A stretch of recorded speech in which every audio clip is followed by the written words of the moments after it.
Hello, ladies and gentlemen, and welcome back to another episode of D&D. Okay, so we're back at the inn.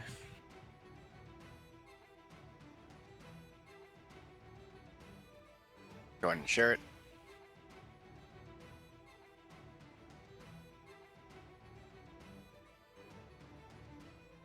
And I'll wait till it shows up on your stream.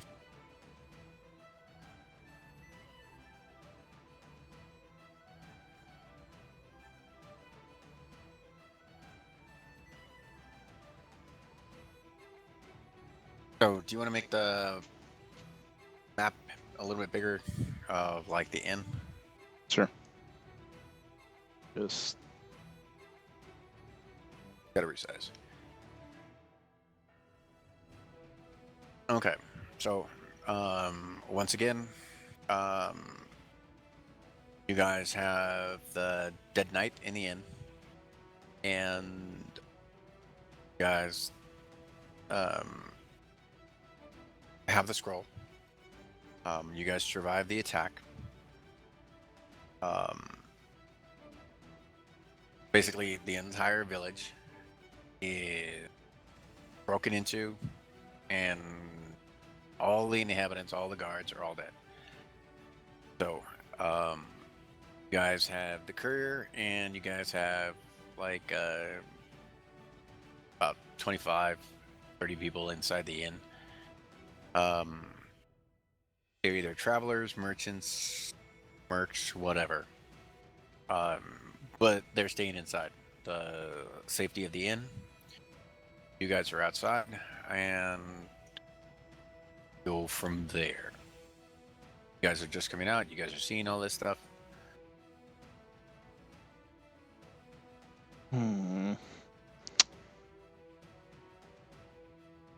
How many dead people can Klaus see in his current vicinity?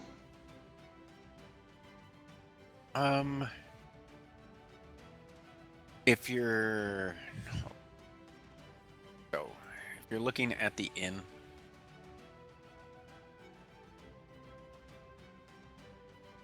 which is number 5, the only thing that you can see right now would be building 2, and off to your left, that leftmost building,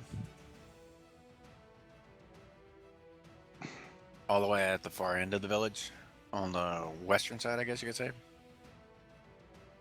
according to the map orientation right now. So, so off to your left, that village or that house, you can see it. You can sit there and see that the door is broken in. So, draw on it. You share the map again? Yeah, hold on one second. There we go. Okay, that door. This door, and I'm gonna draw lines where see that you can sit there and see it's broken into. You can sit there and see there's a back door, light coming through. There's obviously like windows, stuff like that around, and you can sit there and see light streaming in here from where you guys were at. There. There and see there's a door broken there, and you can sit there and see like there's light broken coming from there. So So these houses are completely destroyed. just all broken into. You can sit there and see there's bodies everywhere, body parts.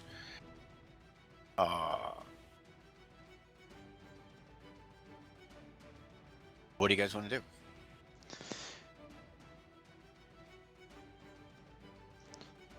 do? Well, we have to see if there's anyone else alive besides us, so... Well, the amount of blood, gore, and body parts splayed all over the damn place, seems like that's going to be hard as hell to do. So you're doing what then? I guess. Well, Klaus is probably going to check this house right here on the main map of the village. So Oric's gonna talk to the bartender and say, "What the heck are we supposed to do?" Because I thought we were defending people along the road, or gonna try to defend people along the road. I didn't realize we were gonna have an entire town get wiped out. Okay. He is part of the group, so he might have some idea. Tim tells you the inn was built long before me. All I know is that Norek told me that if there was ever a time where I feared for the safety of myself and my patrons and anyone else that was around me, that all I had to do was pull the lever and the inn would be safe. He didn't say what, why, or who would cause it. He said I would know.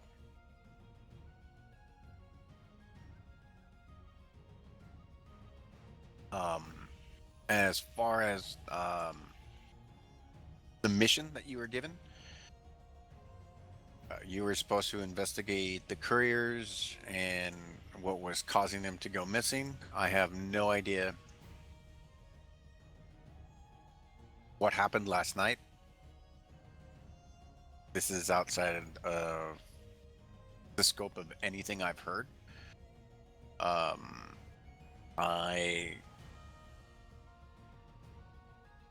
I've never seen the like in this village. I've never heard stories either from travelers to and from this village in regards to attacks like this. But if it wasn't for the safeguards and the wards and everything else from what I can sit there and see around us, as you know, he comes out here with you guys and looks around and stuff like that. He sits there and he says, Well, we need to get word to Norik. correct.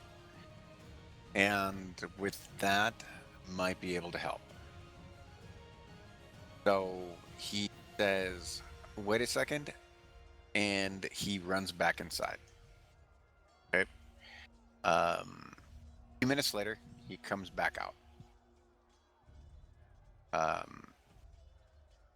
Nobody else from inside the inn. You can sit there and you can hear people. You can, well, I guess you could say, hear and see people like moving up by the windows and stuff like that, and you can see eyes like looking out from the slits like in the windows. But anyone that's seen the carnage that's outside, no one has the bravery to step forward outside. So here's a question. Besides our party, us three, the tender, that's 4. How many people are still alive in this town?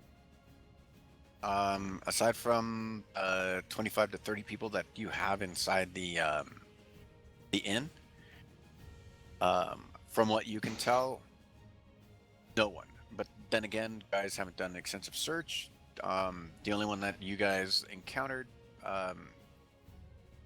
before and during the attack was the knight that is dead back in that room up top.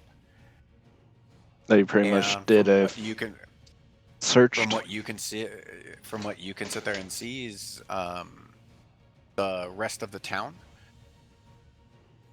is Consulting the vast amount of knowledge that I have learned from my connection,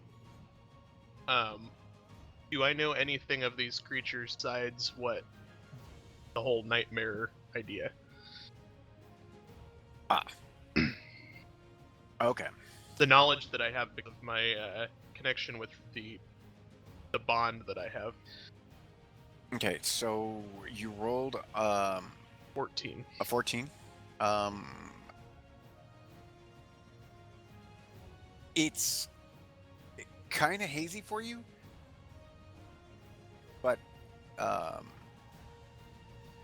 I'll give you a little bit more insight as comes out and places a small box on the ground in front of you, and he opens it. When he opens it, you see a beam of light pop up, and a small sphere forms. And in it, you can sit there and see that Norik is sleeping. Oh, so this is like a look glass? It's some form of communication device, so or something that allows you to see and or maybe talk, but you don't know. No one's done anything. No one said anything, but you can hear him snoring on the other side. Oric! Oric! Wake up! You hear, come back later. I'll be Oric! up in a while. Oric, I We may swear, not be wake alive up. later. You hear some grumbling and stuff like that, and he just like rolls over. He's still snoring, so you guys I gotta do asked the something. innkeeper, is any physical elements to this communication other than just visual and audio? See the dude like leans in, and he like yells at the top of his lungs.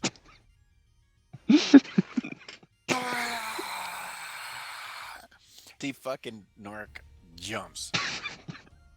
Like you see him like physically lift off the bed,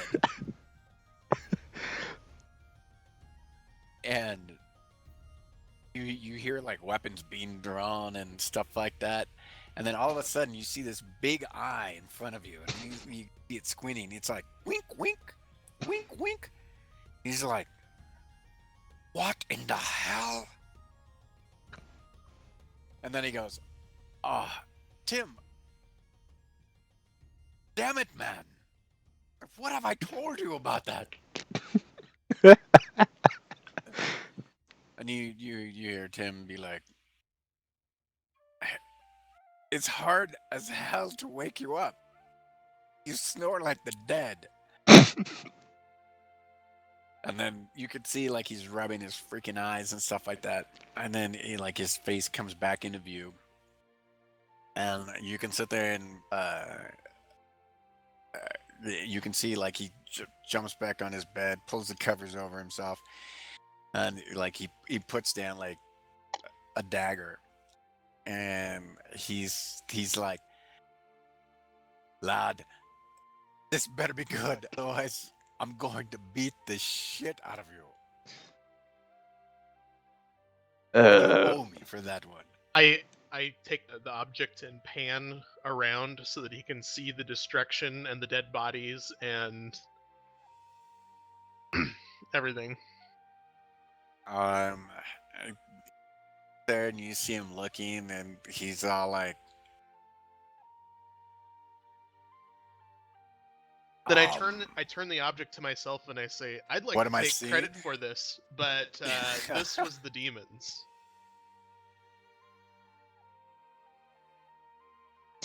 And then you Or this is the hear work of demons. Tim sit there and say, "I had to pull the lever." And you see that Norek's reaching over for like a kind of like stale beer, and he's like swallowing it, and and fucking just like pours it over his head, and then he spits the fucking beer out, And he's like, you pulled the lever. And then Tim's like, you said I would know. And then Norik go white as a sheet. Now, you've never seen this happen in the years that you've known him. Nothing's ever phased him. Nothing's ever stumped him. But you see him go deathly pale. And then he says, it worked. What worked? The protection seals? We owe our lives to it, so yeah, that worked. And then he sits there and he says, oh, there was a 50-50 chance it might not work. 50-50 chance. You see Tim go white as a sheet, turns around and starts puking. He was all like, what do you mean 50-50? And he's like wiping his mouth and stuff. He's all like, you could have let me know. And he's all like, it's a crapshoot, lad. What do you expect? You never put your faith in magics, especially if they're not dwarven.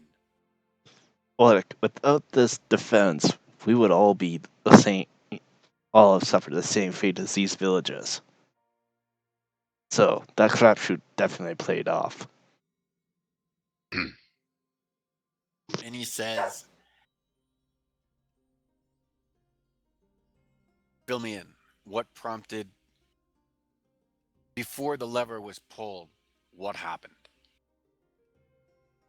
We And- arrived in town and met a courier at the bar and asked a few questions. We found out that, we thought until now that goblins were responsible for the attacks of the people on the road, which they still might be, but then this happened. Remember the stories? Remember the stories of old Auric about creatures that smell like that of rotten apples and. I also let him know that the Nigel clan of goblins. You see Norik burns and spits, and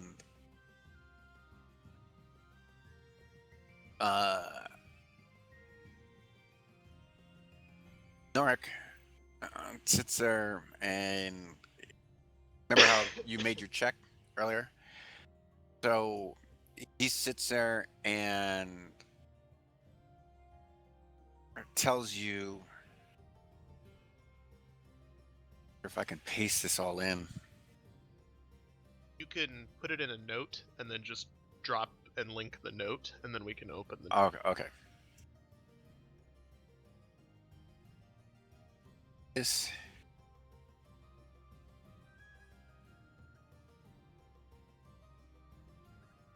Nigel? No. Or. Okay. So you remember this bit right here.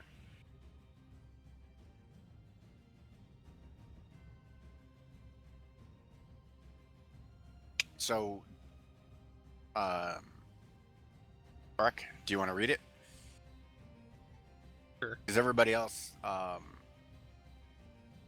doesn't know this. So unless you sit there and you say it, no one's going to know. You want me to read it out loud for the whole party? Yep. In the beginning, when only the void existed, the One awoke. During the awakening, existence came into being. Stars and planets were formed within solar systems. All the inner and outer planets formed. The One was alone with this grand dream of existence. It was at this moment in eternity that emotion was conceived, for you see the first tear fell upon existence, wishing for more than just this. It was at this time the children of the One were born and magic was created. The first tear. The children of the One marveled at stars, moons, at the stars, the moons, and planets of every universe that they could sense. Each one of the One's children was unique, as such from them sprang their gift. Gift was what we now call rocks, rivers, the sky, and so forth. But each one of his children created what would be known as the blessings of light and dark. As they walked in the light of the suns and moons, the stars, and the caverns, they felt a longing within them, for they were but a few. The One summoned them forth on the first world urn of life and asked them, "What is it that plagues your joys?" Their silence conveyed that they knew not the answer to his question.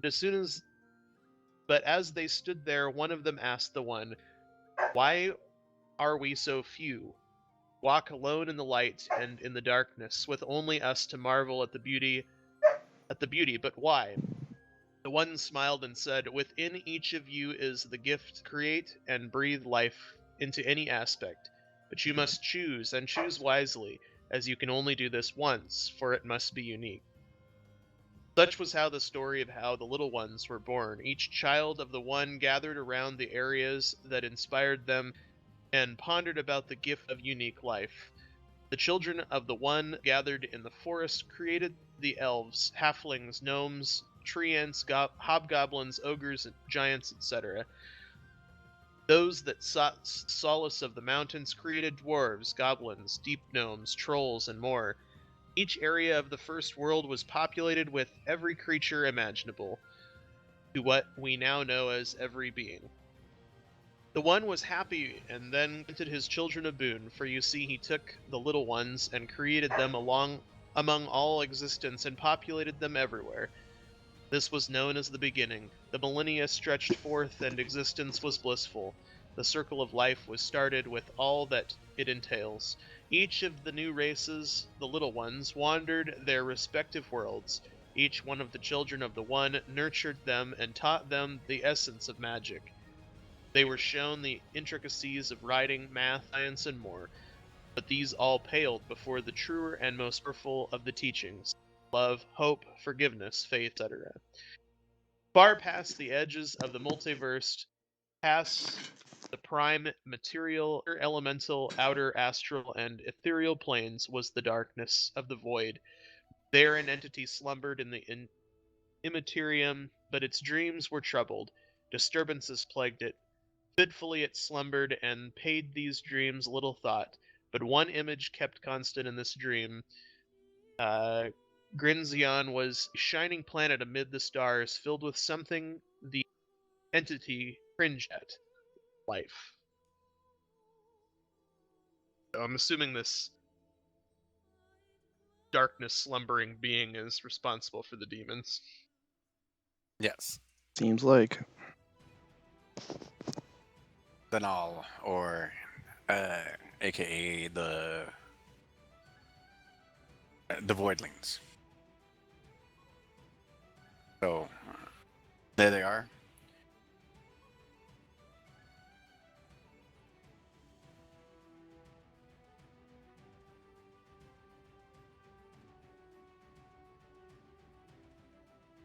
And you know that initially there was a great war that was fought.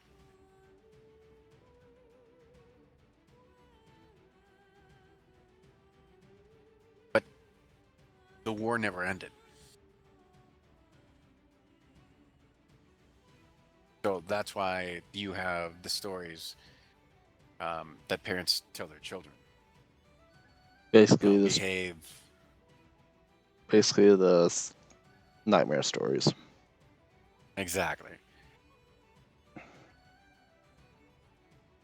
And then Norek tells you this was what the inn was built to protect. And Protect against. yes, it was built to protect against the voids.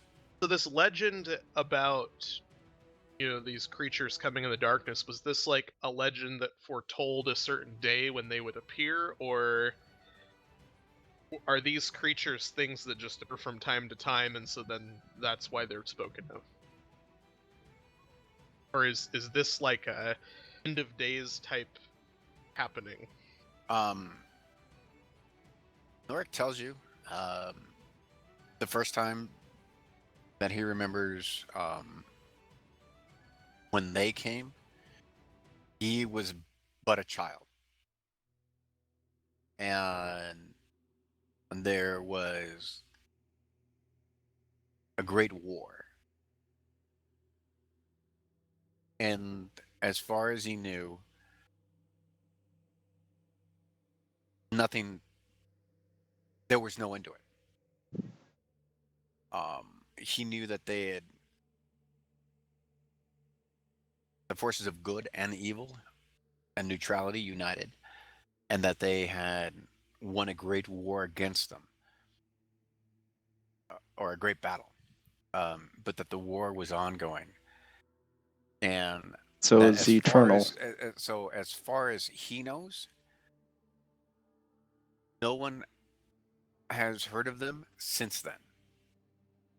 And um, Noric's like lived a few hundred years. So Who uh, do we know who the what was her name? The chick at the bar, the Serena? courier? Yeah. Yeah, Serena. Do we know who was she working for? She say? No, and that's for her to know. And Well, no, reason I asked was I wondered if she was working for Oric? Noric? No, not at the time. Is that what you're asking her? Or? I'm not asking her. I was asking for just point of information because I wasn't sure if it had been said.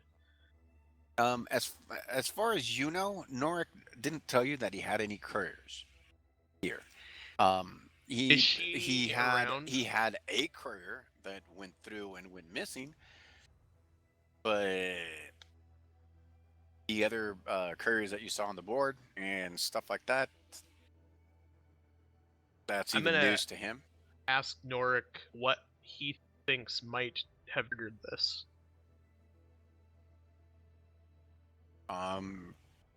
Noric sits there and says, "You guys told him about the night." I think Correct? so. Yes. Okay, the dead night. Yep. Okay, so you guys tell him, and then he tells you of the great houses, of House Johari, House Juno, and he tells you that there are a few other houses, and they're all from different respective races, and these are the only two that he's ever known about and dealt with, but he knows that there are more. And basically, each of the respective races, even trolls and creatures that are, I guess you could say, you would think that like have Sub-level intelligence. yeah, sub-level intelligence and stuff like that. They all fall under a respective house, and each one of those houses has a lord. The two that you know are House Juno and House Johari. Now, House Juno is an elven one, and House Johari is a dwarven one.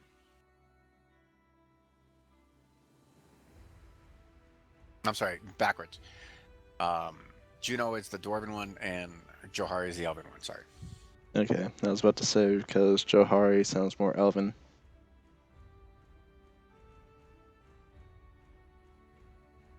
But that's what it translates into the common tongue, is Juno and Johari. The dwarven translation is different, so as is the elvish one.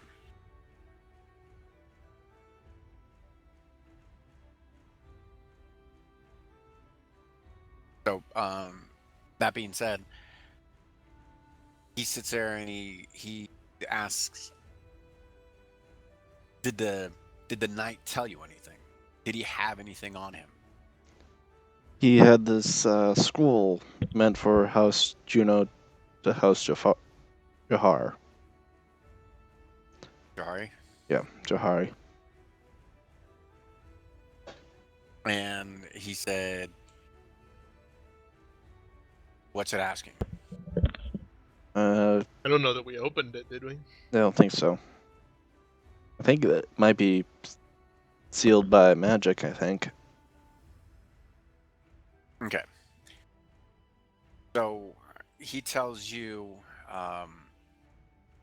User joined your channel. show me the night, and I'll tell you where you need to take this. I grab the, I guess, box, or would it be the orb? And I take it to. Box. Okay, I take Yeah, the box. if you try to grab the orb, your hand's going to go through it. It's just light. Grab the box and take it into where the knight's body lay. Okay. So you go in there, you show him, and then he says, take me outside.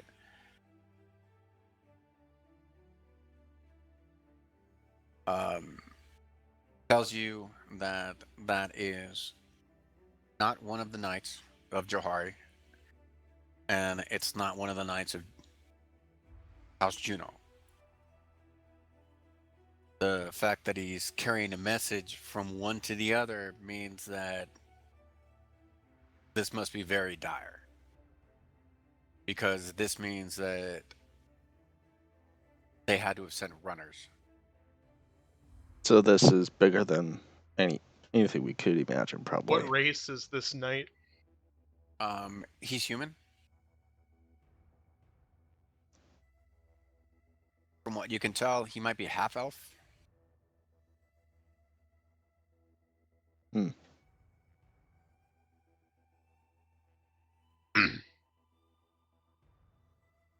Is the note sealed?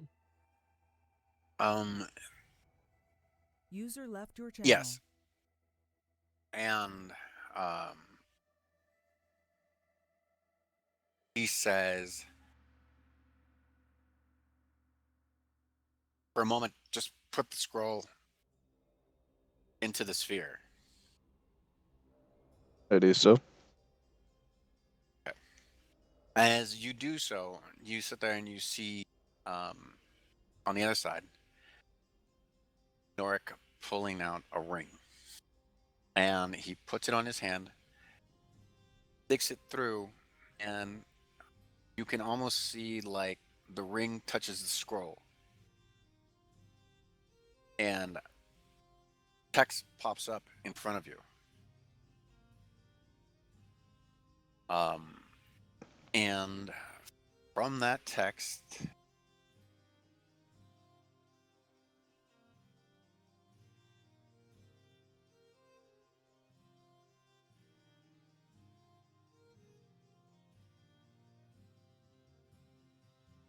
From that text.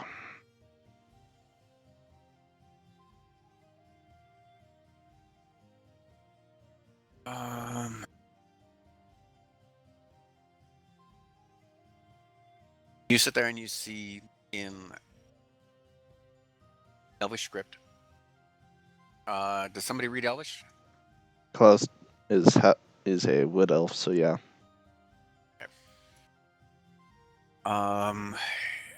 You sit there and you see scroll says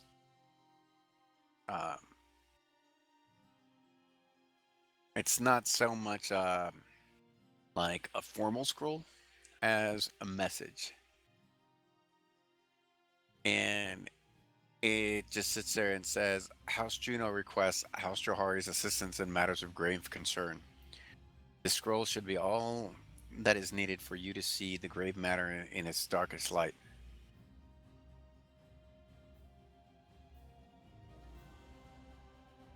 And when, at the end, when it sits there and says that, a picture come up, and you sit there and you see a hand with 3 claws, and it's all scaled, dark as night, like purplish black, and it shimmers, and then it disappears. And you see Norik takes his hand away, and he says, um, "You must travel the path south, and you must get to House Johari." And sits there, and he looks at Serena and says, "I know you're a courier, and I know that what I ask is over and above and beyond your what you should be doing. But can you complete your courier and guide them to House Johari?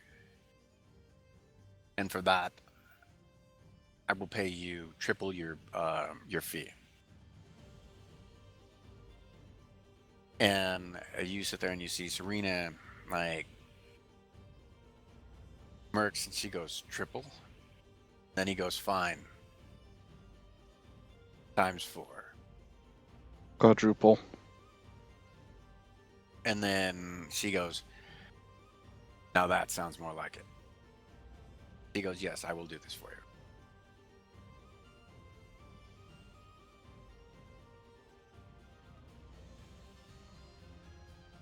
So she looks at the rest of you and she says, "Well, you can either help with the town, or we can let everybody inside the inn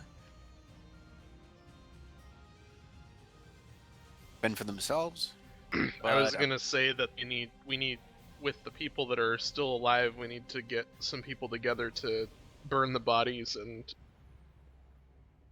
at least make some defensible structures.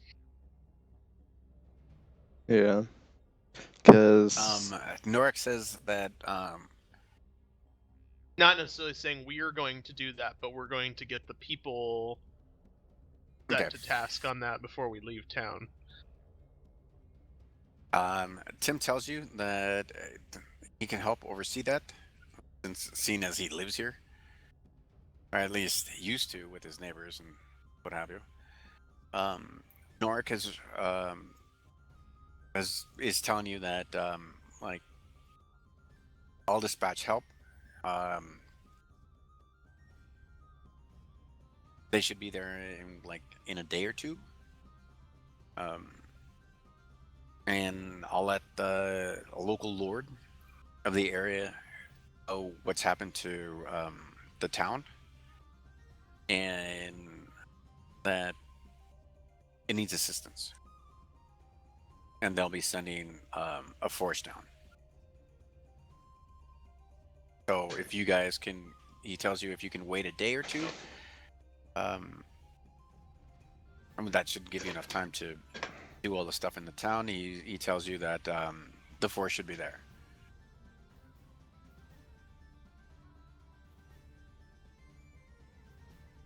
Or you can leave it up to Tim, and you can just finish up with the initial mission, which is the Nigals, because they may or may not be involved in this. And they might know and or have some kind of knowledge about this.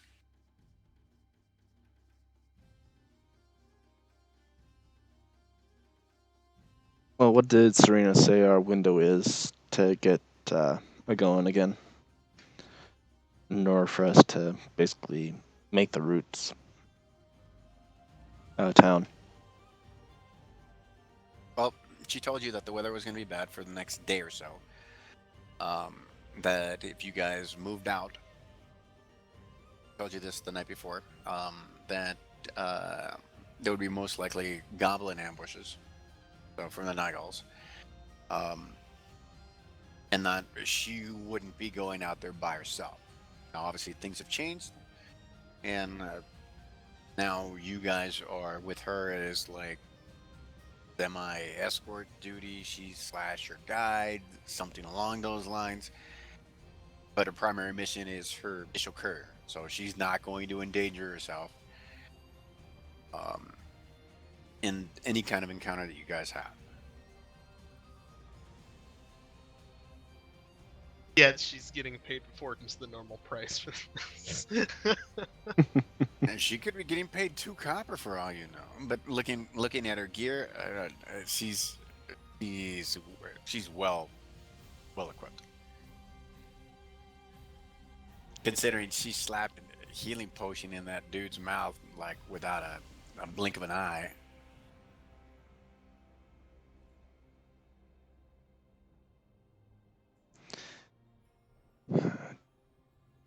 Tim, So can how many Tim good looks at you. Are people? you Uh, waiting, or do I I'm. take care of this myself?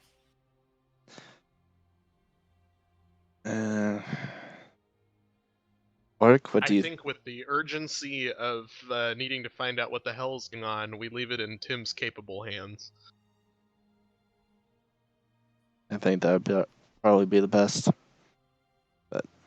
Some call me Tim. Timmy! Every time you say Tim, I think of the one wizard guy in Monty Python and the Holy Grail. And Oh there boy. shall be 4 gongs upon the bell. Okay. Tim tells you that he has alternate means of communicating with Norik. And he will give you this box. Now, he tells you the only way to recharge the box is once every 7 days. You must open it up to the sky and leave it open like. So does it have to be like a clear day, or? But he tells you when you do this, no one can be around within 20 feet. And don't worry, the average, and he goes, it's so well protected. If once I set it down, unless I go pick it up, somebody could walk on top of it and not even know it's there. But only that person that set it down knows exactly where it is. Becomes invisible to everyone. Including party members. Okay. So whoever sets it down, if they die and they were the one that set it down, well, you guys are without that fucking device. So don't buyer die. be warned. Buyer be warned right there. It's a one-time use only.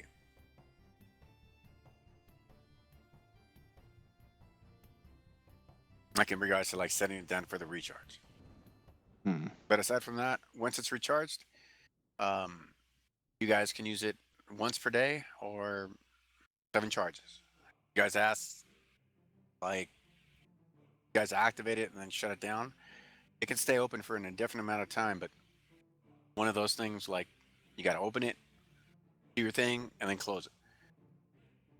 You guys leave it open and it goes past more than, say, an hour, you lose all the charges. So you have to basically let it charge up. You have to wait another 6 days, charge it, leave it alone for a whole day, or for like 8 hours, and then it recharges itself. So you can use it for up to 1 hour and converse with Norik.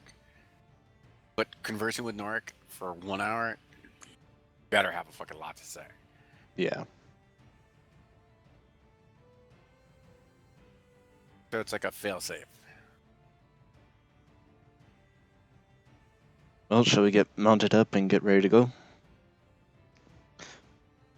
Orc, I'm going to leave this chest with you since you are better. So, in regards to the body of the dead knight, what are you guys doing with that? Are you guys going to do anything different? Are you guys going to do anything unique? He should probably Are you guys going to bury him he yourself? should probably be buried rather than burned.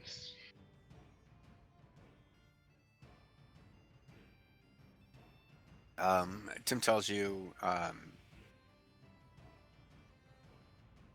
if you want, we can go do that now, and you guys can attend to the ceremony. Let's do that now while we still have the time. Then we can leave immediately.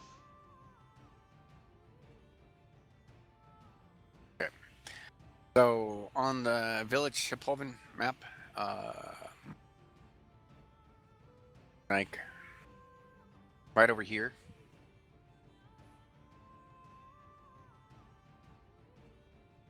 Okay. think it right there. So that's your town graveyard.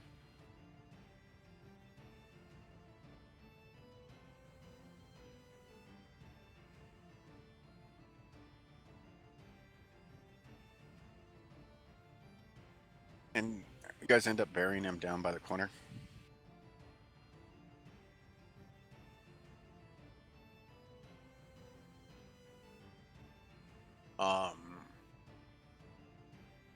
You guys don't know what god he is there for. We So- can assume though, if you said he was half elf or possibly half elf or human, can probably assume and give a prayer for each one of those two deities, the elven and the human. Right. So did you guys want to roleplay that, or just want to I'm a sit there? a dark gnome, a deep gnome. I don't know anything about those deities. Well, I'm an elf, so He with the pointy ears. This is one of your dudes. Tristan, did you want to say anything? may the gods of Aeneas guide you through that the wood. May you find what you're looking for, and may you rest eternal.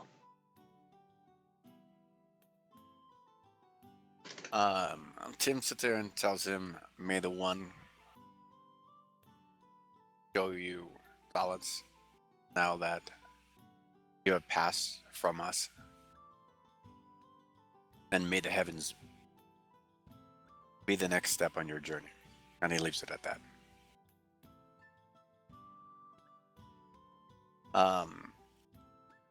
So that being said, you guys go back to the inn,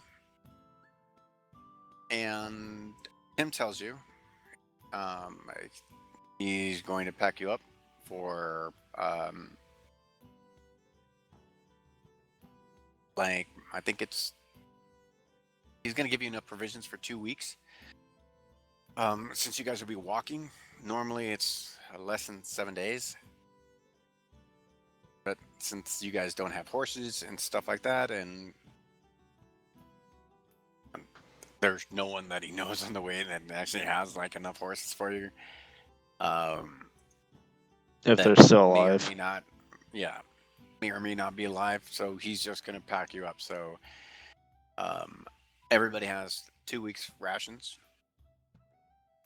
and you guys are off on the map. So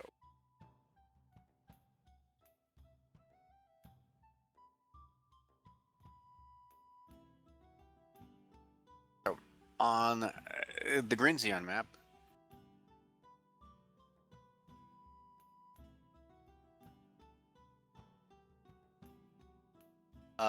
you guys are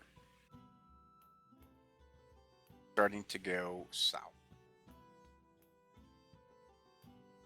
Okay. So obviously this map isn't to scale, but and that's close to a 2-week journey that you guys need to do on foot. If you guys end up getting any kind of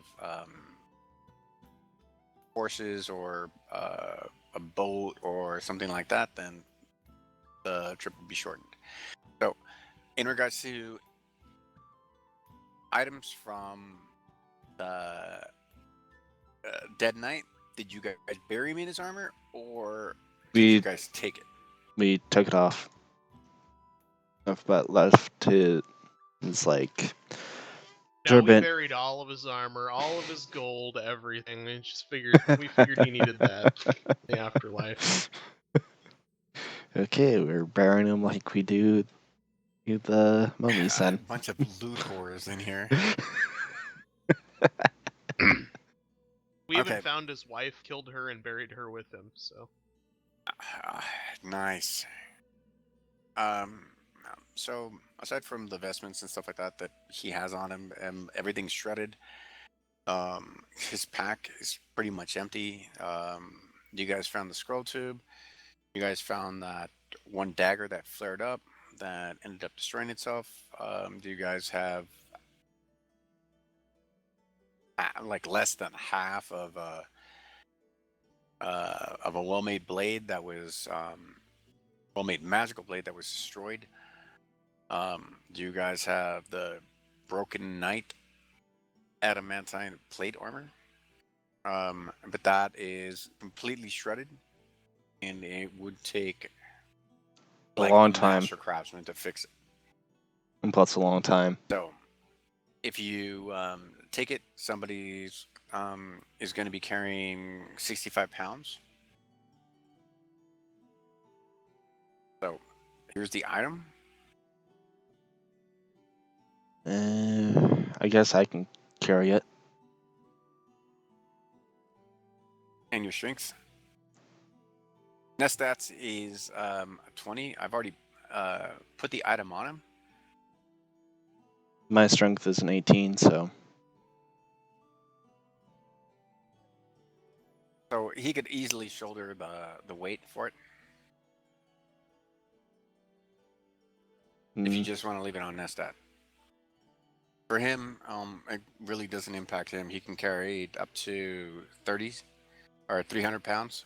I'm about 770 pounds short of my maximum, so I can easily carry it as well.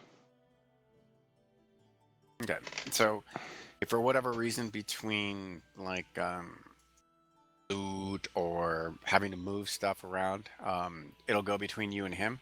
For now, I'll just leave it on him. Okay, so I'll take that out of my inventory then.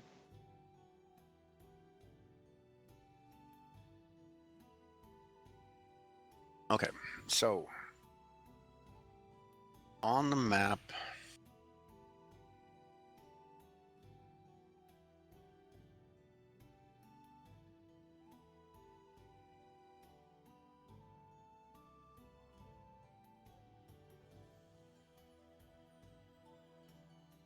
okay, so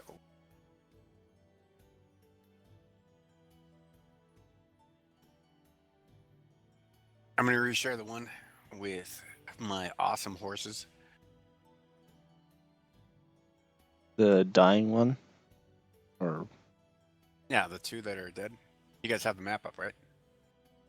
give me a second. I just shared it.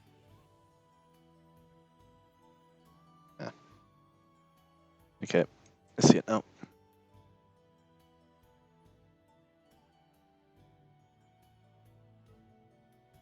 Okay.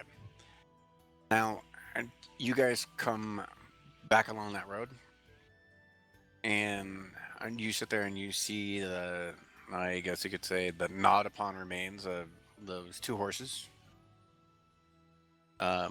This is the last area that you guys had pushed down, and then you guys had gone to the village of Hillpoven. Okay. So as you guys get here, you guys pass this area without incident. And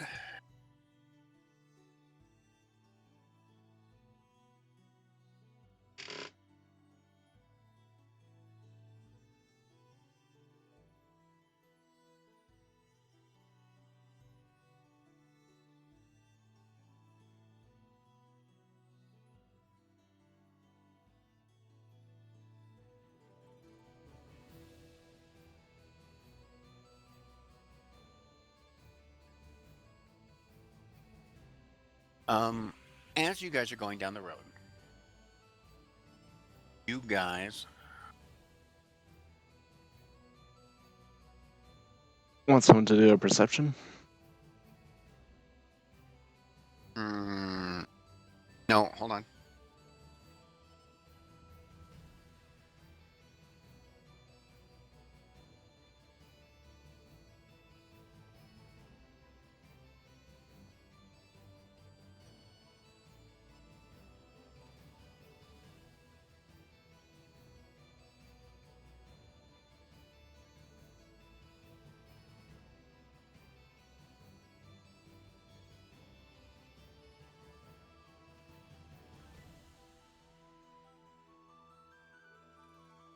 You guys get the map?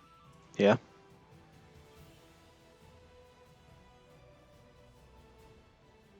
Okay. Right below on the outskirts of the bottommost left-hand side of the map is the road. Okay, you guys end up getting ready to cross a small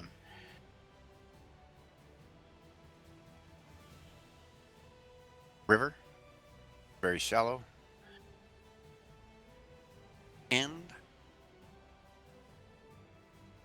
you guys need to make a perception check.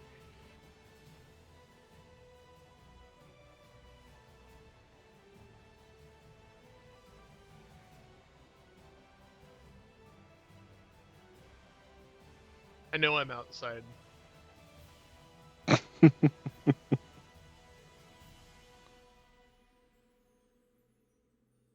Um,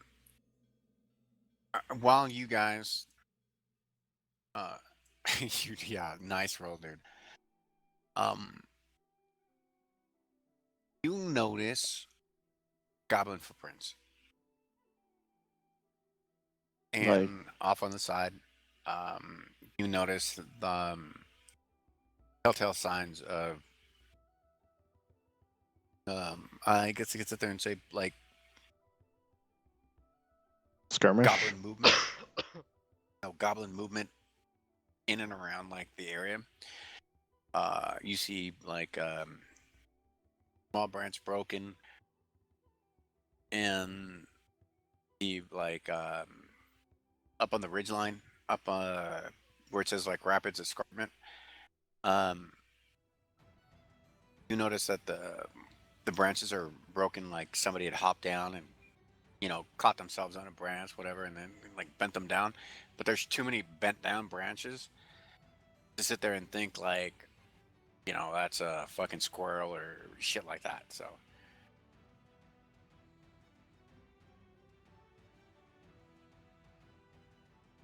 So I notice this. yes.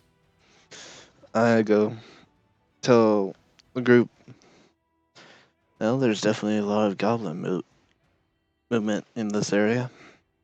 I would advise that we keep on moving, but I'm not too sure if there might be more ahead of us.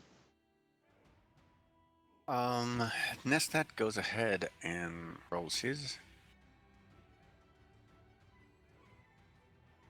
and fails fucking horribly. His eyes implode.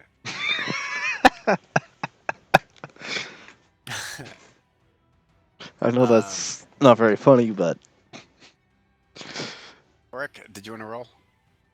Another perception check? Yes. I did roll. I know I'm Oh, outside. for Tigrath. Oh.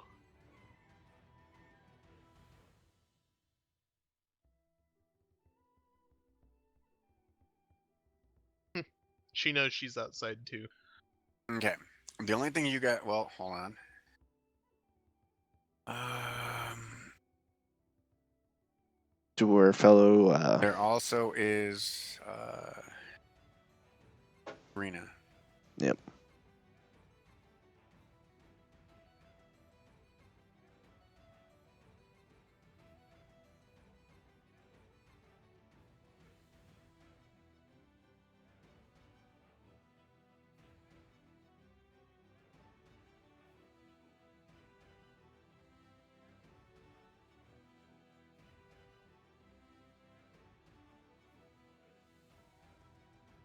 Okay. Serena makes her check, and she there and sees the same things that you saw, and then she spots one thing that's unique. Um, she sits there and she says, branches go, they fall down, but they all fall down on one side. And it looks like they're going this way. So like if this was the tree right there, so the branches are falling down this way. So it looks like says they might be running over there. And since the road is down here, that doesn't make any sense. Could they be chasing after someone or something? They could be. No. Hold on a sec. Need a quick cigarette break. All right.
I'm back.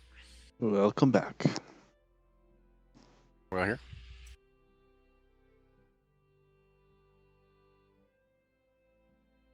What did you say? Are we all Are here? we all here? I think so. B?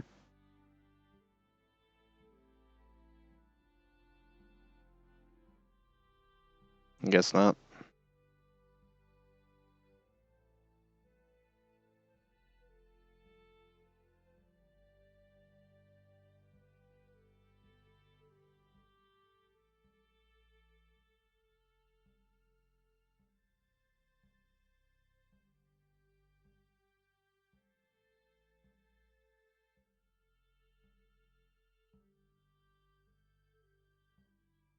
I'm back.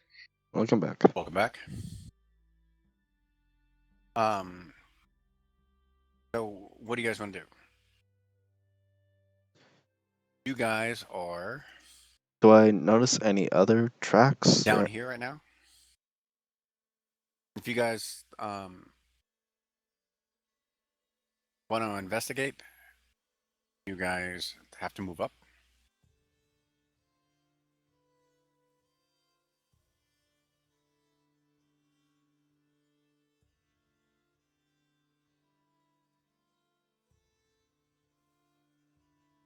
I move And up to investigate.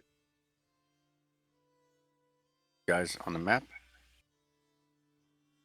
Drag us from the combat tracker.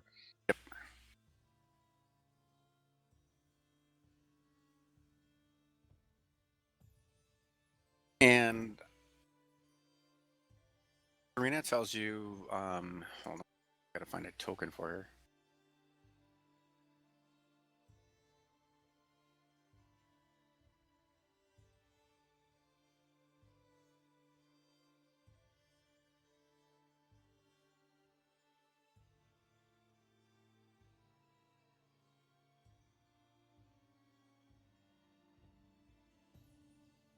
He's there, but this wasn't her mission, and he has no part in it. You share the map again, because I'm still seeing the one with dead horses. Same. You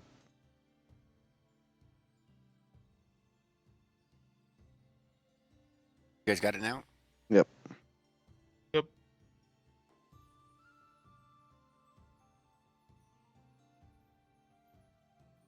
You guys are all right here.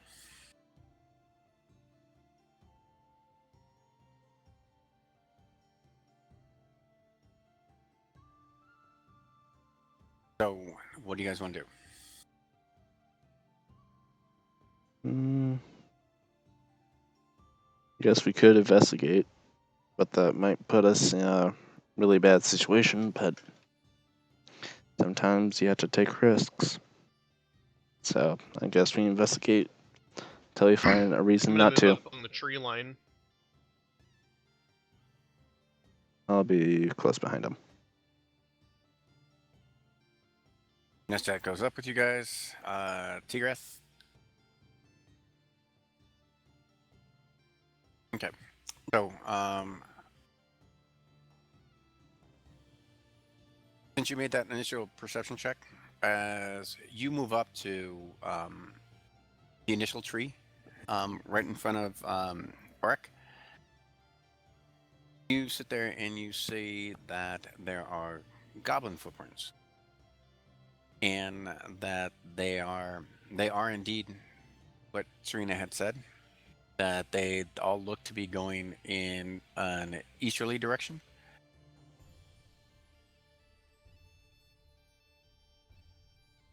So you see footprints going from here all the way there.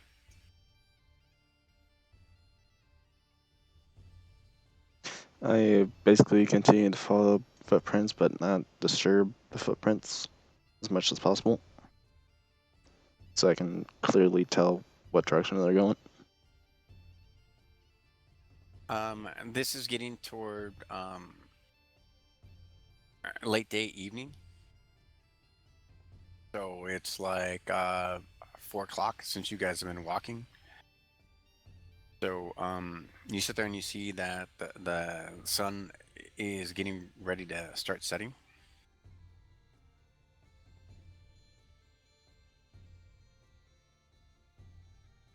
So are we all moving? Is this Yeah, I follow along behind Tristan. I'm going Close. to do a survival check quick, like. do we have a marching order, or Don't think so. you guys want to declare a marching order? House Oric. Well, Nestat, he's tanky, isn't he? Yes. I'll stay behind. There's the marching order. You can just move them around. So Okay. Klaus, Nestat, Oric, and Tigra. You guys are all moving in a line then? Yeah, along the trees. Okay. You get up to, as you're following the tracks, you guys get up to here, and you sit there and you see that tracks go into small river, but you sit there and you see right here, it's really, really shallow. Can you And unveil it? Yeah. Huh? We still have gray. oh, I'm sorry.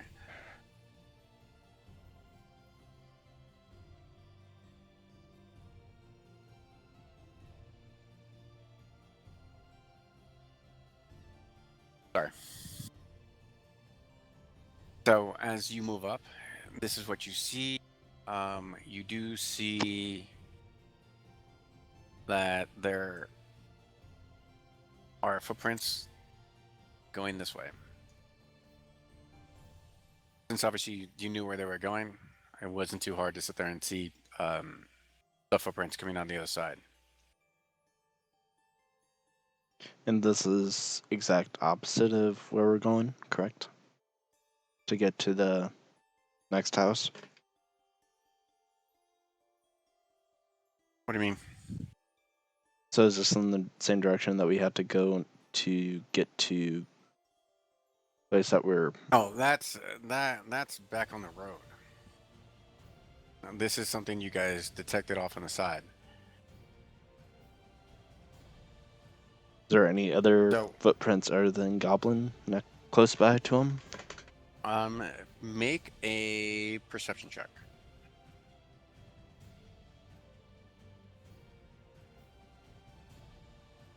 Okay. So, as you're doing this, go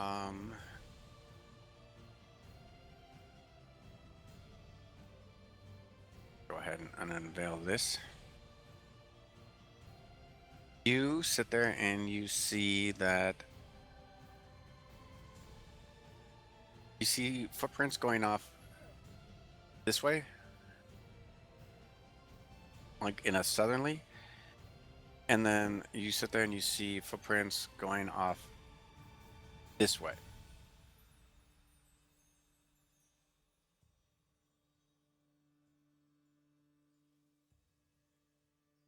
And they're both So- Goblin footprints, correct? Correct.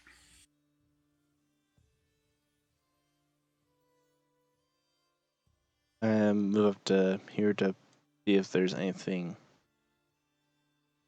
going either towards the north or to the south, on the other side of the stream. As you guys go across,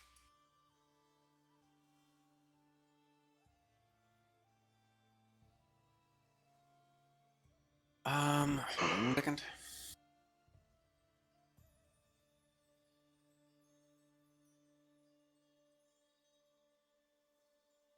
Roll a stealth check real quick. Don't want to. 16.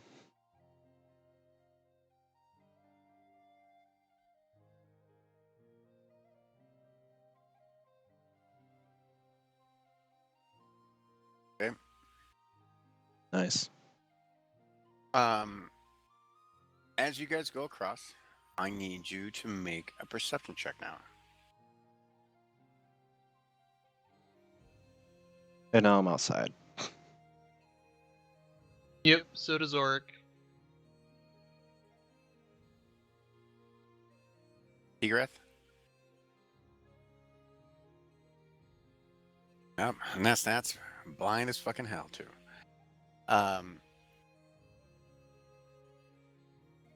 Egreth goes ahead and pats Oric, and then she goes,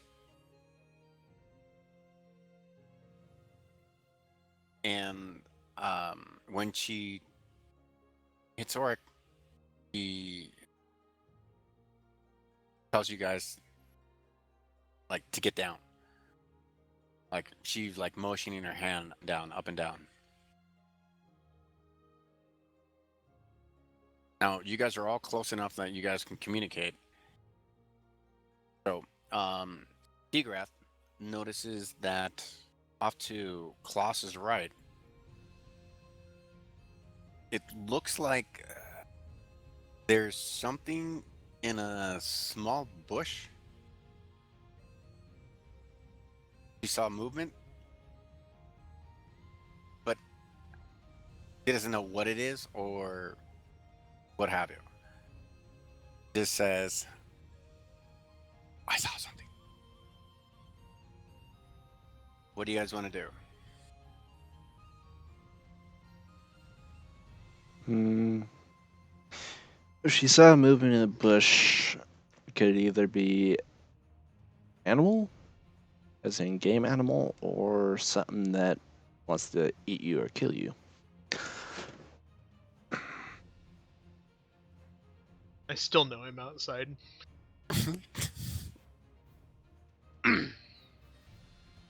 You guys just know that there's something here.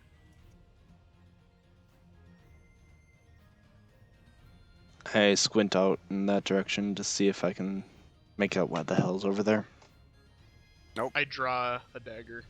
All you know is that there's something there. You guys haven't detected anything, except for Tigrath, and Tigrath only Well, only was able only to see senses movement. like there was something there. Saw something move. That's it.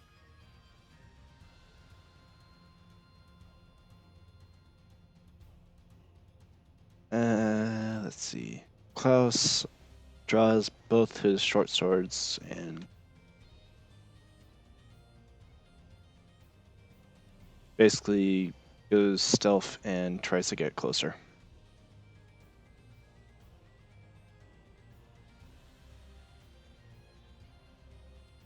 And hold on. And that was a bad roll.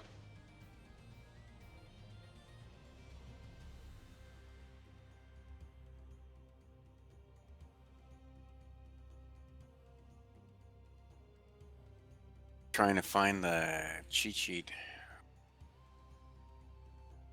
Sits there and says whether or not that failed or made it.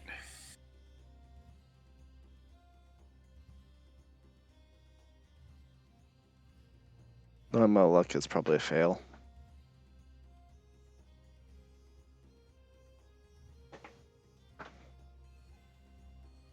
Okay, here it is.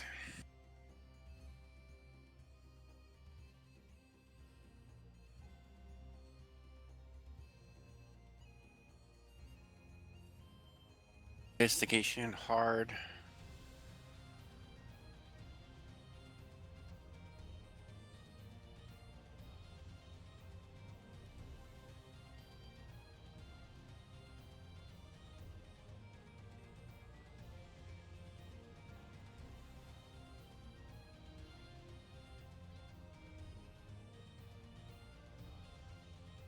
Moderate.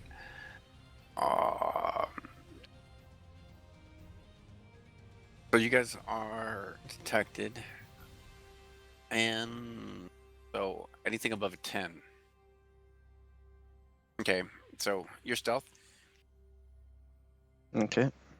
I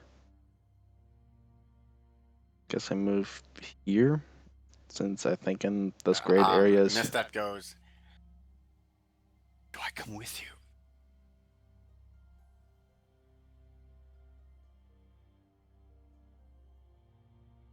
Are you telling Nestat to come with you, or you're just gonna tell him to I stay say there? wait here, and I move up with Klaus.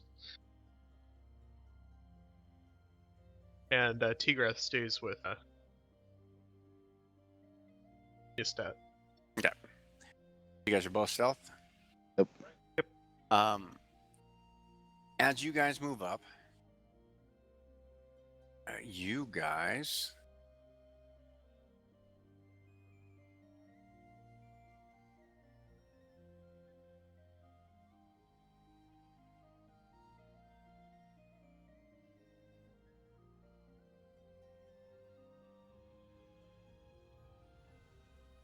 what the hell? Why did I only put one? Want to reveal the grayed out area? Yeah, well? hold on one second.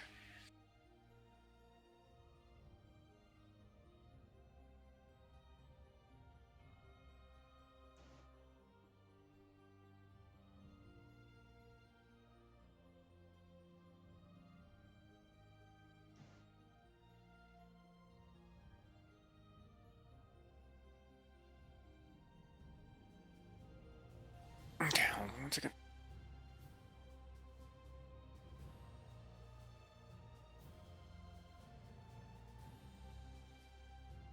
I'm trying to put it the damn rest of the encounter in, but for whatever reason.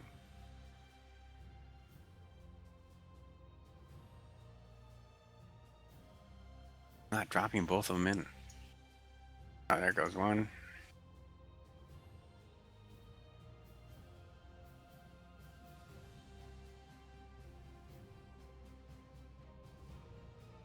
There's the other one.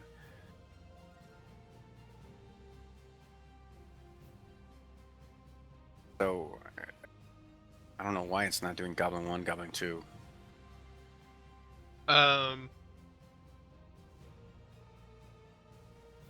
Go to. Okay, so you have the encounter made. No, the encounter's already pre-made. click on open the encounter so that it brings up a list of guys, and then there's a little button at the bottom of the encounter, and that'll send them to the combat tracker. Only one of these Oh. guys is an actual guy. And then drag them from the combat tracker. And I'll show you later how to make it so that it'll automatically place them. Oh, okay. So I've got one. Hold on.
I'm back. Welcome Okay, back. so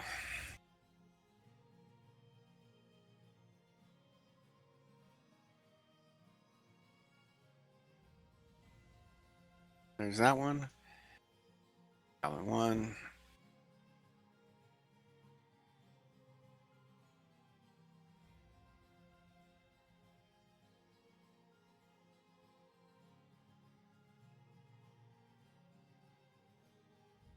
So these guys are visible to you. Okay. We were stealth. Did they see us? No. So you can sit there and see that they're just goofing around. You know, they kind of like look up, look down, and they haven't heard anything out of the ordinary. So as far as they're concerned, because they're hidden, quote unquote, um, they think no one's around. So you guys, I disguise myself as a goblin. so is there any spellcasting semantic? It You have to is say anything? a free action, invocation, free action. Doesn't say whether I have to say anything. Is it innate? It is a invocation free action for my character. So even though it's a first level spell, it's a free. It doesn't cost a spell slot. Okay, so are you letting? I do this, and I tap on Klaus's shoulder, and I kind of motion for him to get back, and then I do this to myself. I basically trade places with.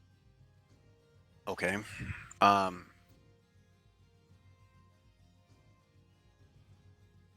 and you're doing what now? I walk out of the bushes and say, "What are you doing out here?" In Goblish. You're saying this in goblins? Okay. Yep. So the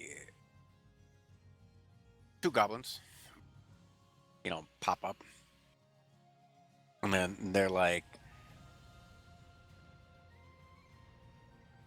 watching. And Watching then who? There's nobody out. They start like looking like all around, like they stand up and like they're going through the fucking motions of like they're fucking doing like extremely awesome guard duty. And then they're going watching, we saw you. And they're sitting there telling you this in goblin. Then they're like, let you creep up, we did. And then I'll be like, it's safe. You bring food? They say it's safe. Yeah, I say it's safe, and then they go, you bring food? I reach in my pack and get out a small bundle of ration. And like they kind of like look at it and they're like going, meats.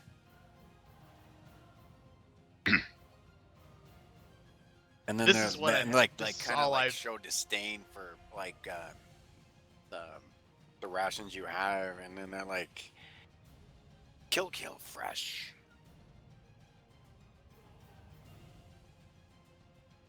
As they're basically talking, I move up closer to Goblin 2. But I guess I better cast Stealth. And I do that, so. I tell them this is all the food that I have for now. And they, I you say sit I there. ask them who Hold on, hold on. As you sit there and you say that that's all you have, um, you sit there and you notice that they look back this way,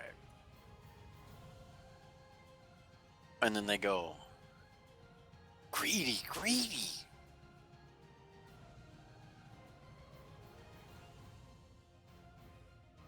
So these look like they're looking back along the other footprints going back up the river. Nigel Yep. goblins. So they I ask them who sent them out here to watch.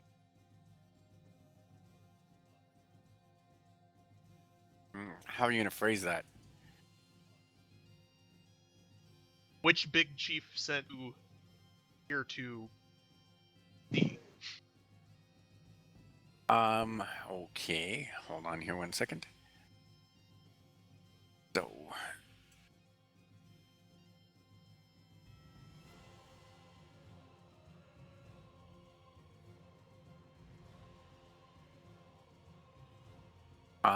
one of them turns around, looks at you, and goes,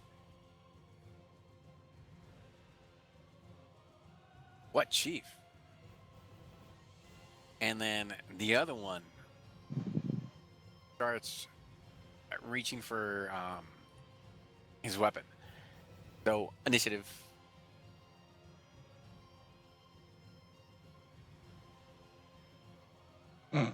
Jeez.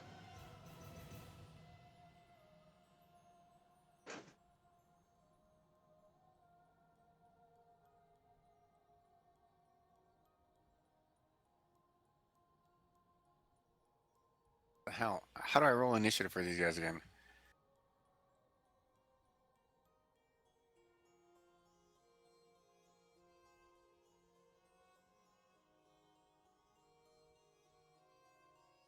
Do I get a surprise action here?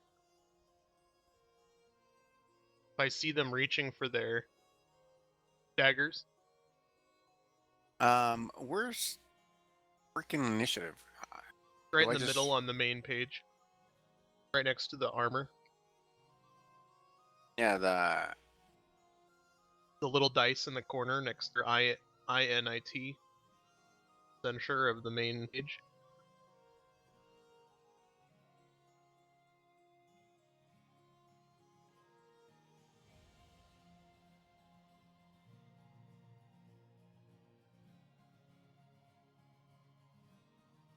trying to find it. Hold on. Where it says strength dex on. The middle of the page, see the hourglass, and it says ACINID and speed, right under senses.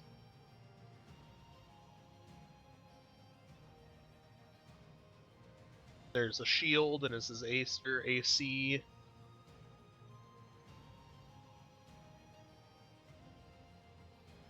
Are you looking for initiative for the goblins? Yeah. Oh, go in the combat tracker, bottom left-hand corner, it says menu, I think. Click there, and you can have it roll initiative for NPCs. Oh, okay.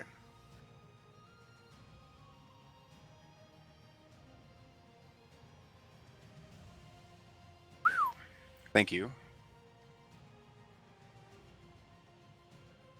So, hold on. Stats got to roll initiative. Awesome with his fucking 10. So everybody's rolled? Yep. Yeah, so when they start acting like they have seen through my disguise, do I get opportunity to attack? Goblin 1 does. Goblin 2 doesn't know what's going on. So if you're going to get advantage, Goblin 2. Not attack advantage, not with advantage. I'm asking if I'm gonna get it to attack before initiative starts. Is what I'm asking. Who won? Hold on. Well, I rolled low, but I'm saying is when I saw them realize that they saw through my disguise, I'm asking if I get a surprise round. Basically. Well, once they detected you, that was it. All right. Because you asked the question that sparked their perception check that initiated combat. Because you asked which. What did he roll for perception, by the way? It was really, really, really high.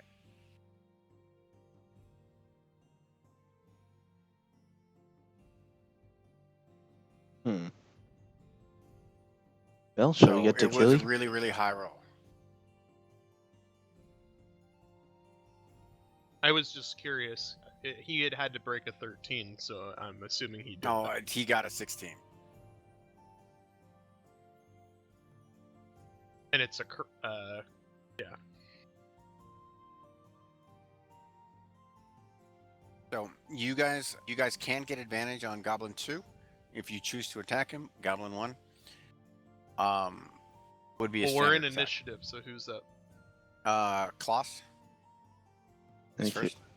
Well, I come out of cover and I bring one of my short swords down on Goblin 2. Hit. Okay. Max damage. Nice.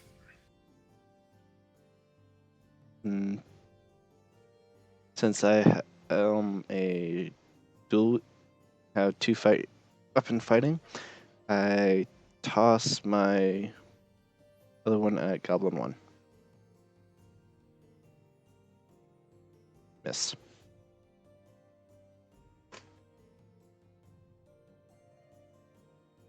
So do I delete the item on here? Delete what item? Once he's dead, Goblin 2. Yeah, you can just in the you can On the combat tracker? on the combat tracker you can find him or whatever and it says Okay. So what was my automatic miss result?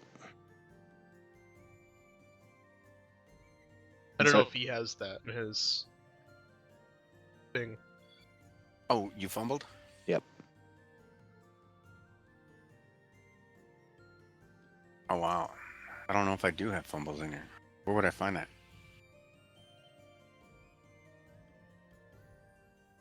Well, one of two things. Basically what I've got is like 1d6 and 3 of the numbers on the 1d6 something bad and 3 of them are just fail or you fumbled. Or you can just have a fumble be a fumble and then Basically plants into the ground 2 feet in front of me. Since I tossed it at the goblin. What did you toss at him? One of my short swords, since I have two weapon fighting.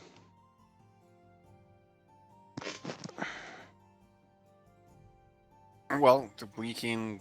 Well, hold on.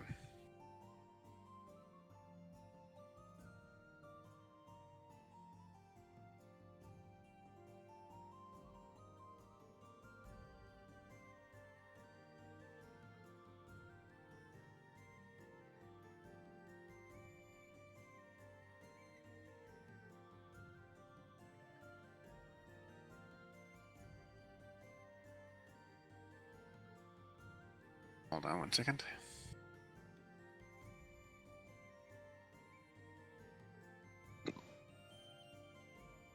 No, why doesn't somebody...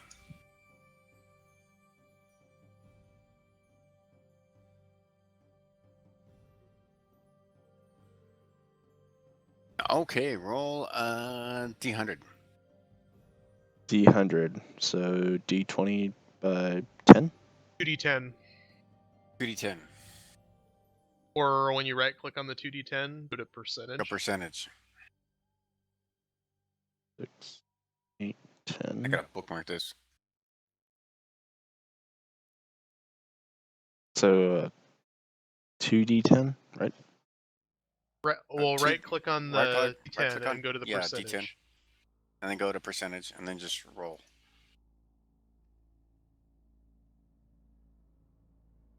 82.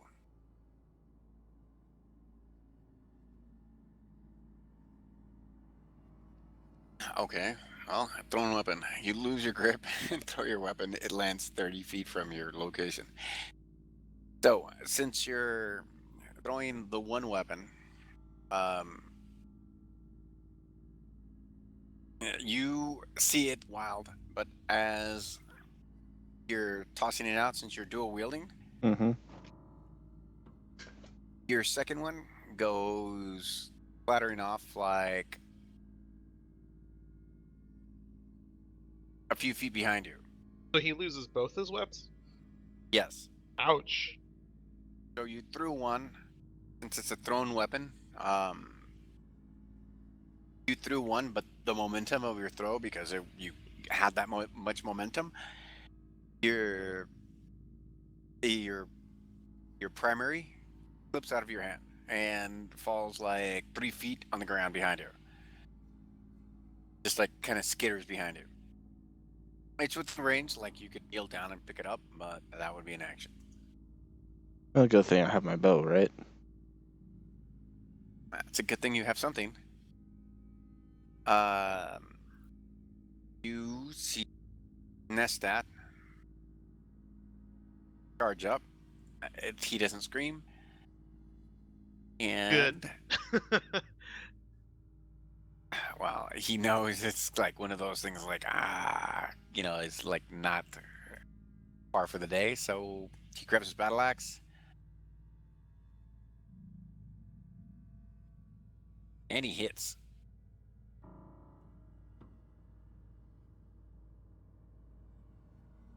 And he does heavy damage.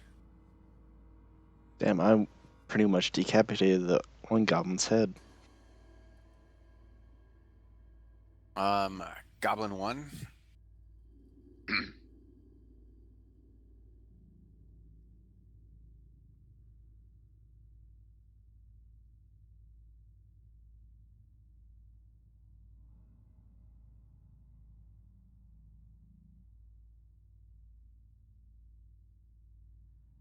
Is right next to you, so he's going to attack with his scimitar.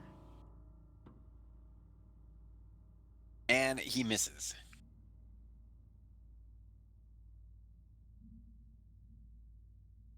And he snarls at you, and he spits. And he just goes, cheats, cheats.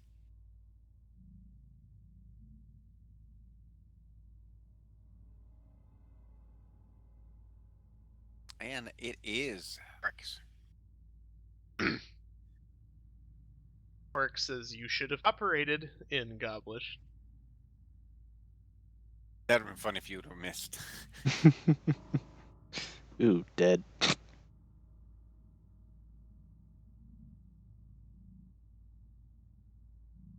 Okay, doke. He also flies 10 feet off into the woods.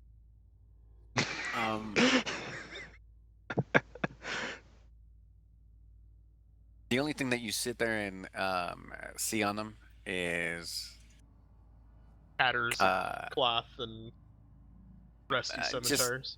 you see like 2 rusty notch scimitars. They've got a short bow. They've got like 6 arrows each, but they're crude freaking arrows. And Are these arrows poison tipped? Yes, but you notice that the arrows themselves are like very, very malformed. So that's like you using them, you're gonna be you're not going to get the same bonuses that they do. I was You're- just curious if we're the, since we're fighting these Yes. kind of goblins. It is them, but I'm just letting you know that the quality of these arrows Or sucks. shit. Sucks balls. Like one like comes up and it's straight, and then you see like a knot in the wood goes back like 45-degree angle, and then goes forward, and then it's kind of crooked.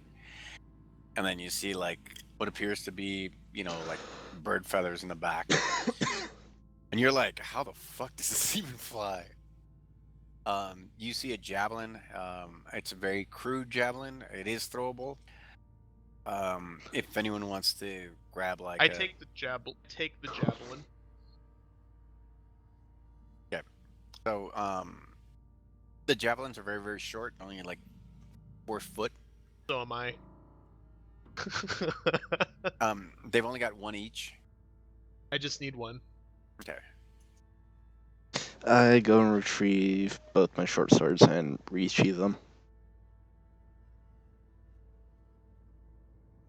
Okay. So make a perception check out there into the woods. You would. Okay, you find it stuck out in the woods, like back here.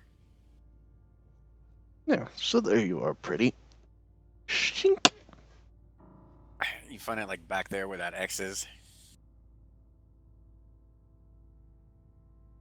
That's not normally, like the average throwing distance that you would be able to throw it.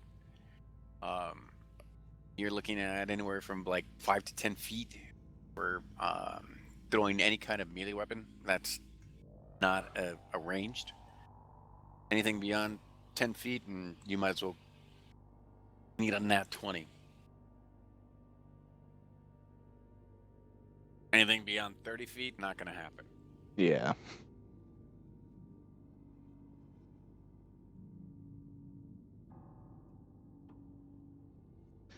Well, What do you want to do? I retrieve my sword and return back. You notice that there's no loot on these guys, no money, no nothing. They do have like one water skin that they were sharing, and that's about it. Is They didn't have any kind of food or whatever, so I basically take the other javelin and I cut off the first goblin I killed, and I place it on a stick. And I plant it in the ground. okay.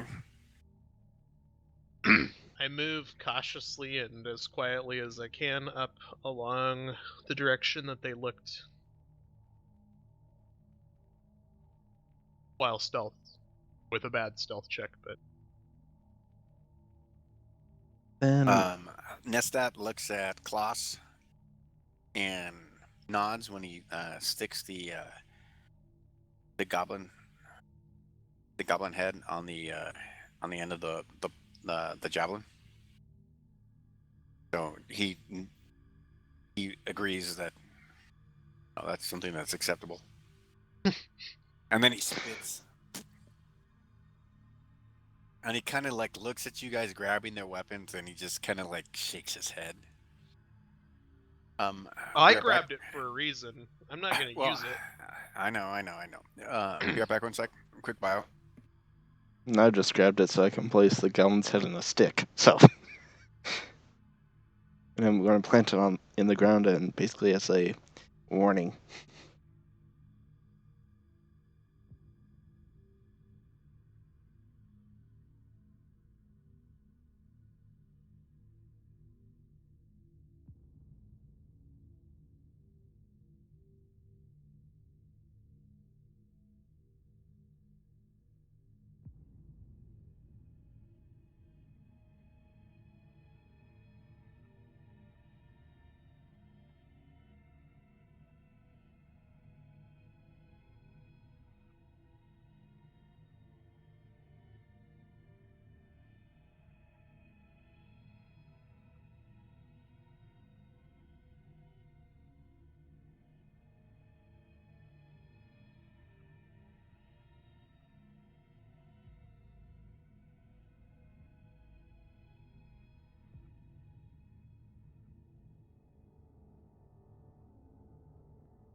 I'm back. Welcome back. Thank you. Okay. So, what are you guys doing? I stealth Same, and same move marching order, north. or are we going by stealth marching order now? Stealth marching order. So either Klaus or myself first. Let me roll perception or stealth. Okay, And Nescat agrees to be in the back since he's got armor and stuff like that. So, Grath, Klaus, and myself are stealth. you guys are having Tigrath in the front. She's behind. She's the third one. She's Okay. So you guys are having the wizard in the front. That's what I'm asking. The unarmored wizard isn't going to be in the front. Okay. she's third. Last. yeah, but I rolled really shitty on my stealth. Oh well, then I'll lead.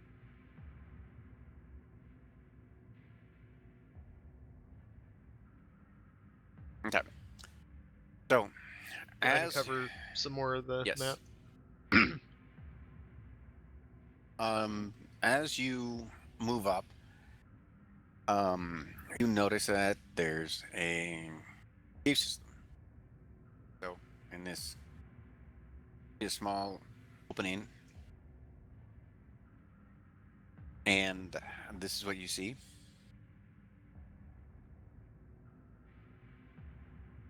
Now, you notice that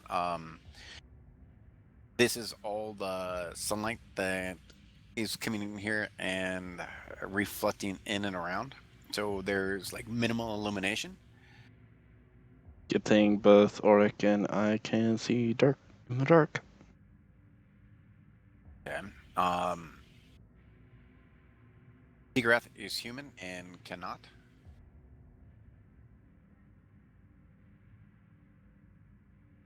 And Nessa has night vision, but how is Tigrath going to move in the darkness? Mm, She will hold back when she sees how dark it is. Okay, so Nestat will move ahead, and Tigrath will just put her hand on his back. But realize this, though.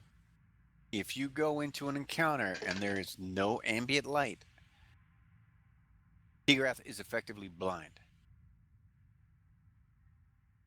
So unless there's light provided or there's light in the encounter,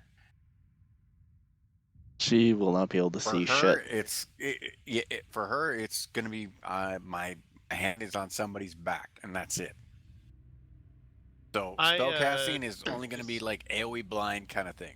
I disguise person again as one of the goblins that I saw outside, and I do another stealth check and move into the room. Okay. Um.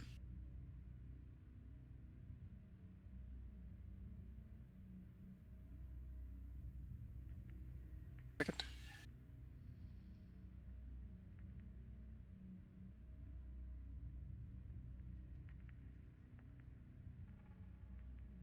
As you walk into the room, um,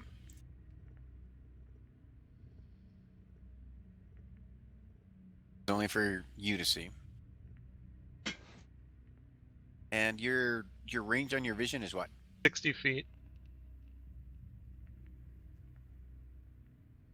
Be right back. Bathroom.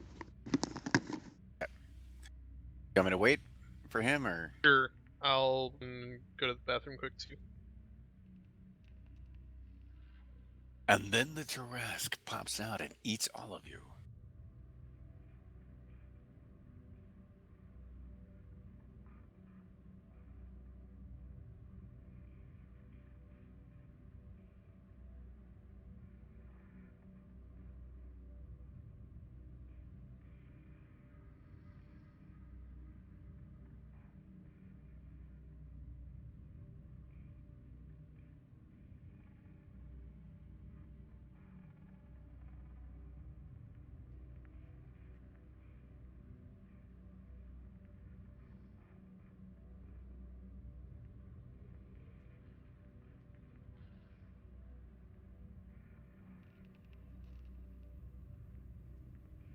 I'm back.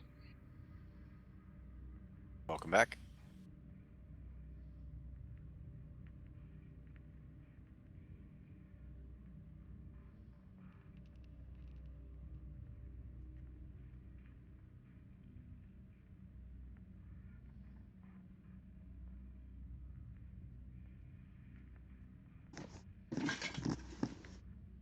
I'm back. Back. So what now? Hold on. I closed the fucking map.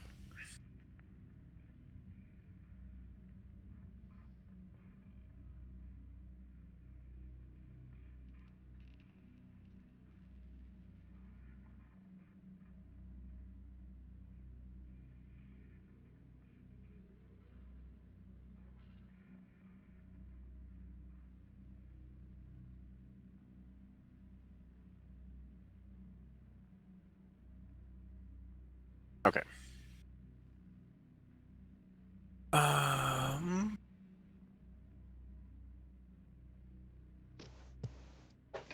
Okay. So, as Oric is in goblin form, holding one of the goblin javelins, um, I'm also stealth, so I'm not necessarily just sitting out here into the middle of the room. I know. As you do this, and you walk up, you see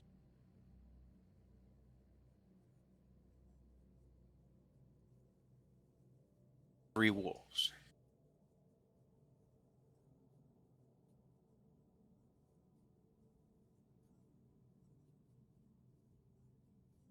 Visible to you. Okay. And they're sitting in there, just sitting down, whatever, gnawing on bones and shit like that.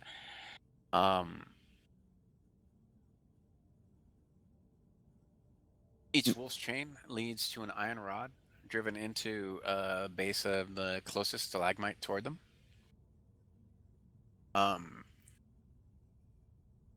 You can sit there and see that these ones don't pick up after the wolves.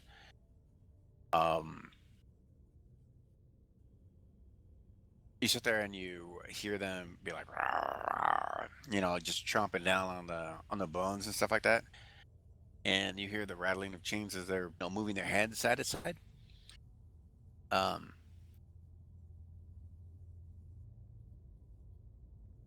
And you just sit there and just see them doing this. They don't seem You to don't- have noticed. You don't see anything else, Cavern. You just sit there and you see them chained up. How about further up the stream? Is there a walkway along the edge of the stream? From what you can see, go like this.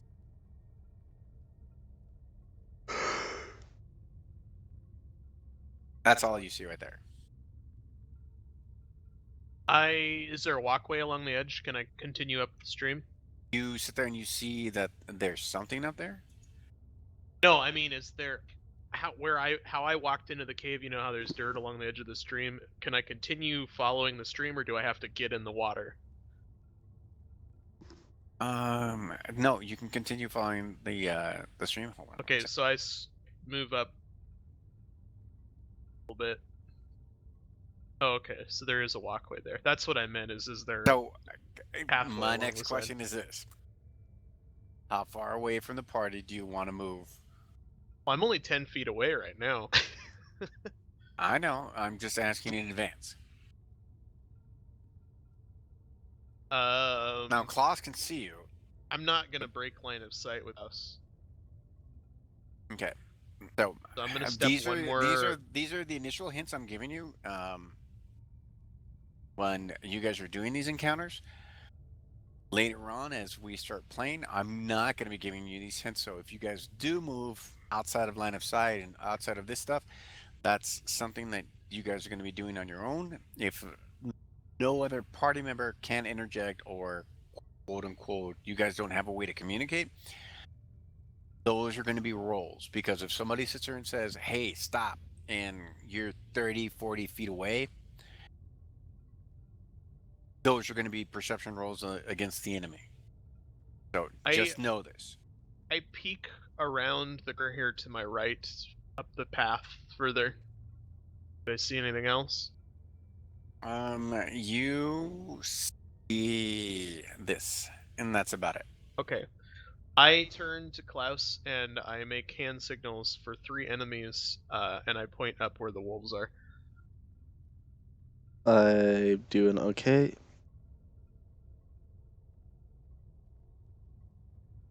And I basically beckon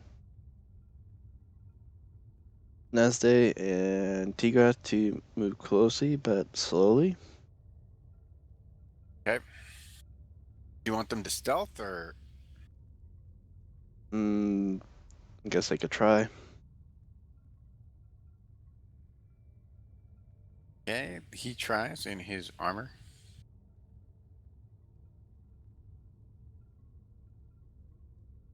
And he makes a 12, but since he's not in view of anyone, that's good enough since it's easy.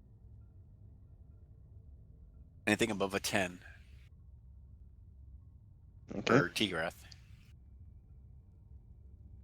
Fine.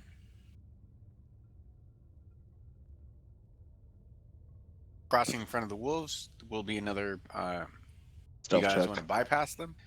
Will be another stealth check.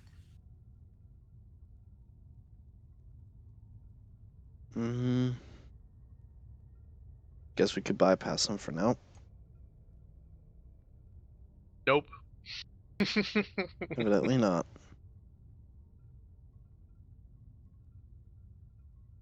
And you were moving forward on that assumption. You get right there. And you hear like the rattling of a chain. And one of the wolves sits there. They can move like 5 feet either way from where they're at right now. But since they're chained down, can't move past that. Huh. So you see Wolf 3 I didn't notice this. This is leans up against its chain, and the stalagmite that it's on, and goes like this. Starts growling, but it's like a low growl, like You shouldn't be it here. senses something, that, but it doesn't know. So it's not gonna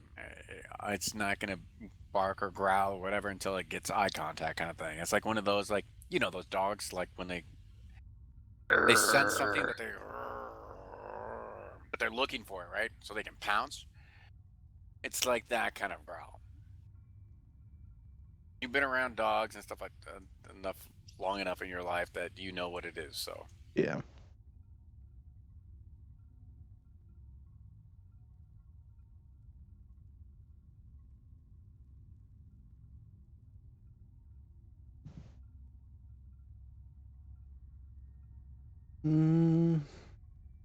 Let's see.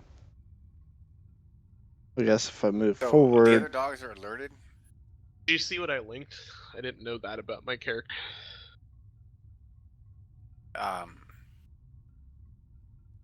Dark vision's actually 120 feet. Oh, don't worry about it. You're still limited by line of sight. Right, but I was going off his basic dark vision. I didn't realize he had superior dark vision. all dark races have superior dark vision, including the dark elves. But Klaus is a wood elf. You guys don't have fucking X-ray vision, so it doesn't matter. Yeah.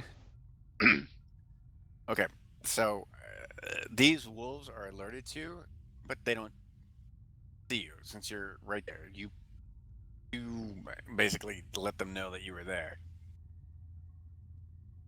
You hit a rock, clink, stumbled against a few other rocks, clinked again, and that was enough. How much higher up is that room? Like, can Klaus down and stay out of line of sight as he moves across the opening? That's a negative. Wolf 3 is looking down into the river right now. Oh, okay. So if you guys put it this way, right now he doesn't see anything. I'm But he knows pretty something sure- there. Hold on one second. I motion to Klaus to hold, and I signal attack as a question. Okay, they don't have night vision. They've got Right, superior but they can senses. smell. Yes. But since it's in a cave system, it's not like the wind is coming in. So I'm gonna sit there and say that Klaus is downwind of them right now because of the cave system.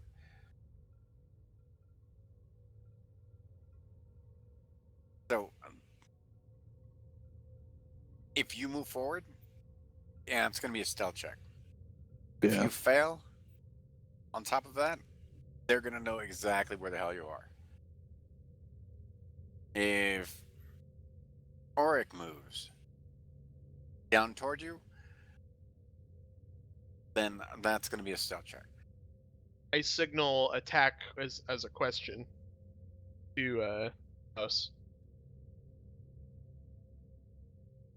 Mm,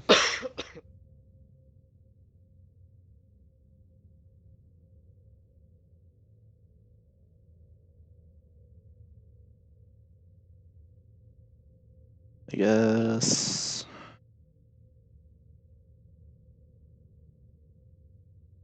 Guess I do. Understood. What?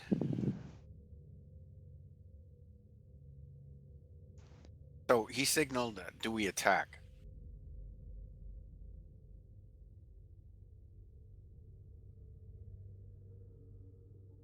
Mm, really don't. So Auric is asking you, House, do we attack or not? Or do we just wait? I basically signaled to Klaus that you have no alternative. Attack. You guys aren't detected though right now. Hit. Oops, that was the wrong thing. I don't think I did damage to anything though, so I'll roll the right damage now.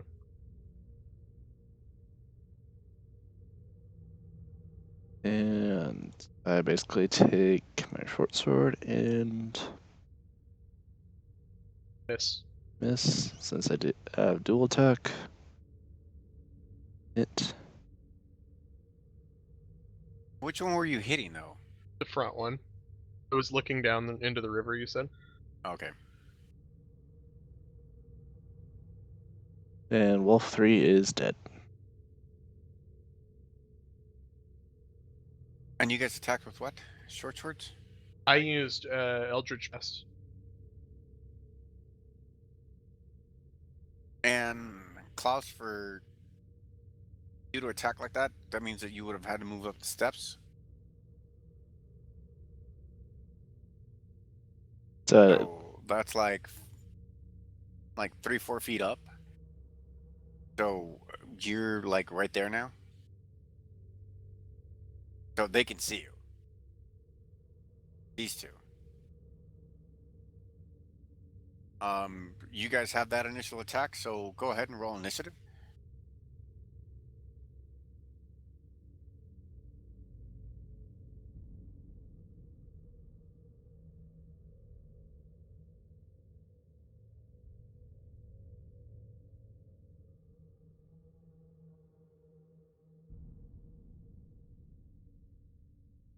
And Nestat rolls. Fucking 7.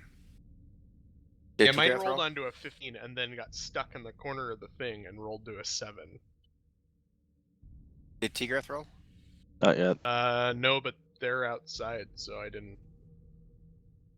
Oh, you want to include them? 3. Okay, so because you guys did move in and there is a weapon sounds, so Nistak and react as well as um Tigrath. So Klaus, you're up. Okay.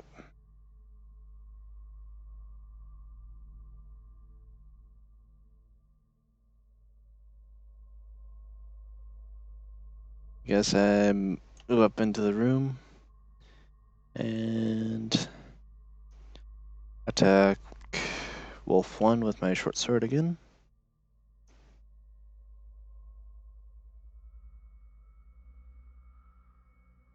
Attack again.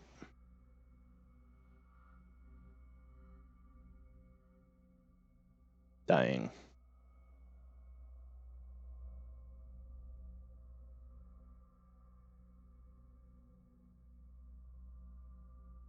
And that ends my turn.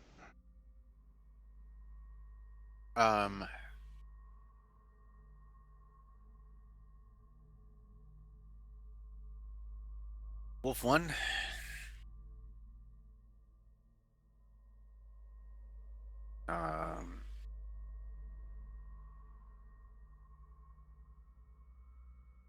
Attacks Klaus. Misses. Misses. And that's it.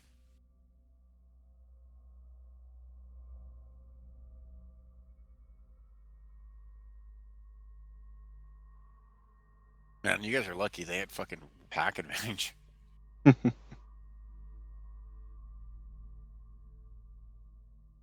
And Nestat comes running in.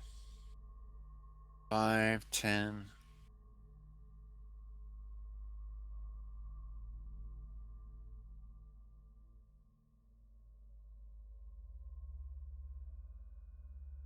So he runs up.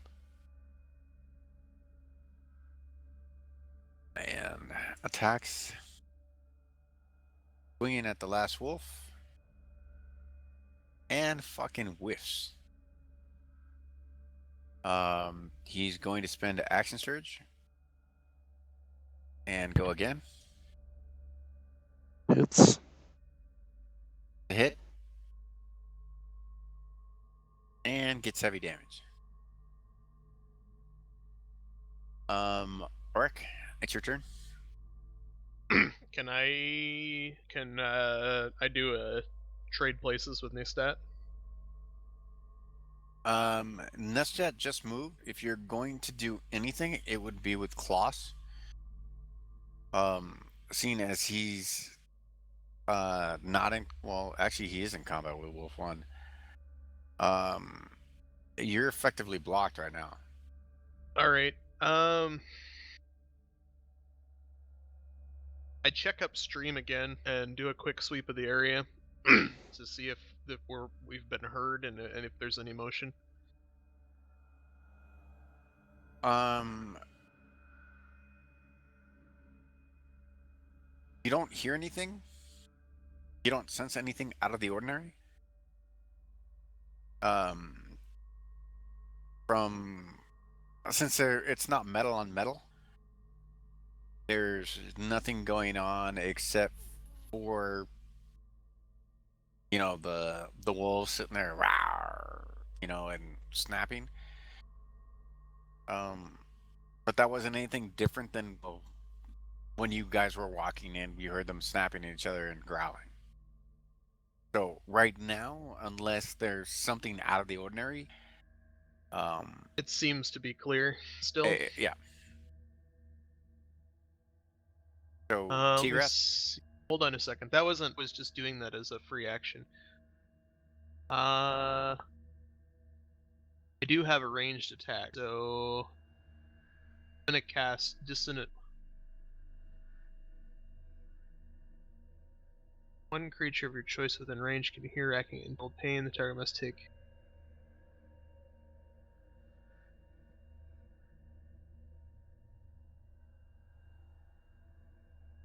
Does it say whether it passed or failed?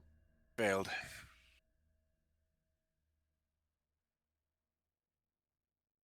You got a 4.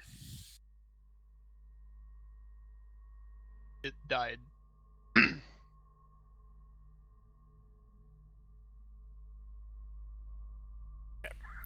So, the spell that you cast, what was it again? Dissonant Whispers. Can you link it? Basically a ranged attack. I can have it spur things or whatever, but they're wolves, so it doesn't really matter what it said.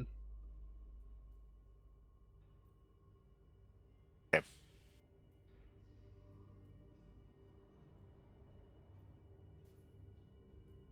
It doesn't say that it has to be cast on something that understand either, so it's just a psychic attack. Psychic brain scramble, pretty much. Way it seems. Oh no, that's not what I was looking for.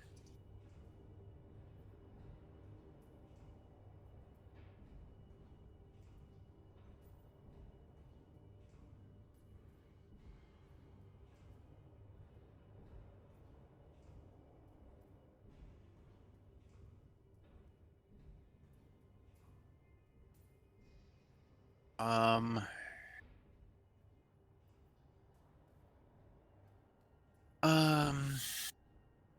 That.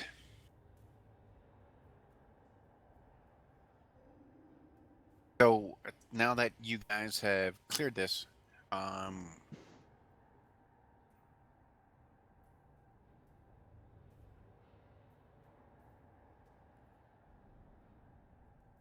what do you guys want to do?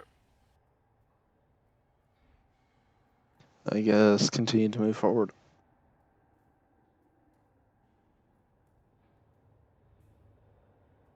Okay, so Rick moves to the back of the room. Stealth. Check up the Tigrath is still crumbled outside. area. Somebody want a motion for Tigrath to move up? You're the one controlling her. I am, but Oric didn't motion for her, so somebody need to. I'll motion for Tiga to move up. Right? She moves up. She sniffles a little bit at the dead wolves. Nestat goes next to her, so she can hold on to the back of her shoulder, or his shoulder again. At the back of the room, you notice a bunch of rubble, and it seems to go up a bit. Make a perception check.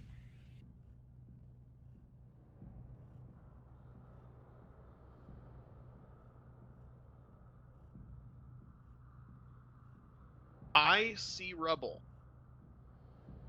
Do you Not even motion, sure it's rubble. motion Klaus to take a look? I notice my shoe is untied. Klaus, you can roll, but it's going to be at disadvantage.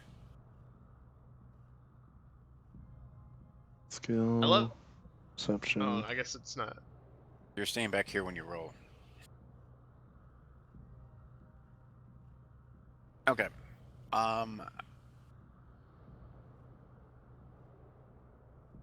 It's easy enough for you to see,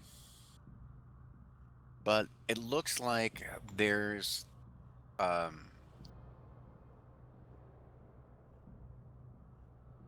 small, very, very small, little opening right there. And that's all you see from right where you are right now, because you see Oric like looks at it and be like, just like Oric's turn you around and you're like, what the hell, dude? There's a hole right So so Klaus basically points at what I missed. Exactly. So can I turn around and at least try to make another check? You don't have to make a check. You can Now that he's pointed it out, I you can can see go it. up and fucking feel it out, for God's sakes.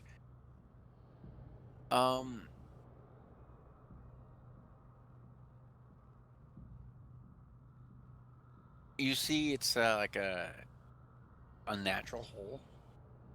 You feel wind coming down through it. That's how you know that. Now that you're in the room, that's why the wolves didn't smell you, Because is the wind is because blowing from their exactly. backs.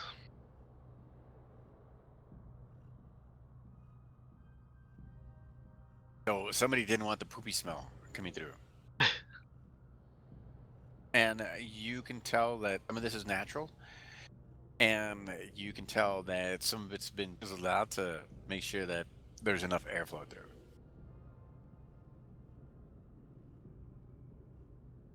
I slip up into the crack and try to see beyond it. Okay. You notice it's a very, very tight fit. You're not going to be able to equip a weapon. It's a goblin small, like really, really, really tiny. Like deep gnome small. Like when somebody chiseled this out, kind of thing. They were pretty much doing it with their fucking teeth. Kind of small, like, okay, you're the tiniest one, get in the hole. Well, I'm only 3 feet tall, so Okay, these goblins are skinnier than you. really. Yes, they're not bulky goblins. They're really lanky. They're like a golem type, except shrunk down to like about your level. Well, I sheathe my daggers and try to. If you're gonna go in the hole, you're not gonna be able to take your backpack. You're gonna have to take everything off of you. No I can't cloak, no see nothing. up there though. Oh, you can sit there and see that goes up like, from what you can see, because there's no ambient heat and stuff like that. You can sit there and see that at least goes 10 feet up, and then it's dark.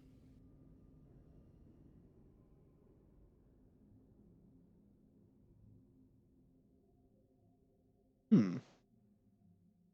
Make a perception check. Um, Gosh, I can't make a perception check to save my life tonight. You don't detect anything up past that I 10 wriggle feet. back down out of the hole and say I don't think we'll be going that way. There's nothing of note on the wolves. You can sit there and see that the chains are rusting. Um, Poor quality. very, very, very poor quality. How well were they pegged? Put it this way: if We're lucky we killed them. yes, it would have been easy for them to make like above 10 or 8 to like break them if they would have detected you guys, and then they would have gotten score on like any attack. So yeah, because all it needs is like one of them to be within like 4 feet of each other, since they were all within like 5 feet. So two of them would have gotten like +4. So we're lucky that we killed him as fast as we did. Exactly. If you guys wouldn't have killed the first one and then up and then killed the second one, if any one of those guys would have lived, that one in the back that came up would have given them +4 on anything. So that being said, now that you guys are back into main corridor, what now? Keep on moving. So up ahead, you do notice that bit of gravel. right there. And you notice that this is a walkway going up. So,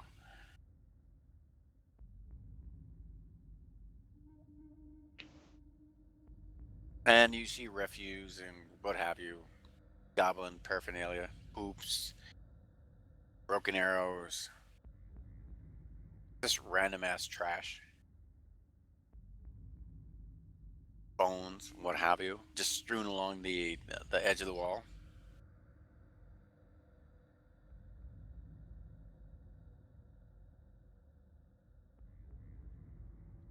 And you sit there and you see the same in the water, right along the edge of the shore.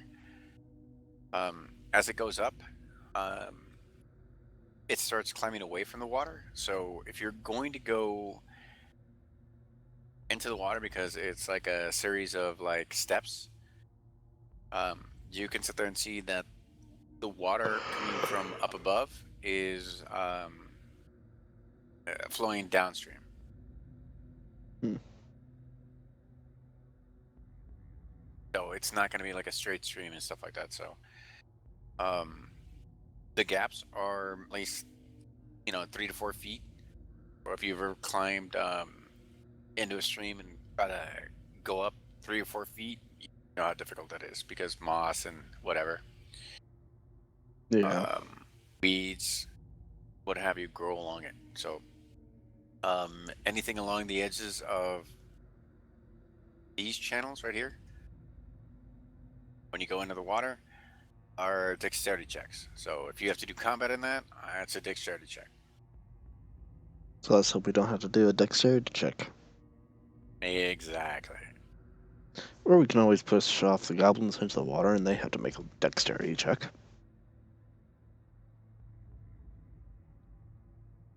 Or get the risk of getting swept away by the rapids.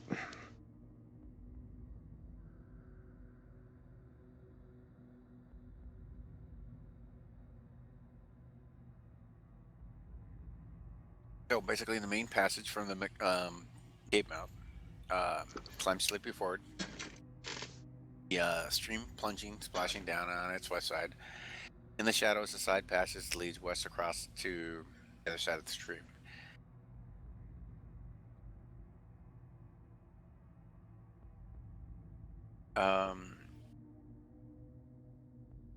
In the shadows of the ceiling to the north, just barely make out the dim shape of what appears to be a rickety bridge of wood and a rope crossing over the passage over the water ahead of you.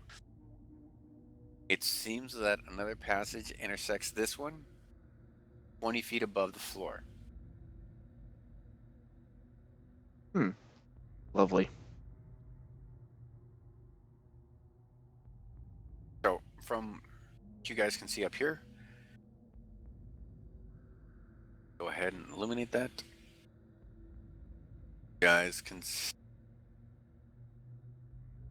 about this much.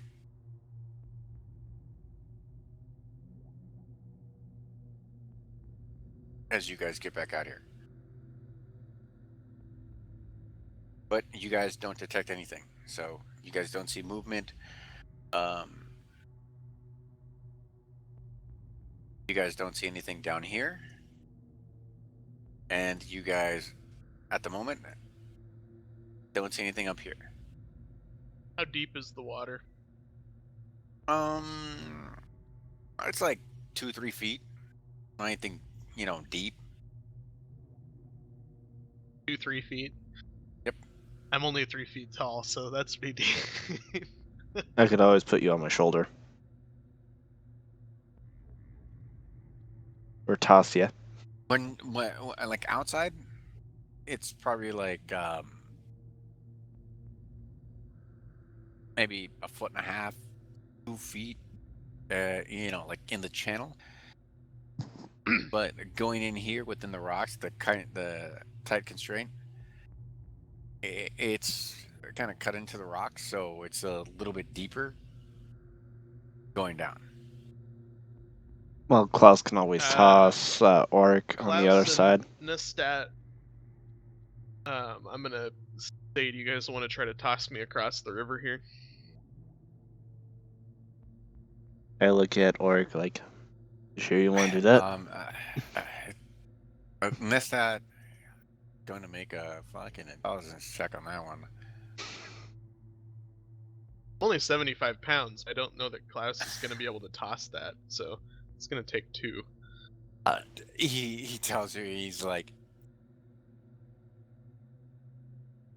if we toss you across, no one's gonna catch you. That means you're going to make noise. I can do an acrobatic tumble. If you fail, you're going to make noise, and then you're going to be on the other side. If anything is there, How you're on your own until we cross. And if we I can't go up there. cross in time, Okay, hold on a second. okay, so you're moving up. Yeah, and I specifically look up that way. What do I see? Up what way? Up across the river where I was gonna have him toss me.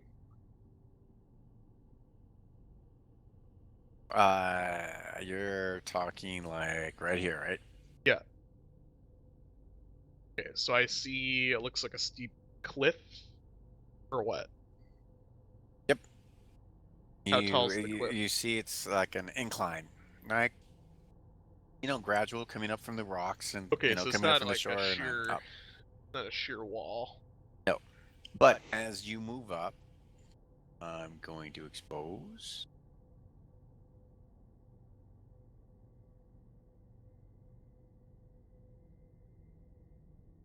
You see this, and because you made your stealth checks,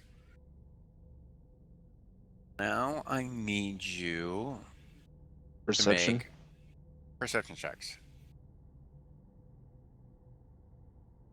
Nothing hides from my eyes. You see, Again, my shoes untied. and a nice pretty pebble. Okay. You see a goblin walking across, and he's walking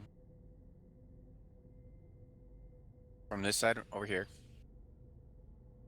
down this way. And as you see him, walking and stuff like that, he just kind of like looks nonchalantly over the sides. He's grumbling to himself. He's eating something. It looks to be like a freaking fresh rabbit. And he's just like chomping on it, grinding the gristle through his teeth. And he's like kind of like looking off to the sides and stuff like that. And you see him walk across.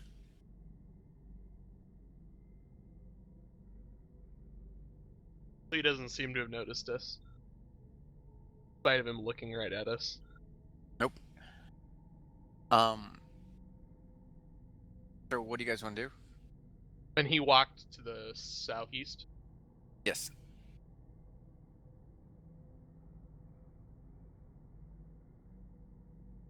I basically, as he's about middle of the bridge, I basically tap.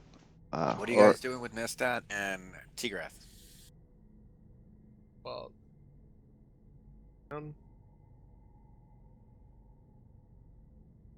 basically, I Now guess. remember, if they move into a certain range, I'm gonna have them roll for stealth. Or do you guys want me to have them roll now? they're staying there for now. Klaus can Okay. see them, so that they're in line of sight with him. And Klaus should be able to see me. Yeah, I'm should. under So the you're bridge now. under the I bridge? stealth. Okay. And I'm gonna do another perception check to see if my shoe's untied. Your shoe is not untied. But while you're moving up there, you hear the same grumbling and the same gristle chewing you heard earlier. And now it's coming back across the bridge. Um, just meandering back over to the other side. So make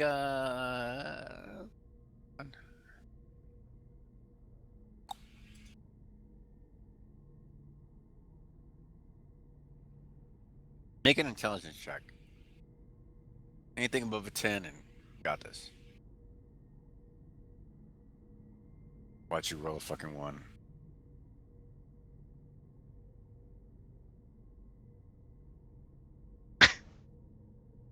Okay. Apparently, I'm just not think Oh, today. yeah. I can't see anything. I You can have attack. no idea if this is the same one or if there's multiples or this is just somebody else walking back and forth across the top.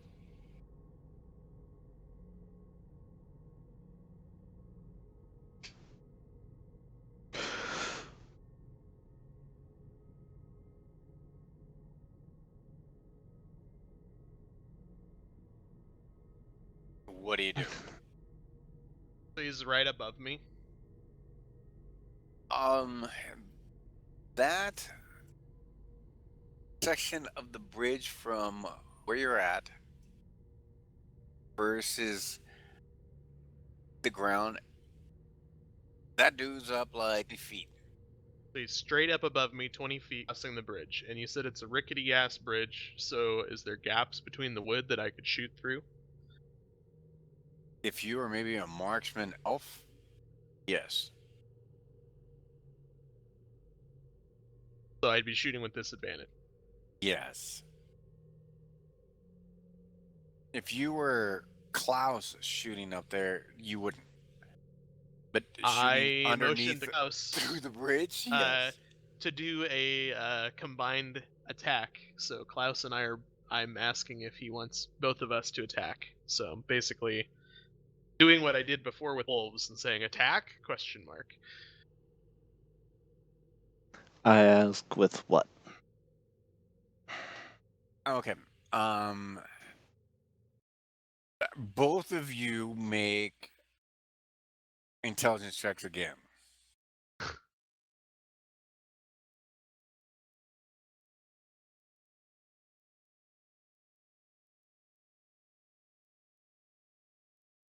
Okay. Orc, you realize if you guys don't kill this guy outright, you're fucked.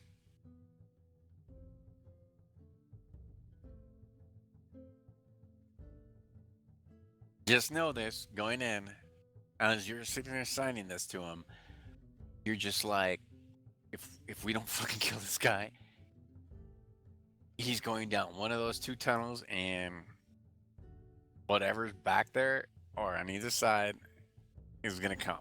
How rickety is this bridge? It's 20 feet up and it could support the 3 wolves. Put it this way, 3 wolves with a goblin like taskmaster behind them, they'd be able to walk across. So it's not that rickety. I'm just saying it's a rickety ass bridge. Like dwarven, like halfling standards, human standards, elven standards, you'd be like, Well, I what I'm wouldn't take asking is wouldn't if take I it were apart. to I attack wouldn't. this bridge, I wouldn't. how much damage would I potentially have to do to it to just You But- can't even hit the supports from where you're at right now. I'm not it's talking about with my bow. okay. I'm It's gonna tw- blast it- this it- son of a it- bitch. it- That's what I'm gonna do. It's 20 feet up. The supports are about 5 feet down, and the supports only come out from like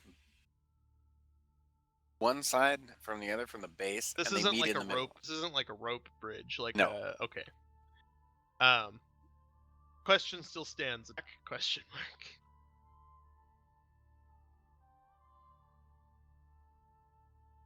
Do, do, do, do, do.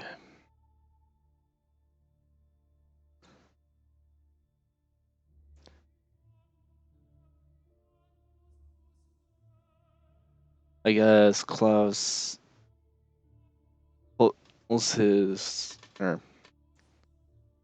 Takes his bow off his shoulder and knocks an arrow. Sit. Basically goes attack. All right. 3, 2, 1. Hold on.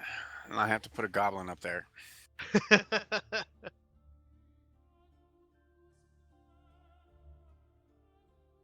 Yeah, I don't think the module accounted for. For morons. Let's just say, yeah. I figure anytime I roll the dice, there's a 50% chance I'm gonna fail. So why not try? Yeah.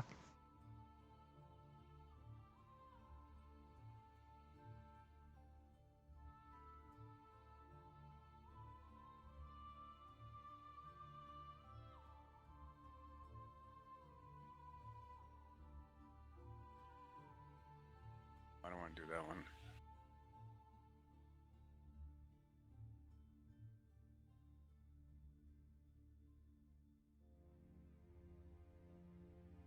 Okay.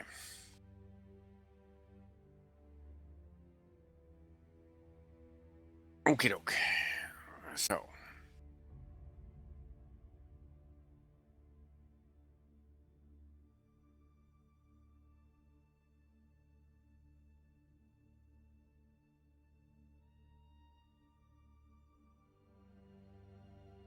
Oh, ready? Yeah. I guess I'll go first. I take it you're waiting till the guy gets to the middle of the bridge, or? Well, I just figured you didn't want him on top of my head. No, he's I already asked you dead, earlier if so- he was right above. Okay. I asked you earlier if he was directly above me, and you said yes. So, I'll put him right in the middle of the bridge. well, he's dead.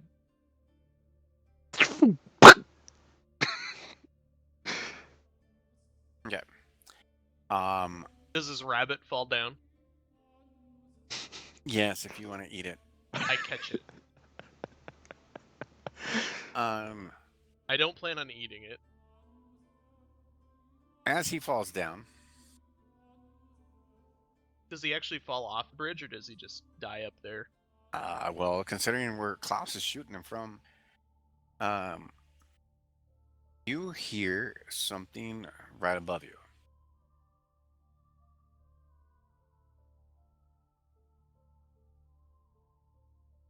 Okay, I'm moving you real quick. Hold on.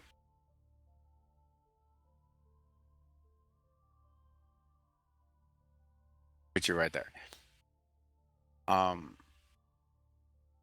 You see another goblin comes up, and he sits here and he says to the other one, he's like, "Nah, Shaq, fool, trip fall, always lost rabbit." But he's right there at like the edge, so. Well, my 50% failed, so. Okay.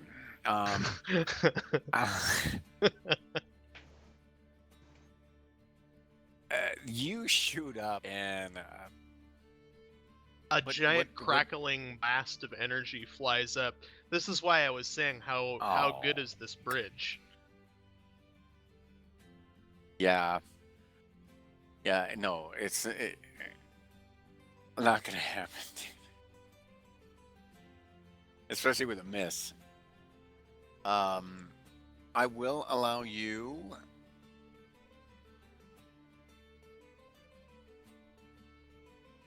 Hold on. It's gonna hit something. I will allow you a 1d6 roll. So 1 to 2 equals straight out freaking miss, right? Hold on. I got a 4. Dude. You can't. No, it doesn't count. 3 to 4 equals um Bridge. you blow a hole out under Gabi. And he's got to make a dexterity check. 5 to 6 equal what the fuck? You fucking hit the rock and that shit I rays blow the everywhere. board out from under the goblin. This Okay. this spell, if it, the reason why I said that it, why I asked how powerful this or how strong this bridge is because when it hits something, if it hits it, it flies like 10 feet. It's a repelling blast. So like if I hit the bridge, I should have done enough. Well, I was assuming it was a rope bridge, but if it was a rope bridge, I could have bounced the bridge and made him have to do a dex check to see if he fell. Mm-hmm. Well, no, you made it. So he's gonna make his save.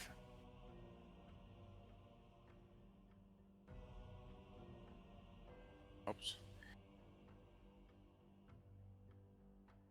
How the fuck do I roll on this? There it goes.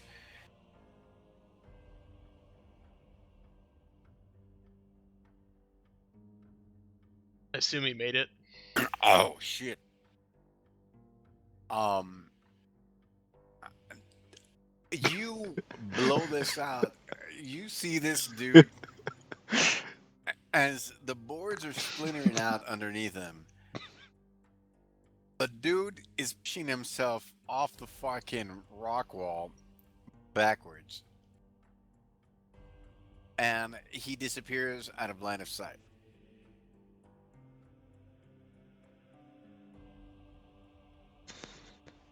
I'm guessing And that's not a good he thing. is gone.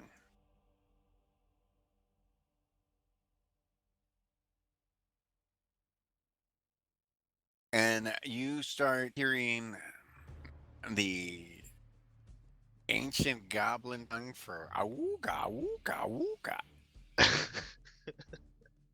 And awooga means in the ancient goblin tongue, wake up, motherfuckers, wake up. And you just hear this trail off. And you hear it trail off like you just hear it go south.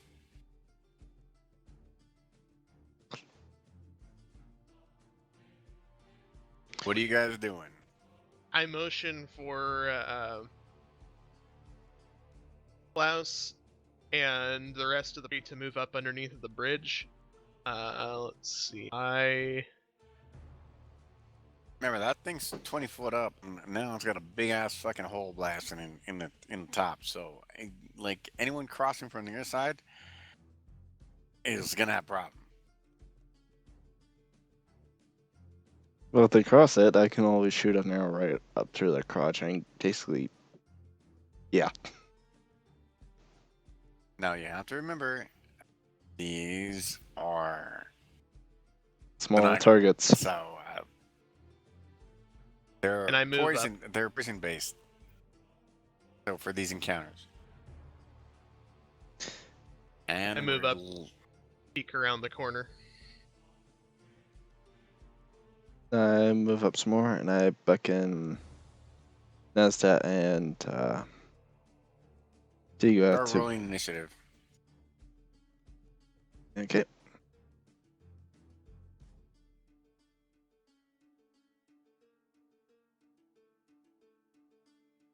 It's a good thing Tigrath rolled well because she has no bonuses to her. Wow.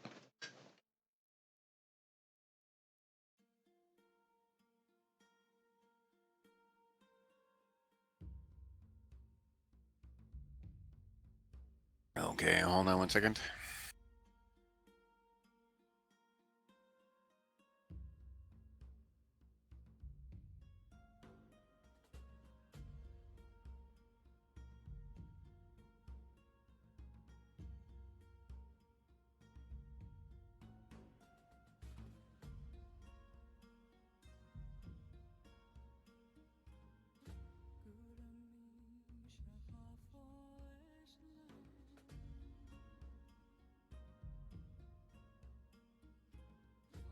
Okay, that's enough for now.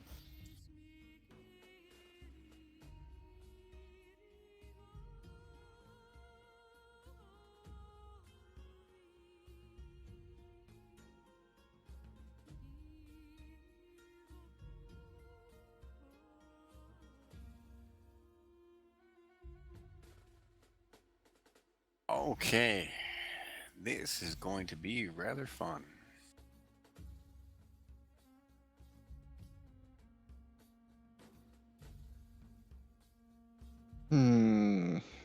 Normally when a DM says that, their players better get really scared.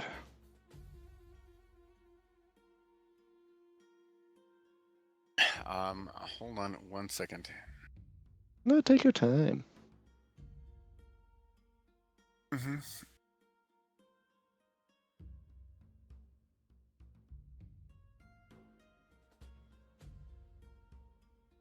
Oh man. Is this gonna hurt? Apparently, these guys have a world dragon with them, so. Hey. Oh, great! They have a cave troll. Yeah, you gonna be lucky it's a motherfucking cave troll. Okay. So the alarm's been sounded. You move up, and hold on one.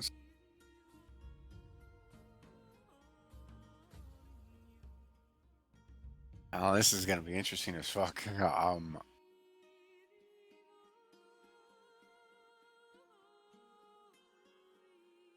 Acrobatics, Arcana. You see this, and that.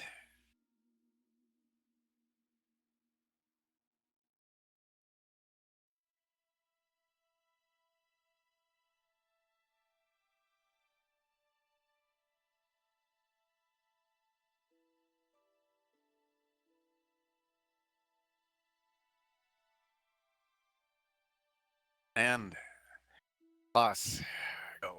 It's your turn.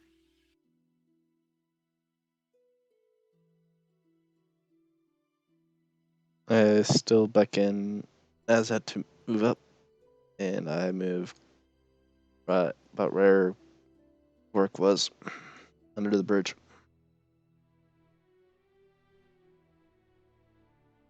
So you want Nestat to move up? Nastat and Now Tigoth. you got to remember. Okay. Yeah, he motioned for them to follow up. Okay. So yeah, I mean, we were trying to keep line of sight here, so they followed up. I have to make a wisdom check real quick. Is this just to find out whether this was a stupid idea or not? Because I am. No.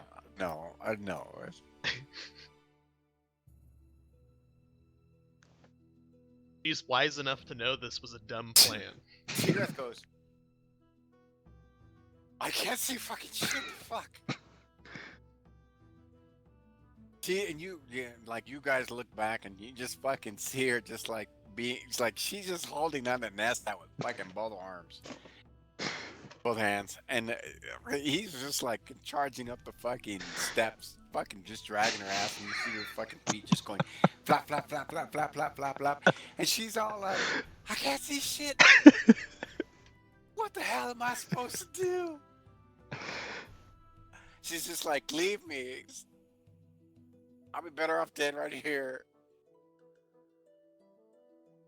And also, as I was moving up, I was getting a torch ready to be lit.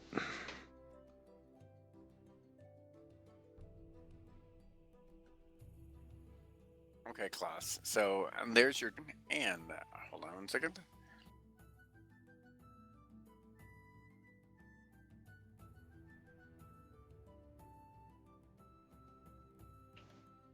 Actually, rather than lighting your torch, when the since I actually haven't been role playing her, when the alarm was sounded, she casts dancing lights.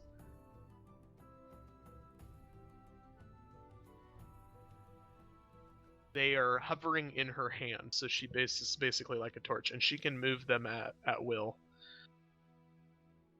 Oh, Tigreth? Yes, so she has a 60-foot light radius now. And Okay. a 20 within 20 feet. Okay. She can actually move the 3 into play. I didn't realize that either. Hmm. Oh, 4. Up to 4 torch-sized lights range, making them appear as torches, lanterns, or glowing orbs.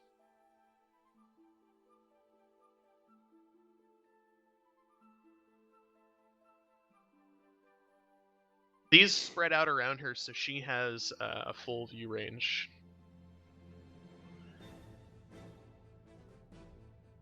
Basically bathes the cavern in light. Why is there a goblin one here?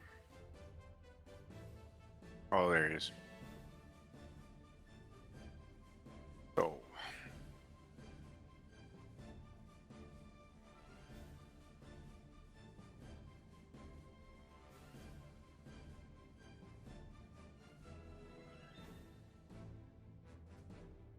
I got a bio. I'll be right back. All right.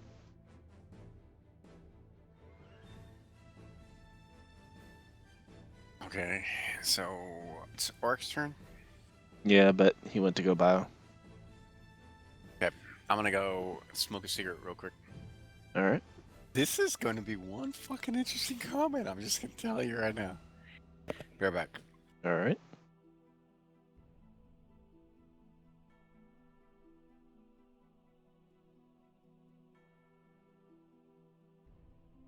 I have a bad feeling about this one.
I'm back.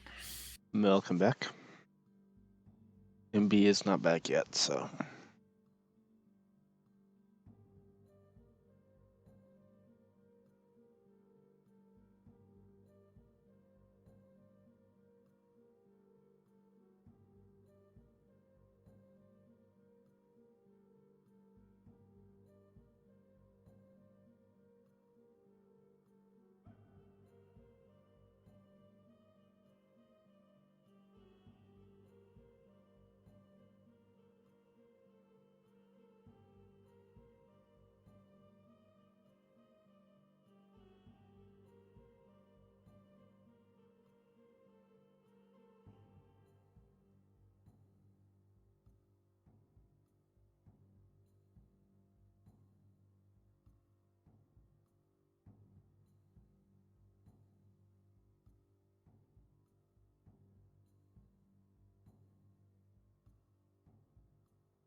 All right, I'm back.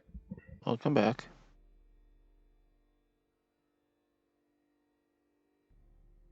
Welcome back.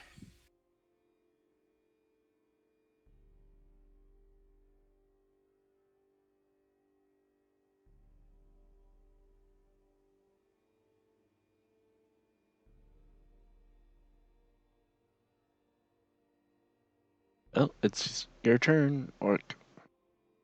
Oh. Um.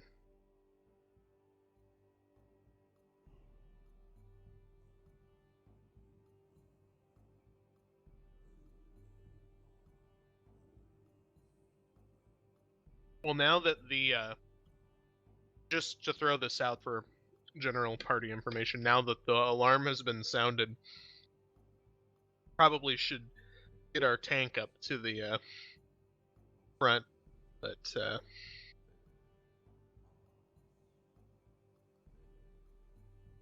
in spite of that, Orc else and around the corner here.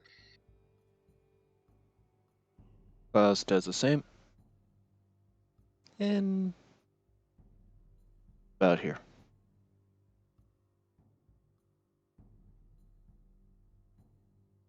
Okay.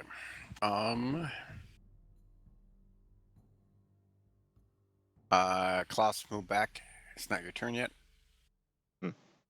We're in initiative, so Oh yeah, forgot. Yeah.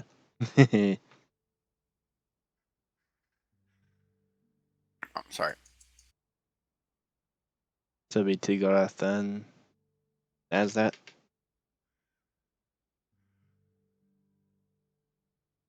So reroll stealth. No. Hold on. How do I get the fucking initiative down to Egrath? just click on the box in the combat tracker, and it'll move to her. I'm clicking on it, but it went to Klaus.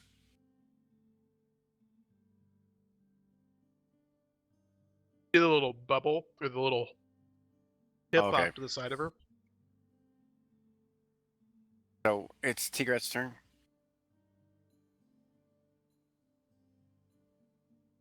Kind of ducks up underneath of the bridge, moves her lights with her. That's it. And readies an action. If somebody comes across that bridge, they're gonna catch a fireball. Wait, she can already Okay. cast Holding her fireball? action. She can already cast fireball?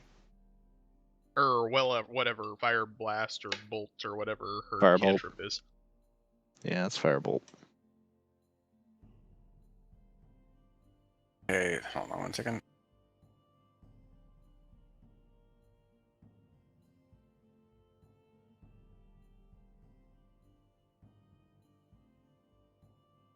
Is done. Nestat.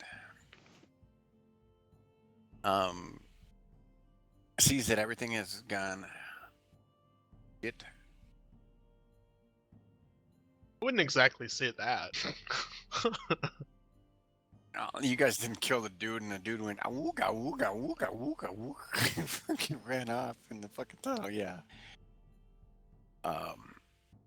He goes 5, 10, 15. It's just one tribe of goblins. How many can there be? He runs up to right behind Auric, and he's hauling ass. Oric's looking around the corner, by the way, and did you reveal any more for him? You don't see shit.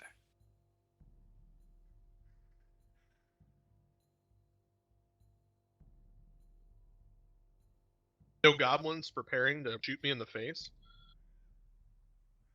That's a negative there, Ghost Rider. Well, that's actually a good thing, then. Don't just share the bad news.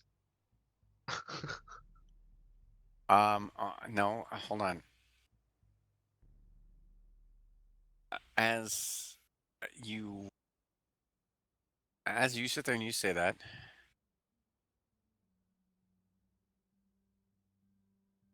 so you get to see this. There's a level 15 golden drake. As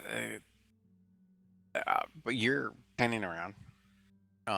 You saw that there was a dude right here, and he runs over back behind this stalagmite. What's the one from the Dami? top? Stalactite. Yeah, stalactite is the one from the top. Did you see me peek stalagmite. around the corner? No. You perceive him running back. You see something running back there. I thought you meant he was running because of me, and I was going to say I have a No, 20 for stealth.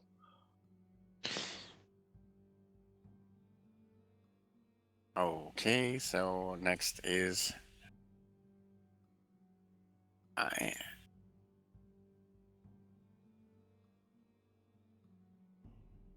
These are the fucking worst goblins ever. Most goblins aren't that bright. Normal D&D. You sit there and you see this guy, like, I don't know, like he gets like right there. And that's it for him. As a free action, I motion 2 that I see 2, and kind of motion for Orc to send the information on down the line. I mean, that's that.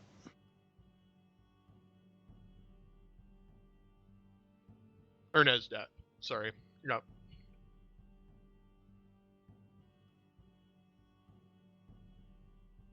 That name sounds like something's backwards.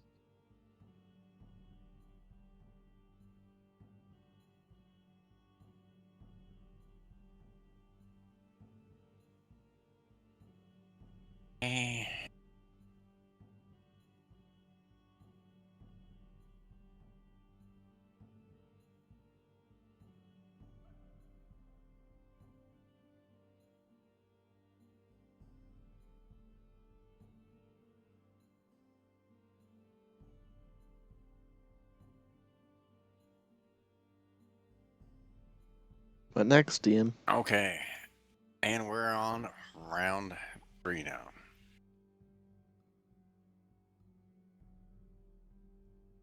Yeah, I guess Klaus moves up behind Nastat. Mm-hmm. And he basically keeps an arrow knocked on his longbow and basically scans around. Should I do a perception check to see if I hear anything coming up from top?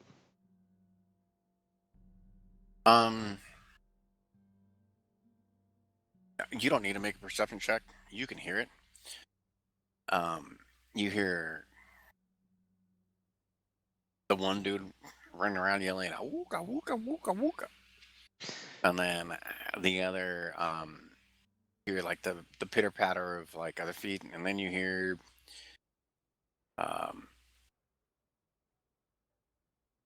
a yell, like a loud bestial yell, and then you hear this. Ow! Great. They got a cave troll and a wolf. Lovely. I'm betting Okay. it's going to be 3 wolves and a goblin.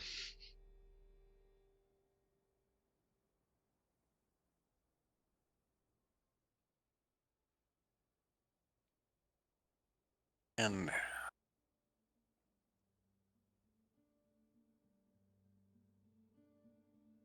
you hear like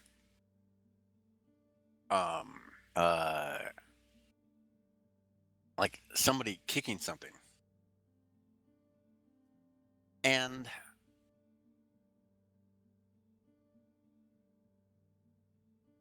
I need you guys all to make a dexterity check with a disadvantage.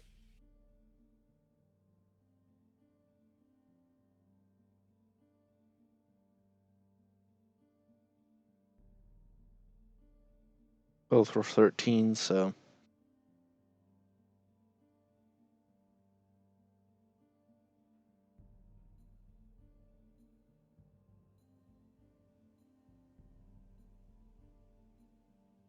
the Okay, anyone below a 15 failed. Um, you see, You gonna roll for already roll for Bucket. Nestat. Nestat already failed. Tigrath and Nestev then. Yes. You see huge amount of water coming this way. Like, I mean, fucking tall. Like, you see it come through here, see it come up around you where the water is, and you guys are just barely able to clasp along the side of the wall. You sit there and you see Nestat and Egrath are moved back.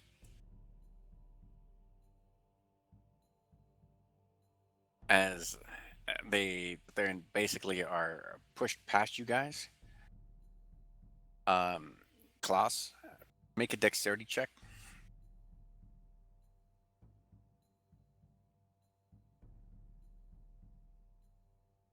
Okay. You step over Nestat as he fucking goes flying past you. And you hear Nestat fucking curse at the top of his fucking. so he's speaking. Tigra's spell is concentration, right? Probably. Can you verify that real quick?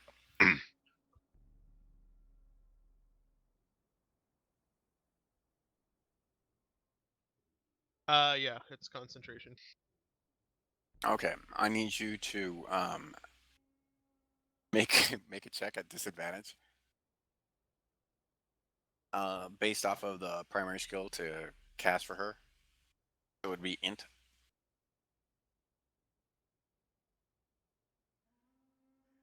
Anything below a 15 and she loses it. 16. Okay. You see her winking lights fucking go. She's like, God. And then you just see these fucking lights just like tumble after her, like going, that looks like fucking cool as shit. Fuck, I wouldn't want to be you, kind of thing. And you see the winking lights disappear on the car as she goes tumbling past. Each one of them takes 1d4 points of damage. Did any So- goblins go tumbling past us? Tigrat takes 2. That's a negative there.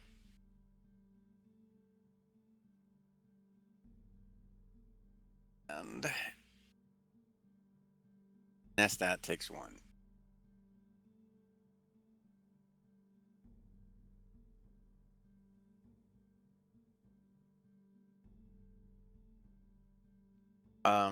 They're the next round for both Tigrat and Nestat is going to be making dexterity checks to hold themselves long, or they're going to get swept out and they're going to go back into the bottom part of the forest area. Oh, so they're flowing past. Oh, dude, fuck yes. You guys are just barely fucking holding on.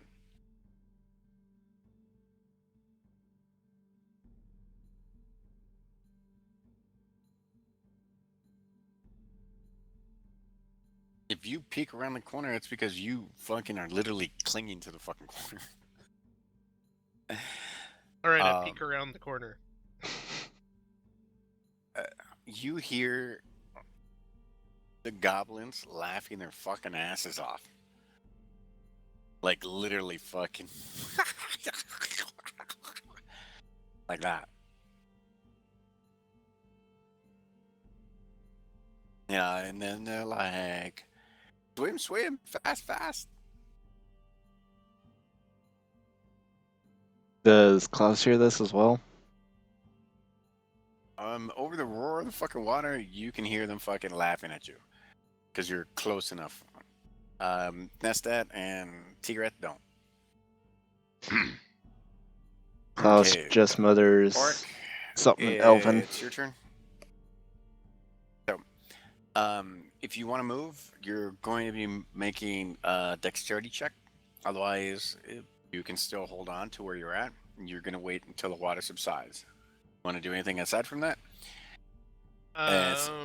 Because your action is going to be like basically surviving the water and then moving into the cavern. But if no one else is around you, you're going to be by yourself. If you fail, first I'm gonna make you're going to run into Klaus, and then he's going to have to make another dexterity check, and then you guys will be swept down. First, I'm gonna make a perception check. See if my shoe's untied. Nope. Your shoes aren't untied. Do I see where this water is coming from? I mean, obviously it's coming down the river, but is there like a gate nearby? Not from what you can see. All you know is that the water coming down the stairs and off to your left. And it is a substantial amount of water. But when I look into the room with the goblins, they're not having any trouble with this water? No, you... What I mean like is, where is this water coming from? When you look in, you see those 2 goblins fucking hanging on to the fucking stalactite, the stalagmites. Okay, so they are hanging on too, and the room is flooded. Yes.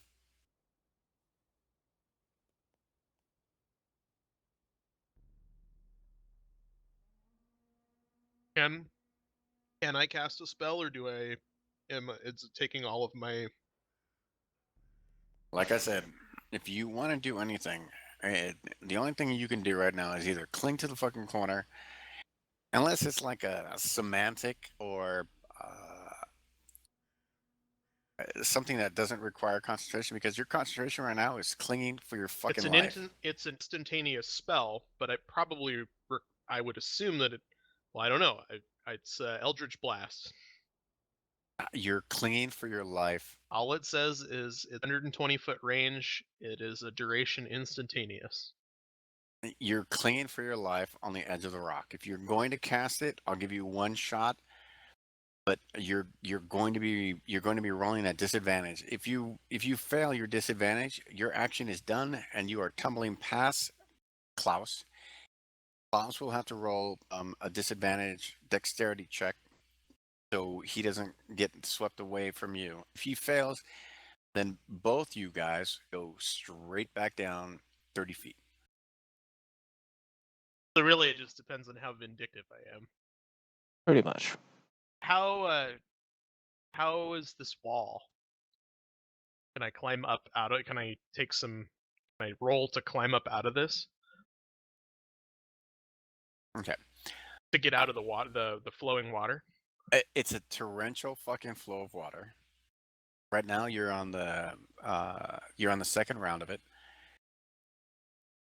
If you choose anything aside from cling to the fucking side where you're at right now, secure. If you want to go up and you fail, you fall. And it's a disadvantage right now. I'd say just cling to the wall. Remember, this is an ambush goblin tribe. These things are not made for you to just walk in there and beat the shit out of them. I'm not saying that. I'm just asking if there's anything I can do because it's my turn, and so I'm trying to decide if I have any other options besides hang on. Your option is hang on or Fuck the party. well, you can hang on and then move past, but if you move past and do that, you're on your own.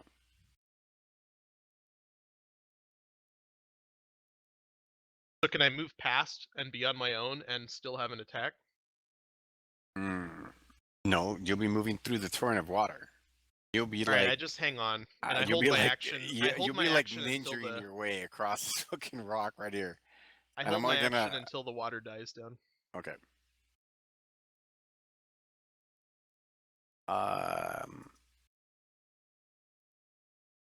Tigrath. Disadvantage. Dexterity check, please.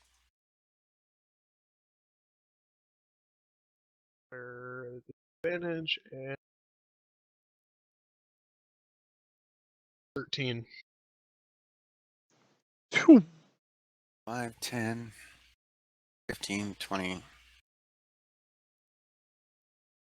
30 since that's a diagonal.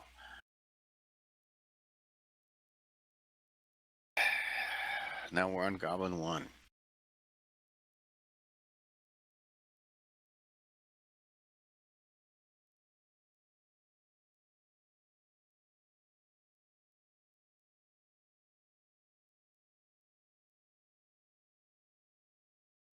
Broke. Nestat. Oh, fuck.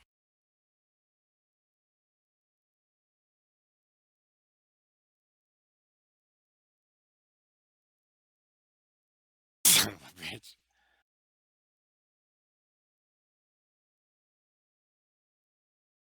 You hear the fucking grumblings and mail, Bitchings shield. of a pissed off dwarf. Way pissed off. Like, I'm gonna fucking wreck somebody when I get up. Heads are gonna roll. He gets back. You hear.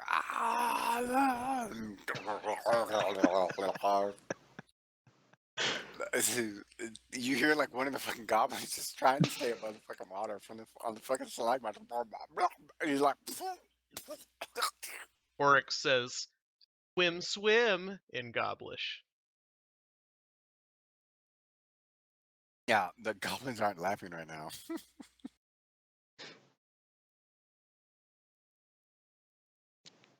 Okay. I guess it's gonna be my turn soon to face the judgment of the water. We're going to next round. Klaus, your turn. Disadvantage. The water's still going. But as you notice this round, it's starting to recede.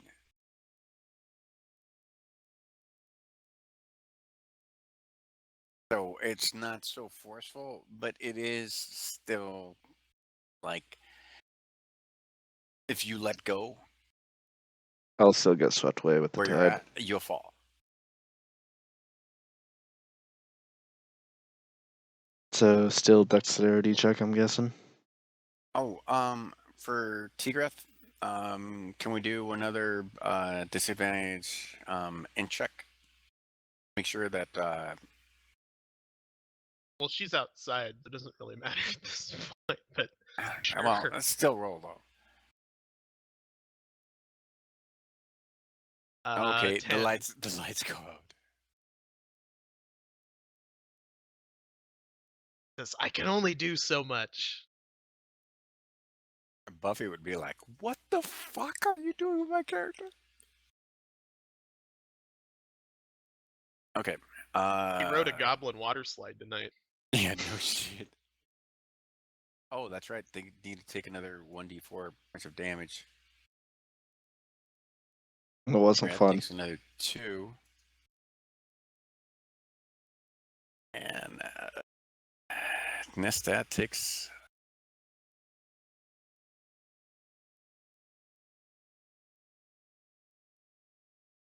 So So it's 4-4. okay.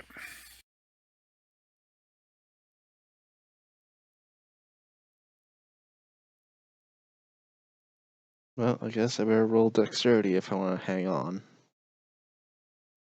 Disadvantage or just roll? Oh, disadvantage. What are you doing? Dex. Just trying to hold on. Oh no, if you're not moving, you don't have to worry about it.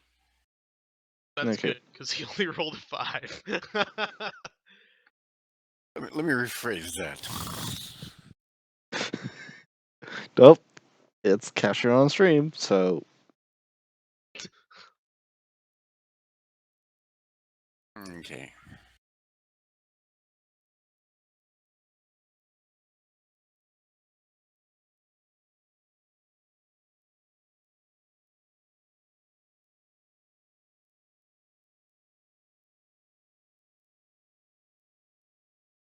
Hey.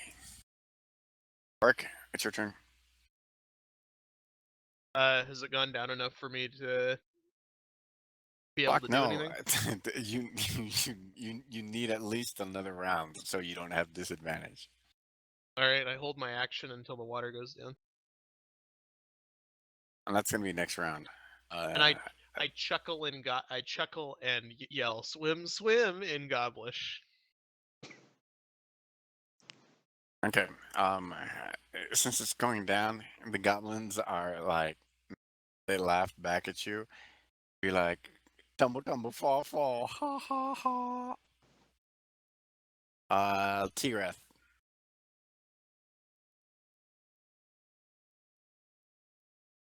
She gets up and wrings out her robes and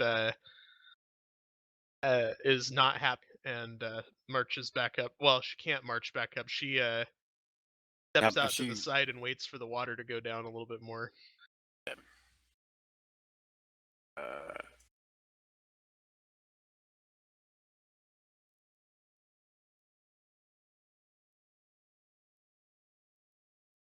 okay. Missed that.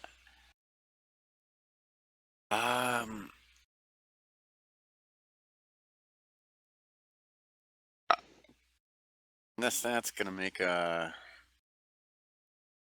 security check.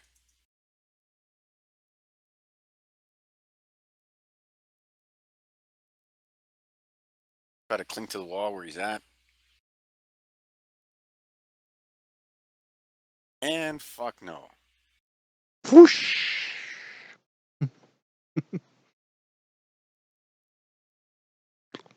Can we still hear Nastat cursing in anger from inside the cave or no? No. You hear this fuck in Dwarven, like whatever the Dwarven equivalent of fuck is. you hear it, but cursing. You hear like, I mean, it's a fucking bestial fucking yell from fucking Nesta. He's like, "Fuck!" And then it goes silent. Okay. Um. Now we still have more laughter from the cavern. More laughter.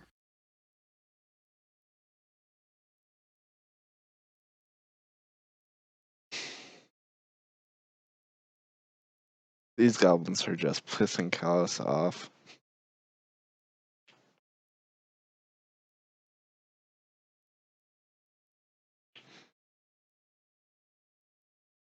Okay, Klaus, it's your turn. What's the water like?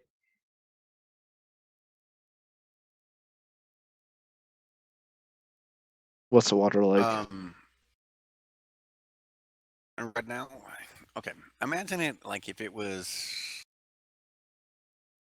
4 feet when it initially started, right? That was like where you guys are at. If you guys would have been like in here, like right here, that shit would have been like fucking 8 feet fucking tall. Where you guys were at right here, this was about fucking 4 feet. So right now, it's about like 1.5, 2 feet. So you're still gonna have to make a dexterity check if you want to go up, because of the simple fact that there's still water and you have to go upstairs. Or if you wait one round, you're pretty sure that the water's gone, like the deluge.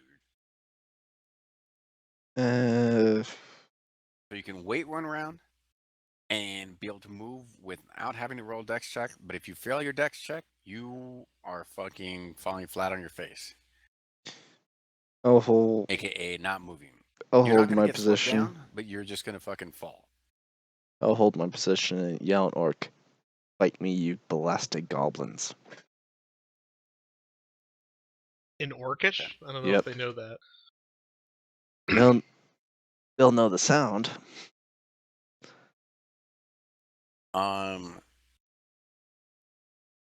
Do you hear the?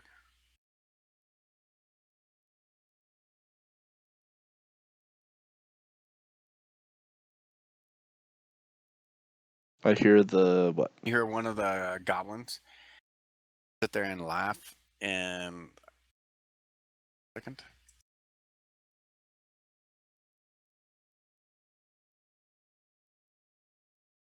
You can pretty much tell that you're sitting there saying something bad, so he just like yells back in common, be like, "Swim, swim, fast, fast," and then he just starts fucking laughing. Which one was it? The further one or the closer one? From you still got the water going around you, so It's hard to for tell. you to make any kind of like perception check, not gonna fucking happen, because it's a cavern and it's echoing. Plus, you've got the rapids around you. Oric, it's your turn. You can move, but you have to make a dexterity check Just a before you do dex? anything. Yep.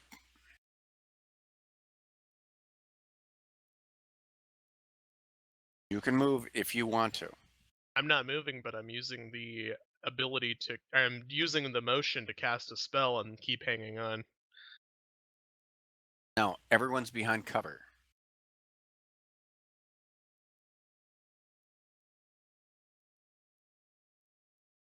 I don't know what you want to do with that. It says I hit him.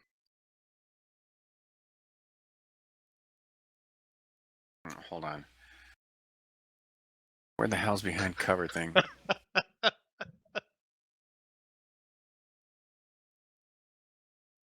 These guys are almost made out of tissue paper.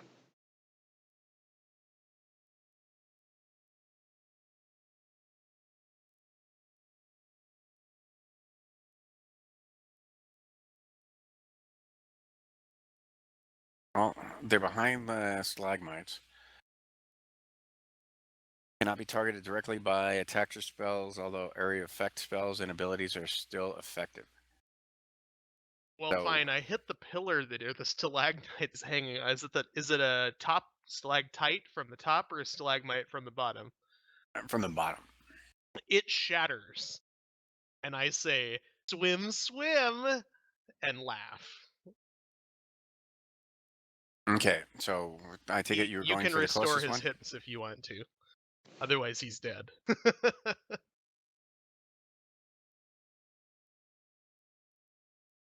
Yeah, the closest one.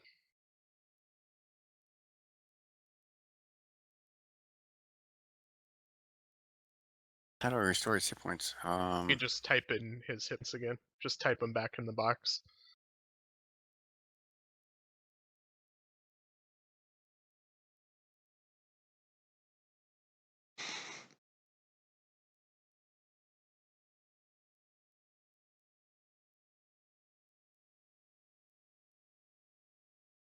Okay. Tigrath. So he's only got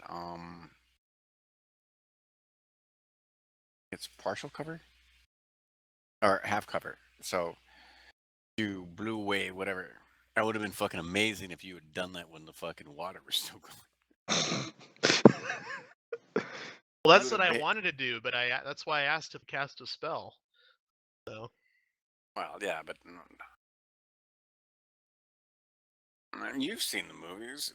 You've tried to like get in water that's running fucking fast. That shit doesn't fucking be like, yes, I'm going to juggle 2 balls and fucking walk across this fucking river. well, that's what Tigrath was trying to do.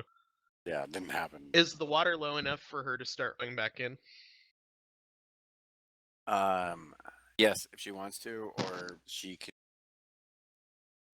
wait for Nestat because Nestat's down below. She goes and helps Nestat out of the water.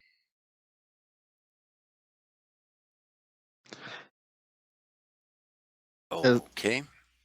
That's not. It's not going to be a very happy camper.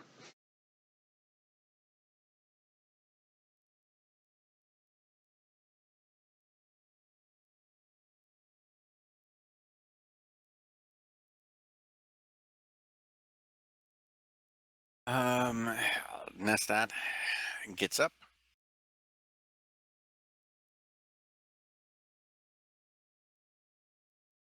And he's gonna have to make a charity check with a nat 20. So he's able to move 15 feet. Back up. And then he drags Egrath with him as a bonus. He can recast her lights. It's a Cantrip. cantrip.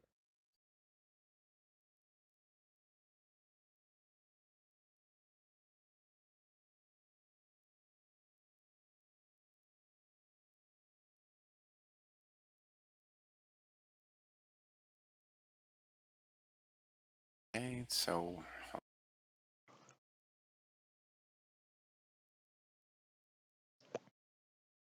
quick, run.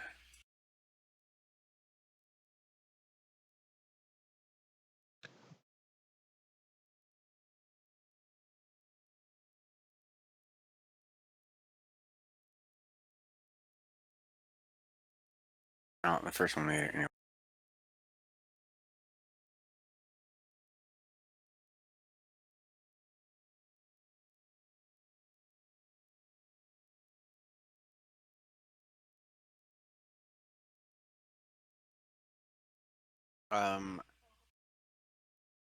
Or make a perception check.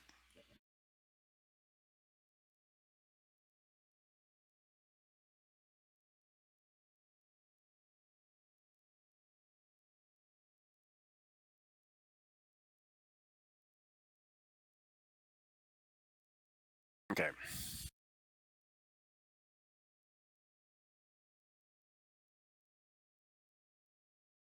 You hear splashings, water, but you don't notice anything. out of the ordinary.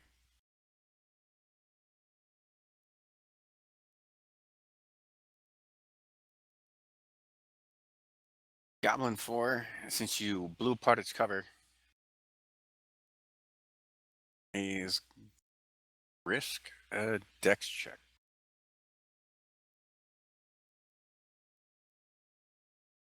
Makes his initial one.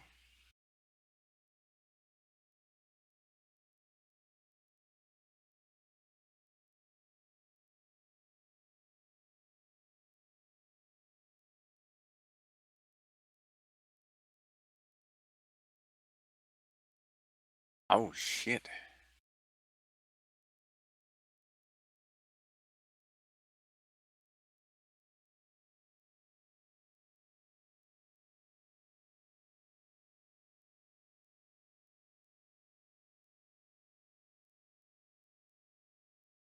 As far as you're concerned, the goblin in front of you that you blew out that stalagmite for just disappeared. All right.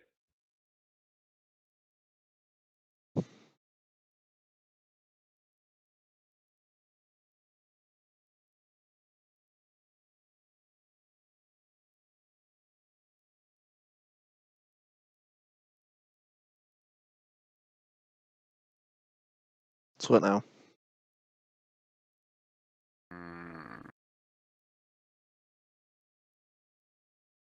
Next round.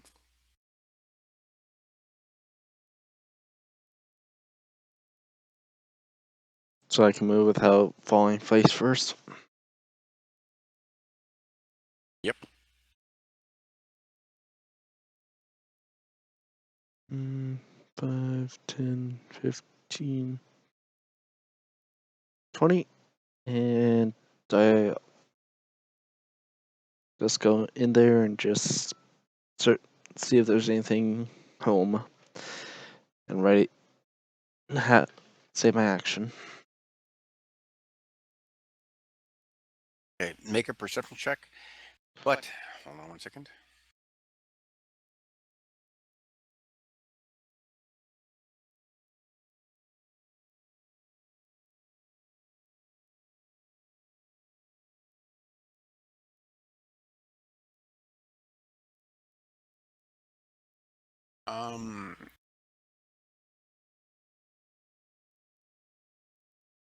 It's going to be a very hard check, and that would be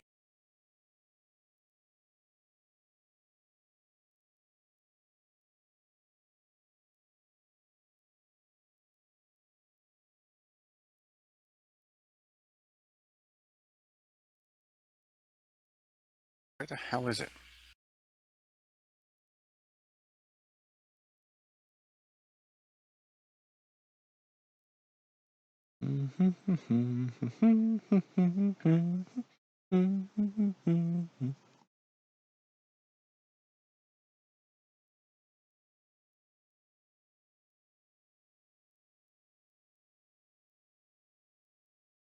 Dang, dude, I'm trying to find it.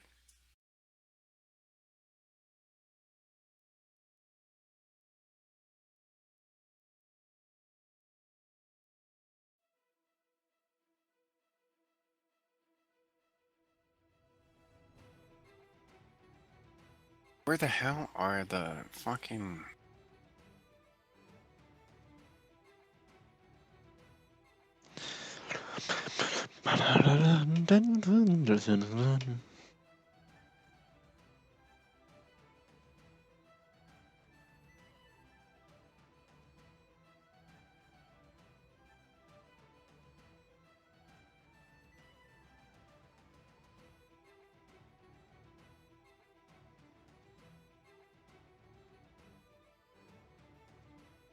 Biron, do you know where the table is for easy, moderate, hard?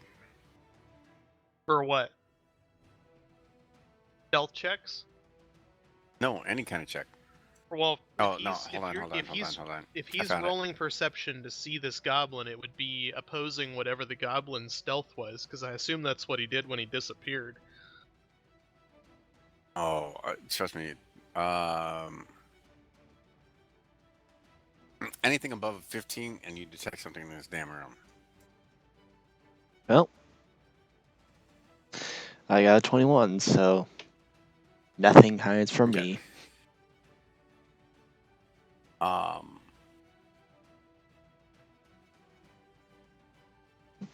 And I held my action until I see something, so.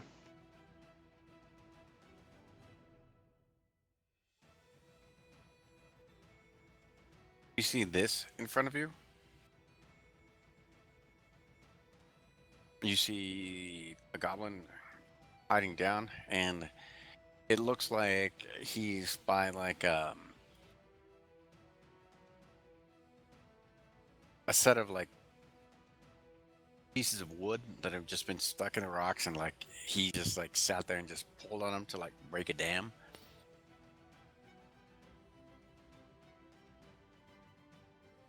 Is he in cover, partial cover? He's like, I guess you could say if you were to sit there and say cover, um, like half cover. So a 'Cause he's in the disadvantage? water and ducking down behind. Like, So well, he's just got +2 to armor class, so I don't know how I would give that to him. would be disadvantage B then?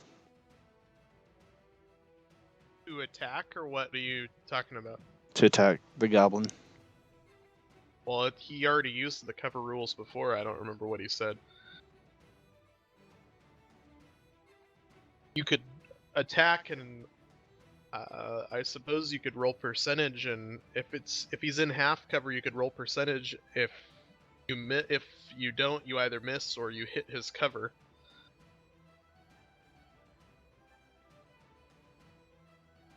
I don't know. You could roll disadvantage too. I'll just roll with disadvantage. Miss. Nah, that wasn't gonna hit.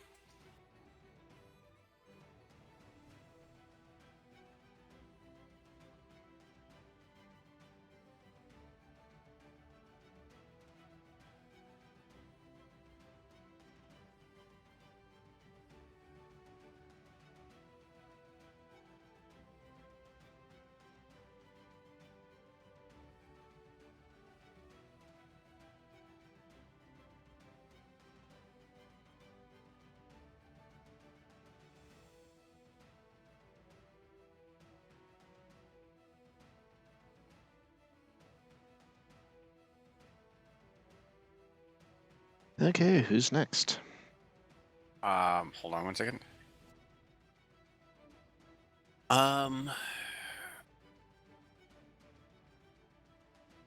Goblin 2 throws a javelin at you.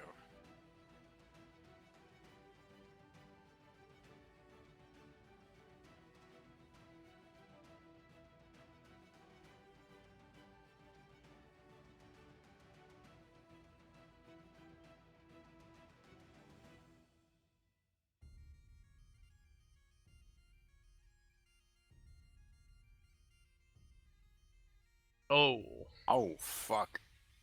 Fucking lucky ass. Sure you didn't roll advantage with him? No. 11. 11 give me.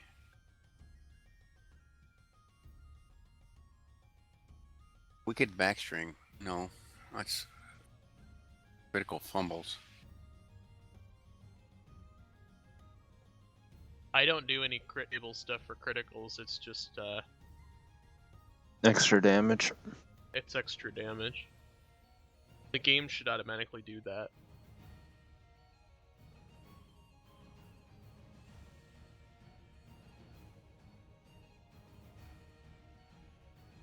So I should just roll the damage.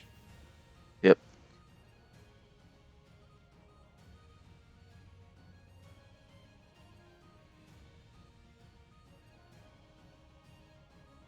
Oh, fuck. This dude literally fucking spears you. Is the javelin poisoned or not? Or is it just their Since arrows? they went through the water, there's no poison on it. Be hard to maintain fucking That's an poison. example of a question you should never ask, though.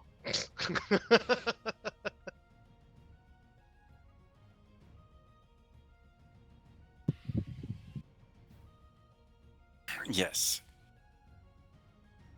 Oric, it's your turn. Blast this motherfucker back to hell. He's in cover, you said? Yes. He's got +2 C. +2 saves. And there's appear to be any other goblins in the room? Nope. Just so you know, we can see Goblin 3. Just because you moved him under the cover doesn't mean that we can't see him. Oh shit.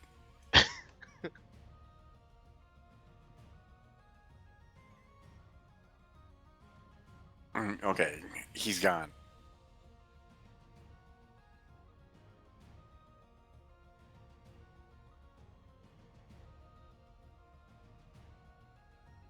Alright.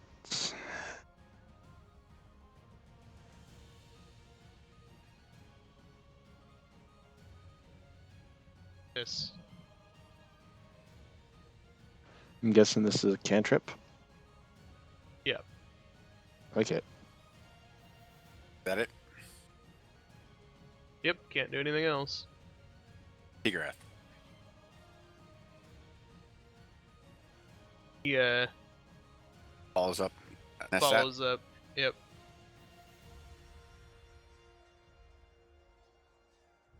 You're gonna wait for Nestat to move? Then you Well, can I'm move? assuming he's going up. Yeah, but She initiative. recast her light. Remember. Okay, she holds her action and follows Nestat. Okay. Thank you.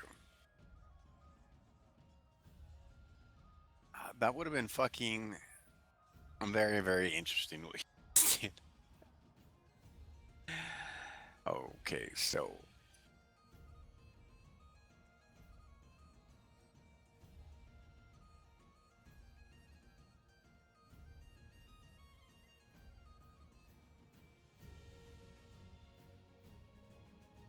okay, that's that. 5, 10, 15, 20, 5, 30, and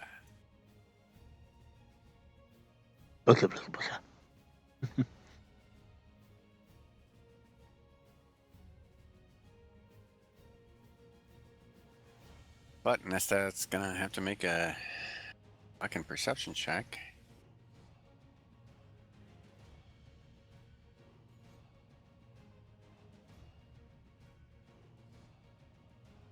And he makes it. And he detects Goblin 6. So as Nestat runs up,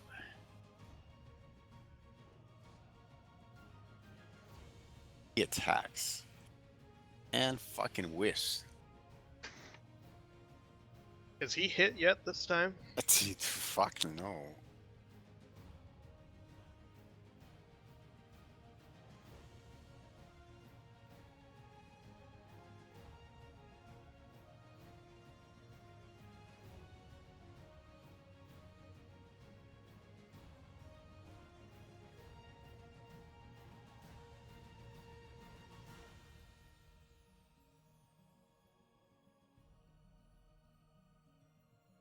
A goblin jump out.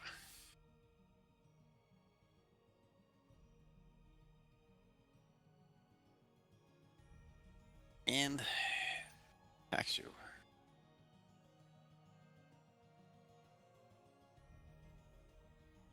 With advantage? Yep. Just because you knew he was there doesn't mean you knew where he was going. That doesn't really matter when he's just gonna come running right up to my face and attack me. He just came around the corner. Well, I You'll can't find out. You'll find out why.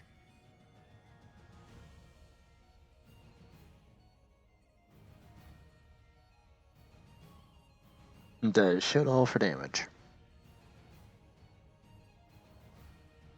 Yep.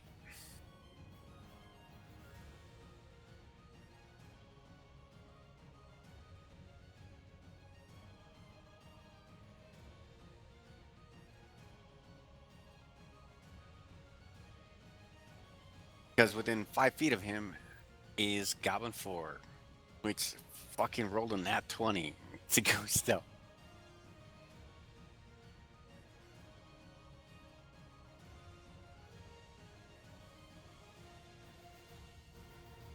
No one else is around him. Also gets advantage.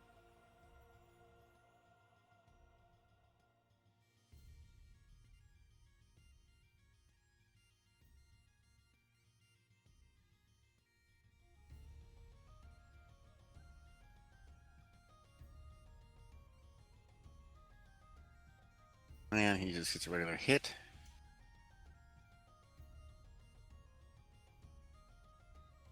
Nails it with the 5.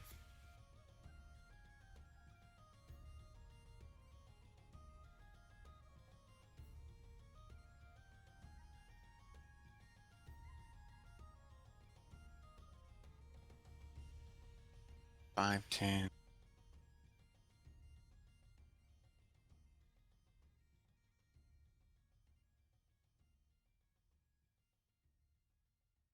As you do this, you see this big ass fucking wolf come down.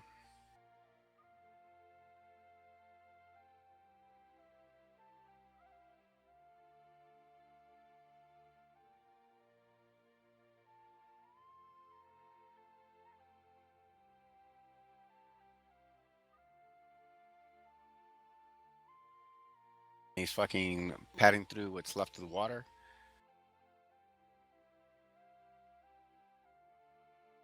Goblin.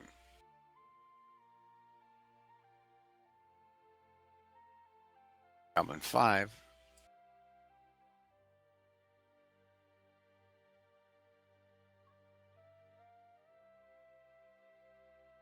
Alright, so attacking us that.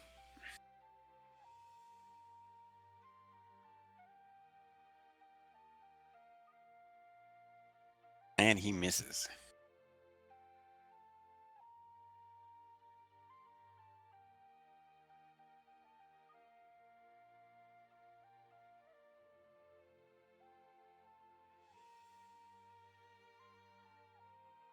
And you see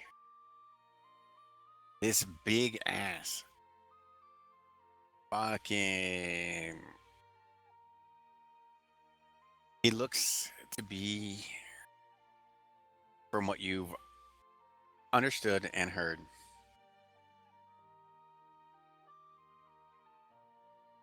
bugbear.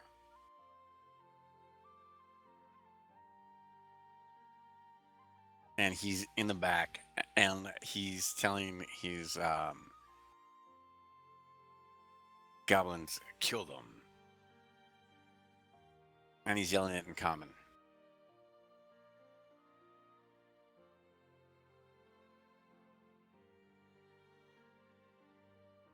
And we go to the next round.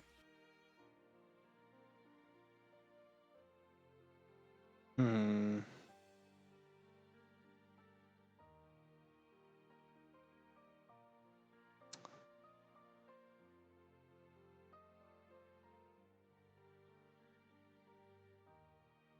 Pretty good line of sight.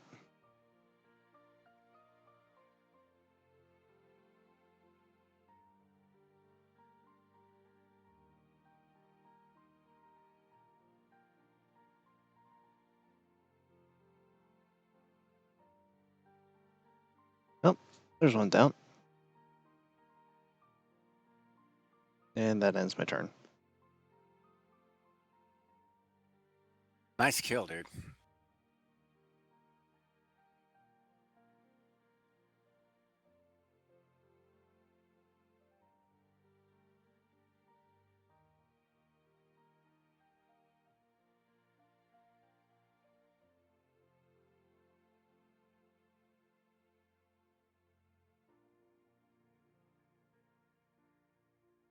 Goblin 6 move up here to help defend against Nestat and Erath for reinforcements.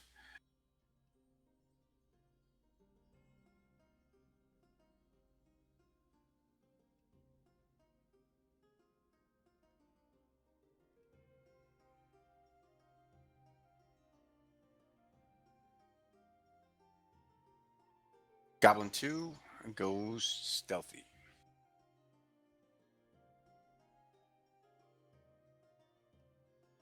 That's his move. Orc, your turn.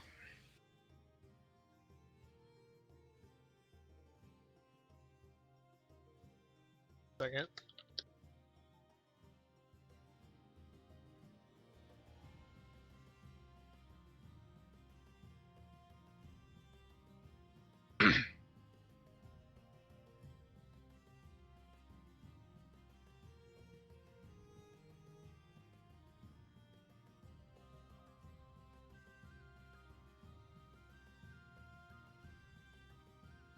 The wolf disappear?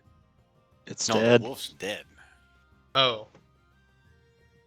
If you look I at thought- oh, I my thought you- attack, I thought you attacked I in the water. nope. Guy in the water went stealth.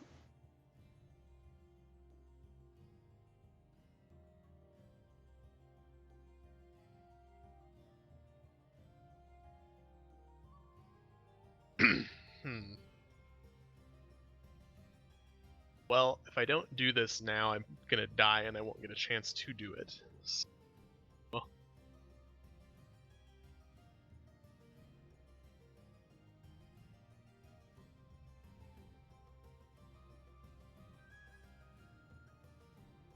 oops, I didn't mean to cast the ice.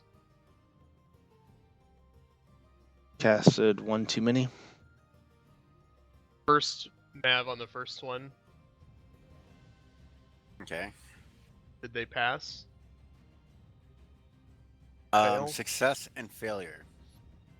So Goblin 3 failed. Alright, well it looks like they take halfage if they fail. No?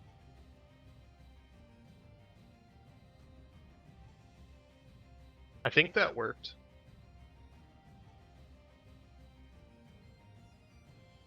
Goblin 3 took 10. No, 8. The other one died. Didn't have any damage on him before.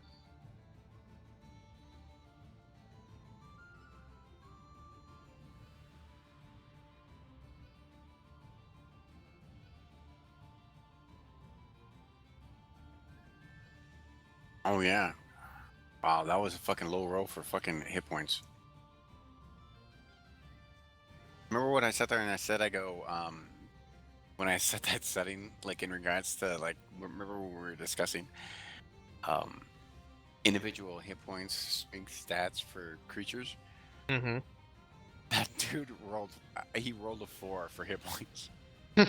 Ow. So he was pretty much a weak ass goblin. Yeah. Yes. Okay, The one Tigrath. that died basic splattered.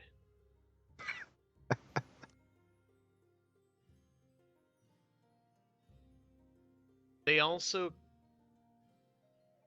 Which one? Did the one that died fail or the one that is alive fail?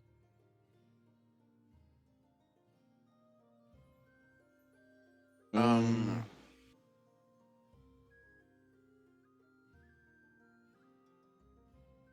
Goblin. Fine. Did Goblin 3 pass or No, fail? no, Goblin 3 still has hit points. He rolled high. No, I mean, did he pass or fail the save? No, he failed. Okay, He- he he- also can't reactions until his next turn. Okay.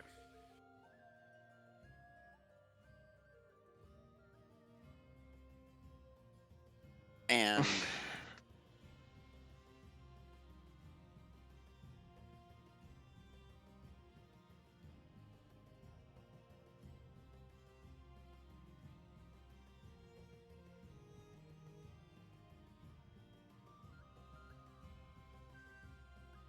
Listen, make a perception check.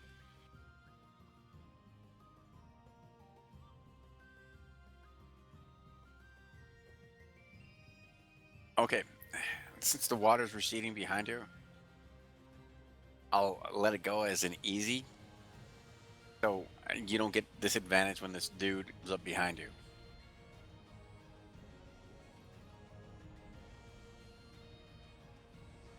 So I'll let you go with your full armor class in regards to him. Okay.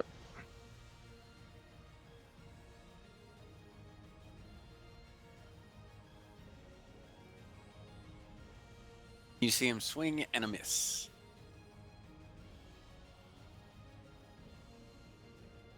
You nest that.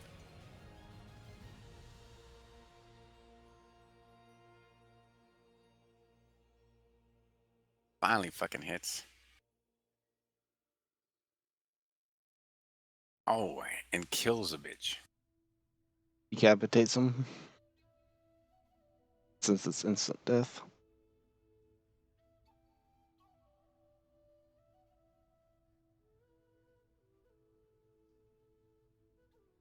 Moves up in melee. And it is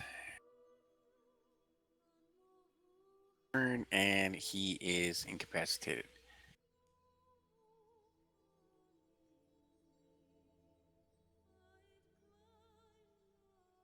Does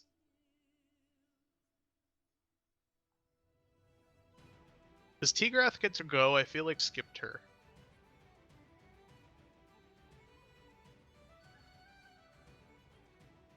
Because if Nestat went, we skipped her.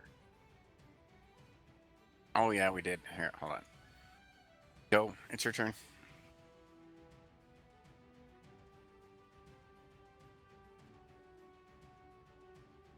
No, here. I'll move Manestat back. So if she wants to move in front and cast,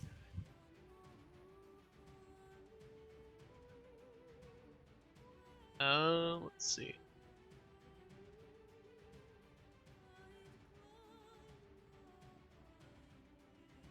She's just gonna cast a firebolt. Does she have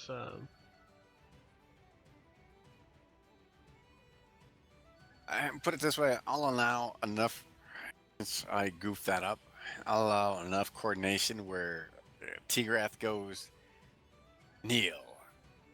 And well, he is a she- dwarf, and she's yeah. full size, so she casts a firebolt over the dwarf's head. He takes a knee, put it that way.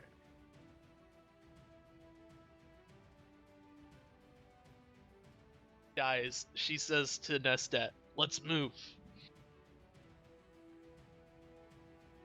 Oh, 5, 10, 15, 20. There.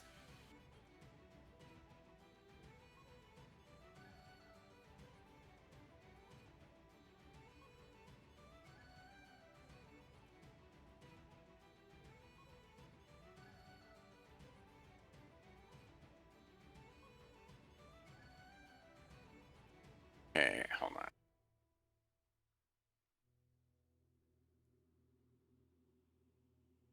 And a miss on Klaus with Goblin 1. I'm okay with that. Yes. 5, 10, 15, 20, 25, 30. Nestat charges up. Oh, wait, hold on. With advantage.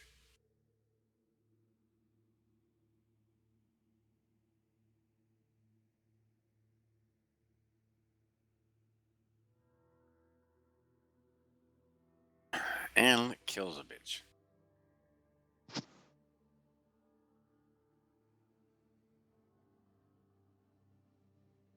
How'd Nestat go again? Now, I'm not complaining, but Oh, my bad. Call it Dwarven Rage. okay. Sounds divine, good. divine inspiration. I can take it back and put the No, enemy sounds goblin. great. Sounds great. It's dead. That's one wrathful dwarf. Um,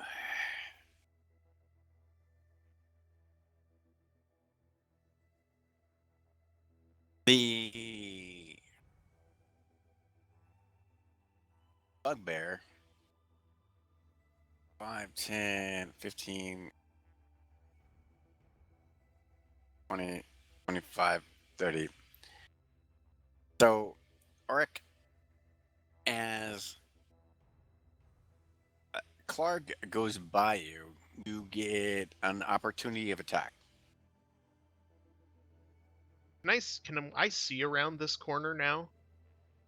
Or can I see No, that there but is a he corner was here? he was right here though. Oh, okay. You can move it. Okay. So he's unless you drop him, you can roll on No, the. I missed. Okay.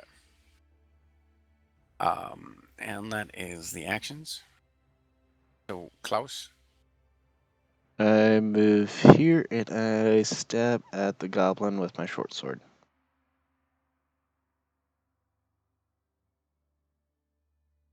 You stab him.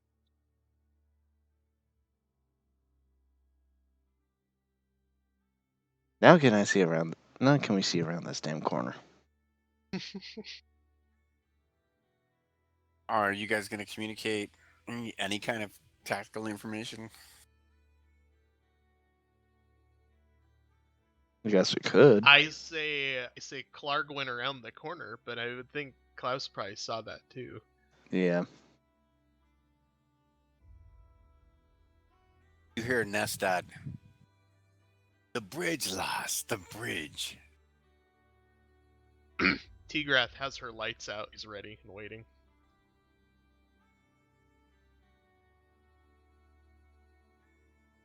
Did Klaus attack? Yeah. Killed. It's Okay. dead.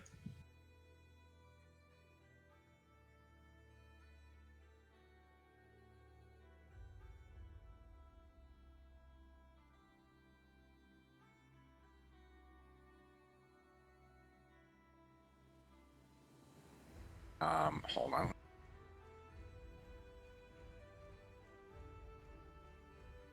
Fairy fire doesn't do any damage. Fuck.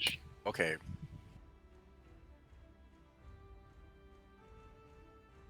This dude is trying to sneak down the river.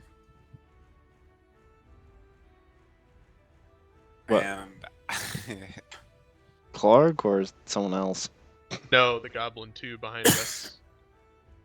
Goblin 2. He's like trying to get like a dog paddle. He's trying to get the GTFO out of here. My turn. Yes. It fucking landed on a 20 and rolled over to a 2.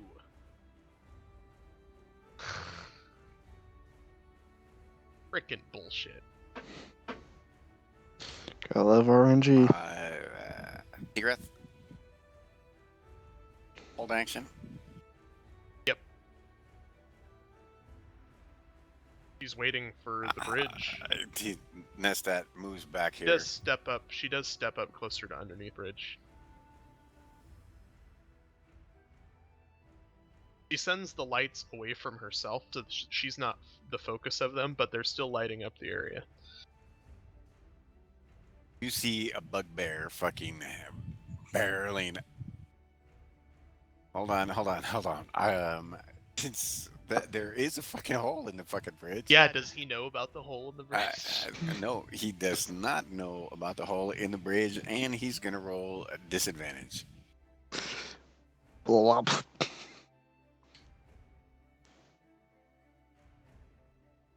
And he fucking whiffs it. Yeah, falls through the hole. He falls through up to his armpits. Legs are dangling down. Hold on. Because this is going to be a very interesting percentage roll for him. Okay.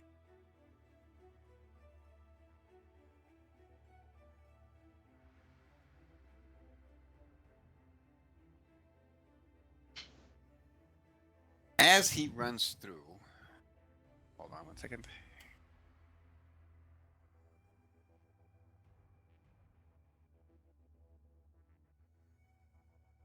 Okay. As he falls through, Nestat and Tigrat see this bugbear. He's fucking hauling ass. He's like, ah. And then he's like, huh? And like Pulls a Wile E. Coyote. he falls through, and he's got his fucking Morning Star in fucking one hand, and his Morning Star fucking wedges to the fucking bridge, slams up underneath the bridge. So he's like stunned, and he's just like barely holding on to this thing. And he's like, so he's dangling, but barely holding on to his fucking Morning Star, which is wedged into the fucking bridge due to the fucking hole that he just fucking walked through. So, Nestat and Tigrath both get attacks of disadvantage. This dude's literally fucking hanging like right in front of him, fucking like a piñata. With disadvantage? Oh, advantage, sorry. I was about to say.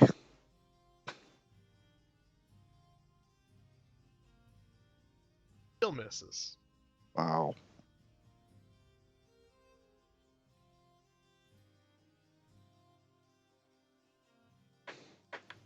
And Thank it's a hit. goodness. And he's wounded.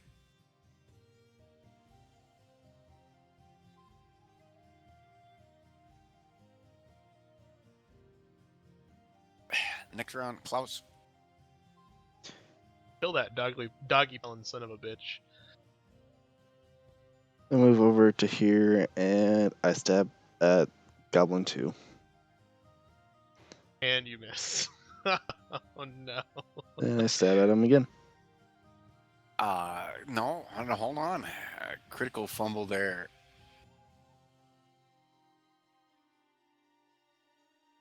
Oh, pulled muscle. You are weakened until the end of your next turn. I don't know what the fuck that means. I think that Well, means I guess that's an disadvantage. effect on you. I think it's a disadvantage. So roll on him.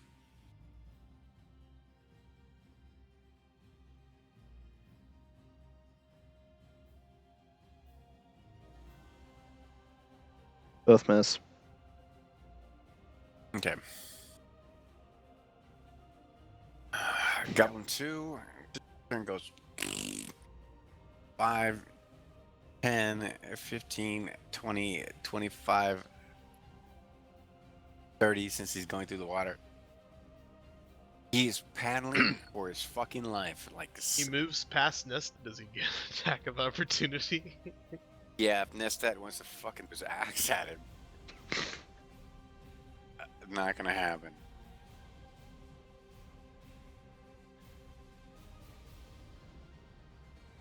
And considering he's like fucking 4 feet up, seriously not gonna fucking happen. I Arik, move it's your turn. into this shadowed area that I can't see apparently to find out where Clark went. Reveal the map. Oh, sorry.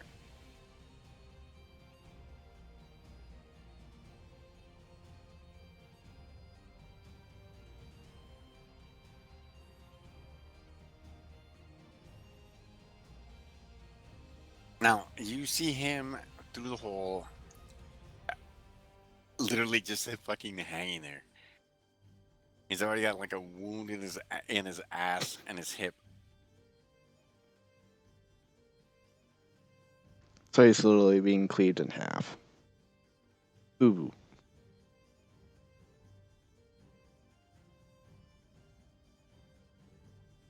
He also gets blasted downward with the force from that blow.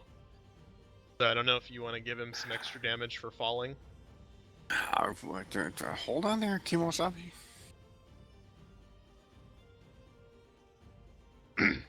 If he was standing in front of me, he would get pushed back 10 feet. Well, actually, he might be able to make a save. I gotta look that one up again, because it's a special thing for being a warlock.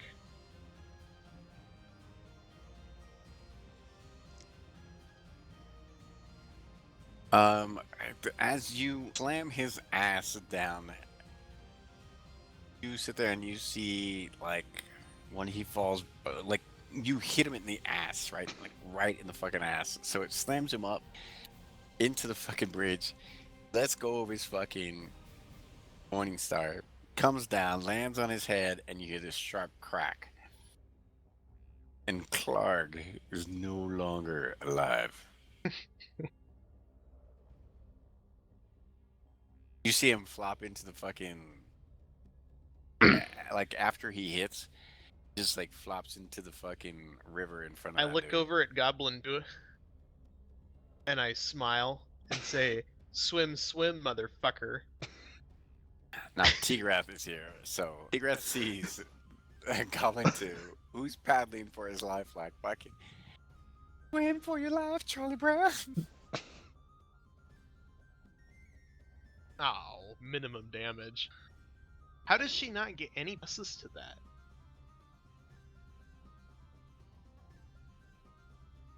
Fuck if I know. But it's Nestats. Oh, because instead of putting it into wisdom, she put her stat into intelligence.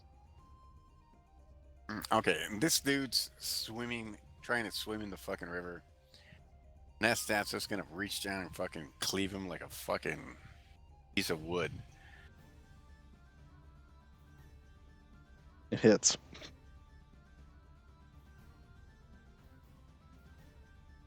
He's so dead.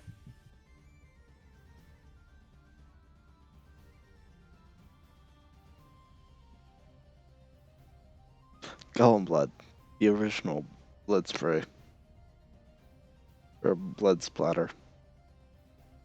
He just slashes fucking, like, his battle axe into his fucking side and just, like, cleaves it in.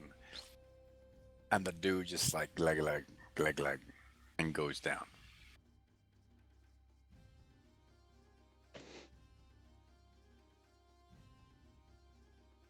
Guys have finished the encounter so far.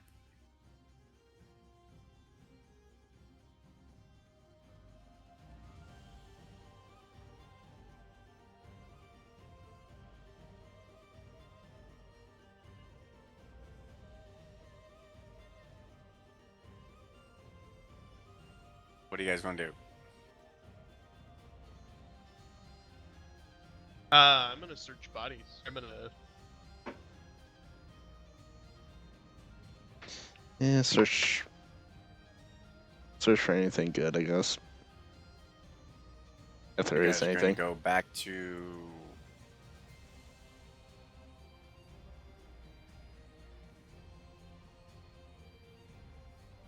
So you guys are going where? Back here? Yeah. Well, I go back down to check the bugbear. Sure. Okay, hold on one second.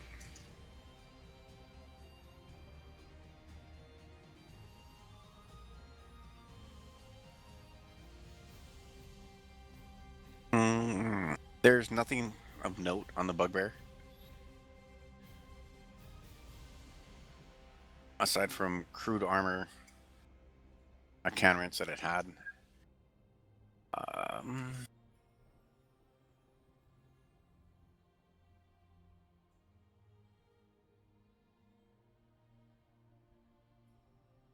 Aside from the wolf, I will sit there and say, because you did one-shot it, got a pristine wolf pelt. Okay, that works. Can we? Are we taking a? Have the ability to take a short here or a short rest? Well, a short rest for Klaus is pretty much regains everything from. Right. But I'm regain. I want to roll my hit dice. That's what I'm.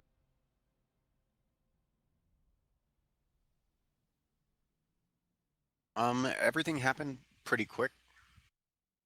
From what you guys can tell.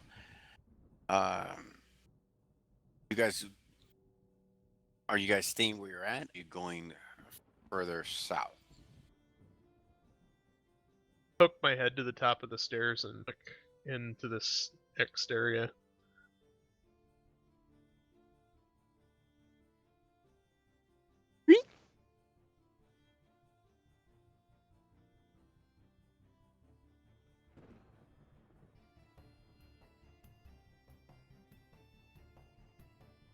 Do you see this? Basically, a small fire pit. Food around it. A bunch of stuff at the back of the cavern. But it goes off into the shadows to the left and to the right. So unless you enter in, won't know what's there.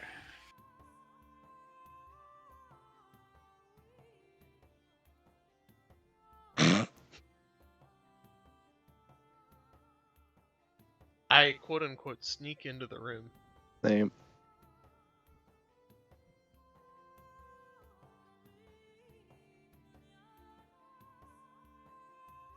Well, you quote unquote discover this. Um, the track marks from what would have been the encounter where those guys snuck up behind you guys because they went down the chimney.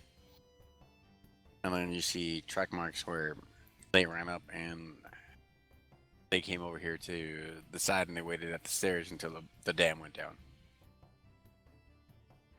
But aside from that, there's nothing else up here except for dum dum dum dum. A plus 18 adamantite longsword of devastation. No, hold on.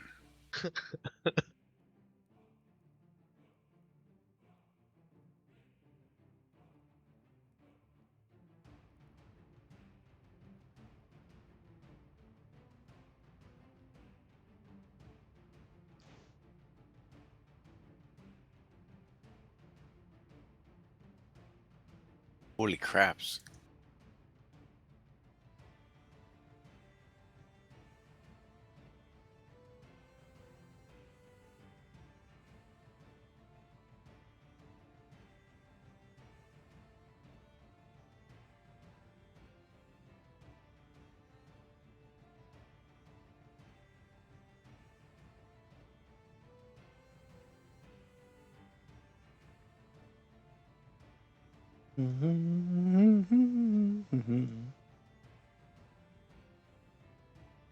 Okay, you guys find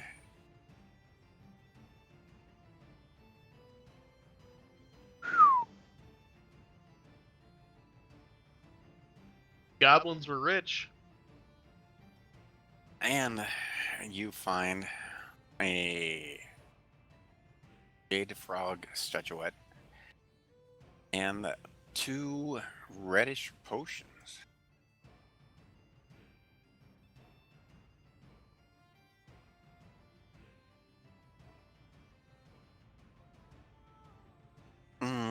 While you guys are also doing this,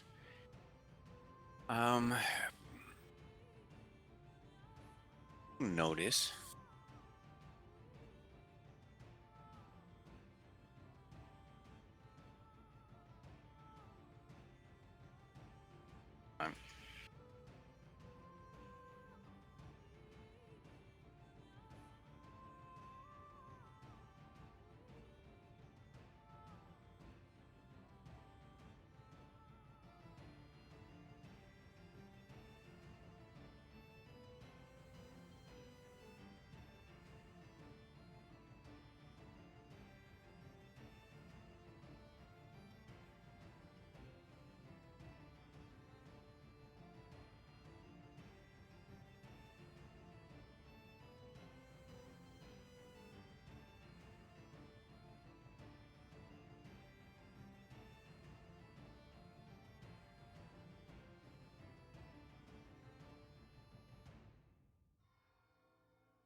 you find a guy tied up over here. He looks like a tool. Well, it's one of the only fucking few icons I can sit there and find, dude. Well, You if can he tell. got captured by these goblins, he must tool. Is he one of the couriers? No, he's not. Actually, from what you can tell, he got no wealth, no rank. He seems to be just a regular traveler that got caught up in the way. He's bound and gagged, and it looks like he got the shit beaten out of him. This guy's near death, so he's got 1 hit point. I undo the gag and I cast Goodberry. Like, which What are you makes casting Goodberry on? He Balls just or makes something? them in his hand. Ballsberry. Suck on these.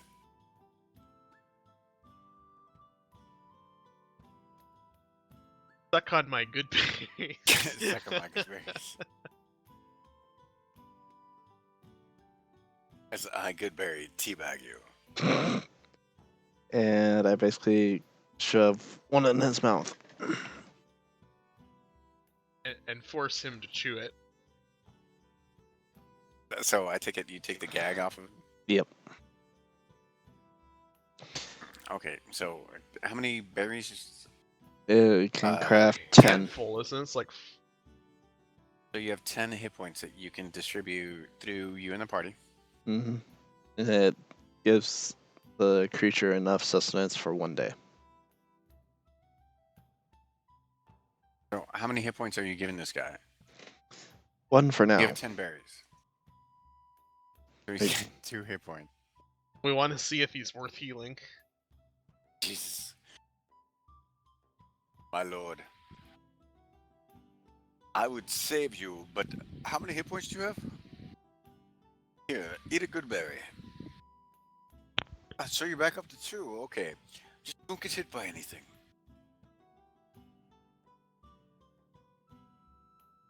Okay, so you give him... You give him one for now so that he can wake up and chew the rest of him himself. Otherwise, it's kind of a comic experience smashing the berries up with running his jaw with your hands. You sit there and notice the guy has no teeth. The dude's literally, like, Bugbear beat the shit out of this dude. Like, all his teeth are fucking broke. So when you put that fucking good bear in his mouth, it's like fucking painful for him to eat it. But as he squashes it down, like his tongue and the fucking upper part of his jaw, he gets 2 hit points. So now he's up to 2. And you can sit there and you can see like his teeth and shit like that. Like this dude's had his fucking fingernails ripped off, and this guy's bloody as fuck. And you can see that this guy's in nothing but rags. He's like fucking loincloth and a fucking burlap sack on him. And that's it. Hmm. This guy has no highborn rankings or any, like, he was rich or fucking any kind of fucking warrior markings or whatever. This dude was fucking wrong place at the wrong time. And we just happened to show up. Exactly.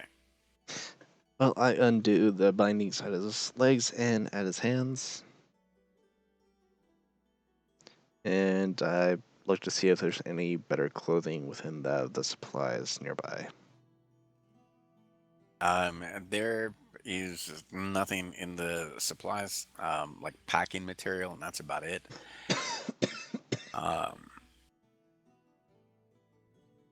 From what you guys saw and had, the rest of it was just crates that have been looted, pillaged, and stuff like that. I mean, you guys got what you guys got. I go back to the bridge and I step over the hole. Motion for Tigrath, and I let Klaus know. I say you want to. What about Nestat? I tell Nestat to stay and make sure this guy doesn't keel over again Mm-hmm. for the moment. We'll be back. He's got the most hit points. You're gonna fucking leave him behind? Well, somebody's probably got to stay with this guy. Wrath here. Did we although take she's- all, did we all the good berries? No. Do you think we should take all the good berries before we go into combat? Heck no. I like living dangerously. I give. While all this was going on, I give While 5 to we were- Auric, and I take 4. So I'm down to so 10 points. they're each worth 5, each worth 1 hit point. Yep. Sadly.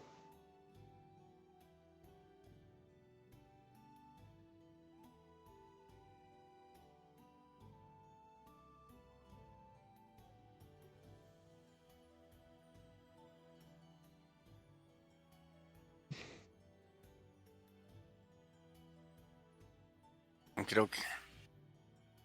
And I move across the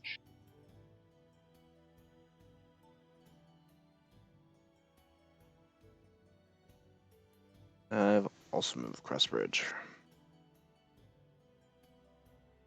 Since you're not running haphazardly through quote unquote, We the won't have to circle worry of about killing and killing ourselves. That's yeah.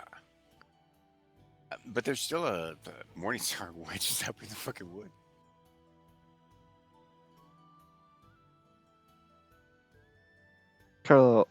Klaus grabs that as he passes right on over behind Nestat.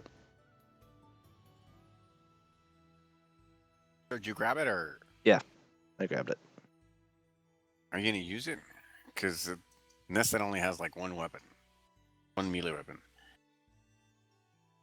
I guess I could use it. No, he's saying Nestat might be able to use. That's what he's. Okay, then I hand it to Nestat. Okay.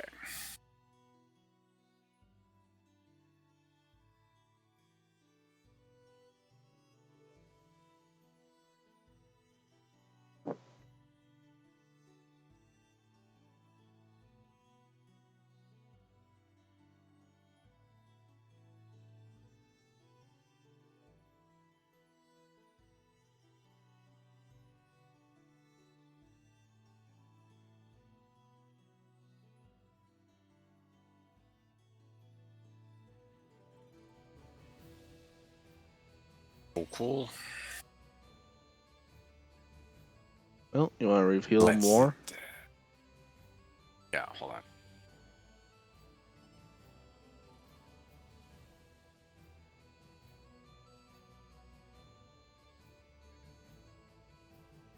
And as you guys go up,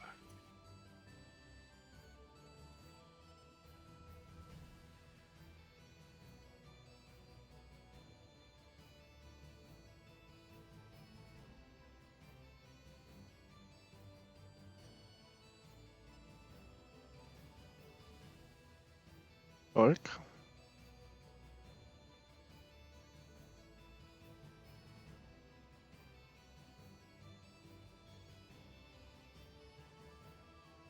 instead of being able to move there, aside from that, if you're going to move further, you need to roll a stealth check again.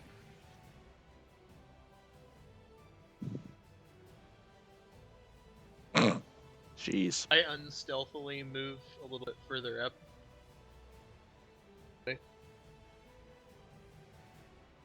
Hold on.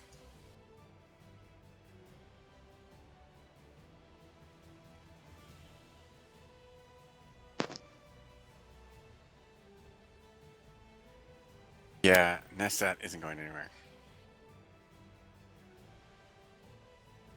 It's like right here, and that's it.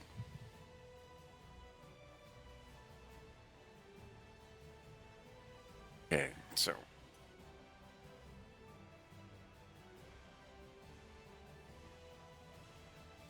you're right there, and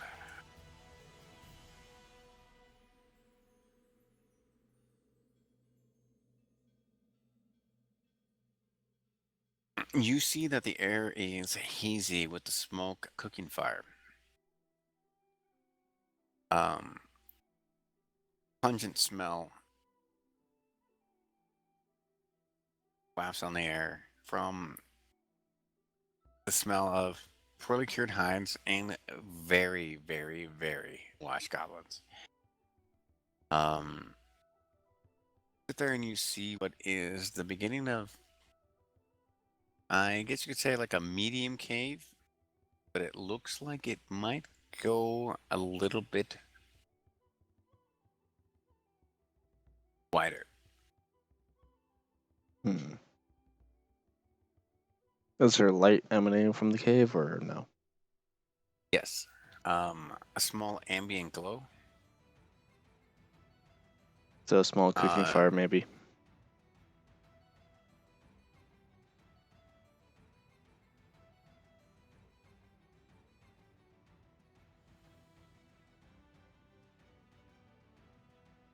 Move up Something like to that. the corner.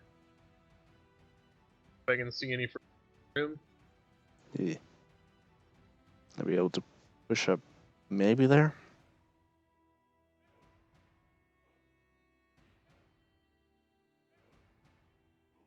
Rolls are rolling against me again.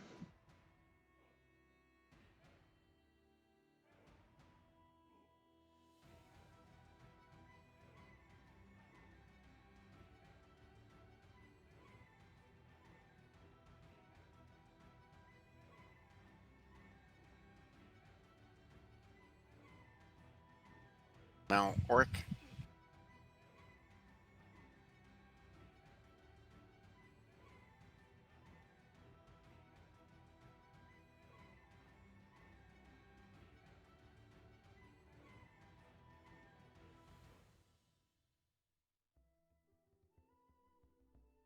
From where you're at, you can see um,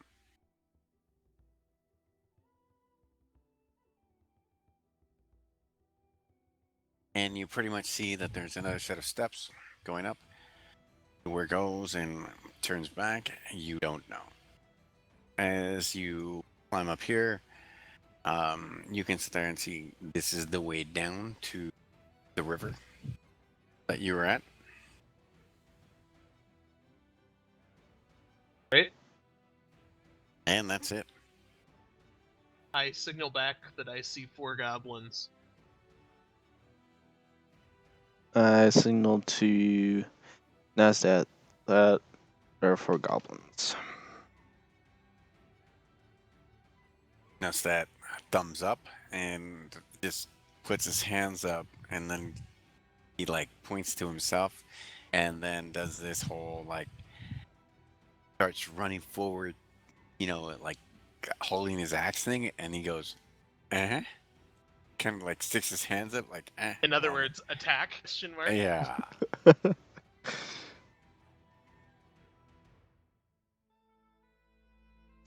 I pat my I've short. got one more AoE left, All right. but there might be some up on that ledge too. Well, let's blast and clear.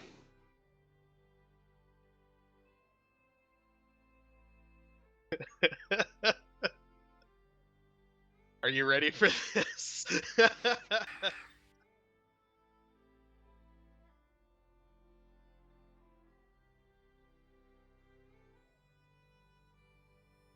Boom.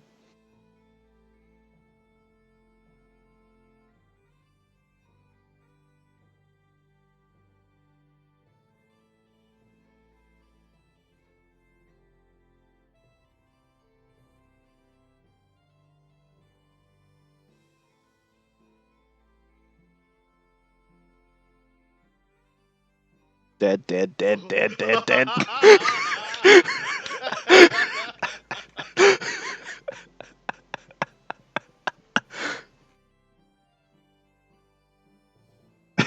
You see, well, you guys don't see this, but there's just a fine red mist.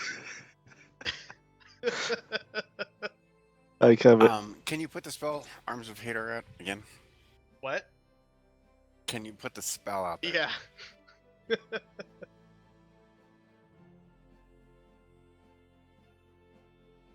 It wouldn't be that powerful if they didn't have. It's only 2d6, but they had low hit points, so.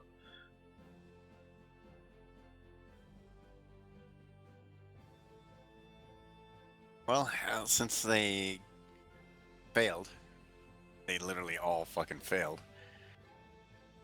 Not one of them made a fucking successful fucking saving throw. They didn't even get a chance to fucking scream.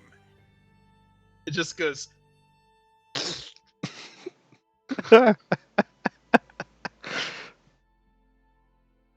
Estet comes roaring up the hallway because we said we were gonna attack. Gus comes running in after me, and all they find is me standing there chuckling. There's this goblin blood and giblets everywhere. So, are you gonna chuckle right there? I have a feeling my character would. Okay. So, hold on 1 second. Klaus just comes walking in like, you started the party without us. Good job. Well, I mean, I ran into the room. Obviously, there's probably like 6 more goblins on the upper level, but it was worth it. Because it was either a pass or a fail. They might have all passed, and then none of them would have died, and I would have been surrounded by goblins. So Yeah.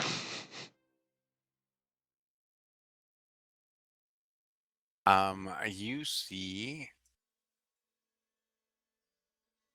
a big ass goblin. I mean, big for like his fucking size. he's Still my small? size then. He's a tiny toughie. But he comes out and he's all like,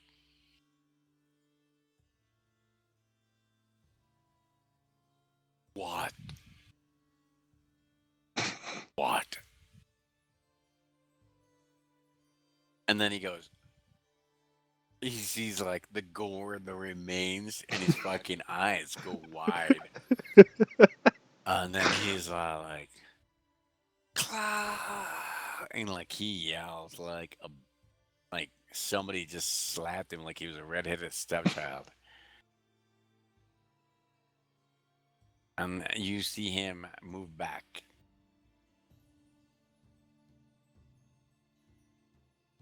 And then he goes invisi.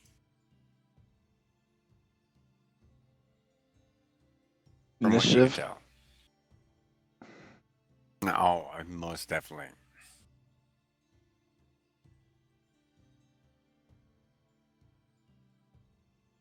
I see nothing. He goes invisible.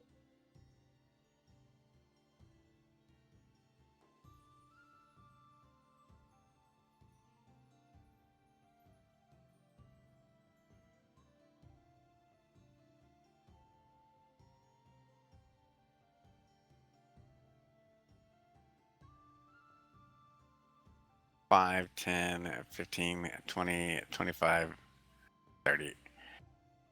That's that. He's running in there and balls to the walls.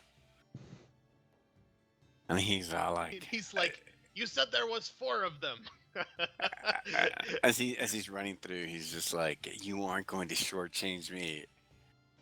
You said there was 4 of them. Rick just chuckles. Klaus. 5, 10, 15, 20, 25, 30. 35.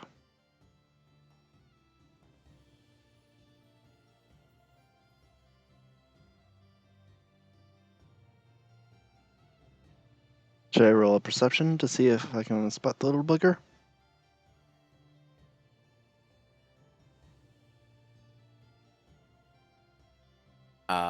Actually, Might have just got an attack of opportunity. yeah.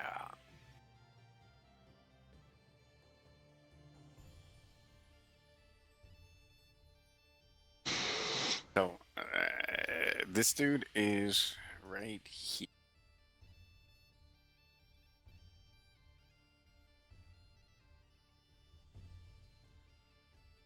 So, like, So I would basically have ran into him attacks here because I wouldn't have been able to move like right through him. there. Well, you could, but you definitely have an attack of opportunity around him.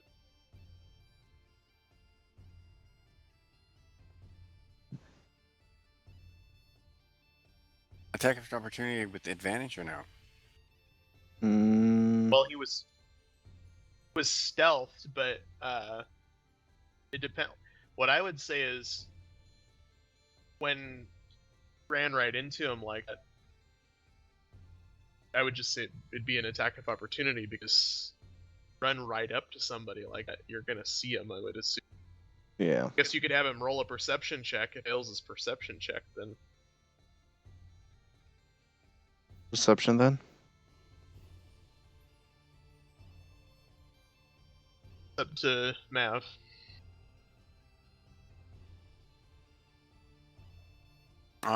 Sure. Hold on 1 second.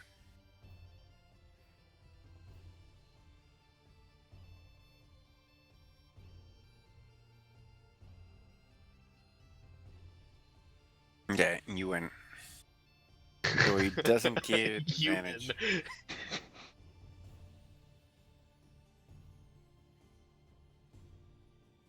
But he does get a hit on you. He hit exactly on my AC.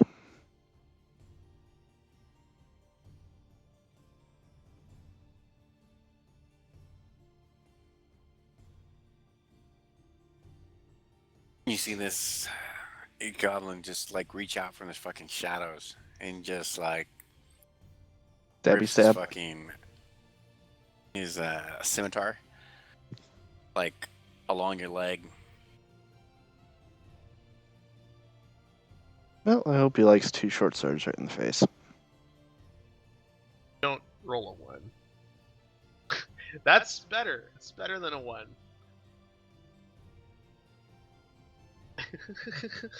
Bye bye.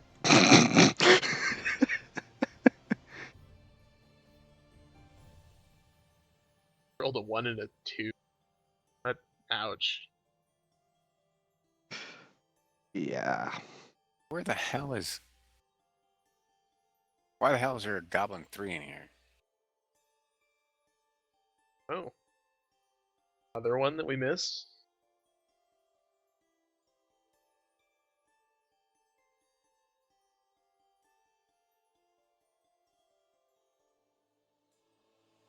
What's his location at? Nope.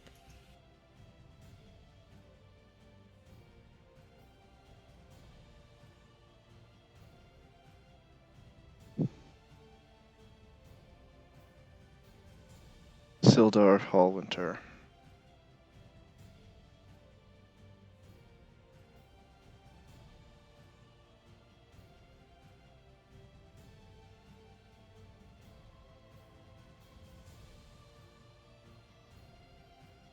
Okay. As you guys come into the room, you see there's somebody else that's bound and gagged in here.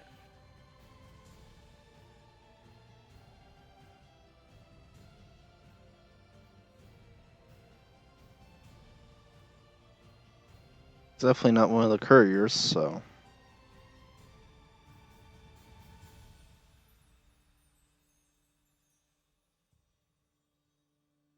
Hold on.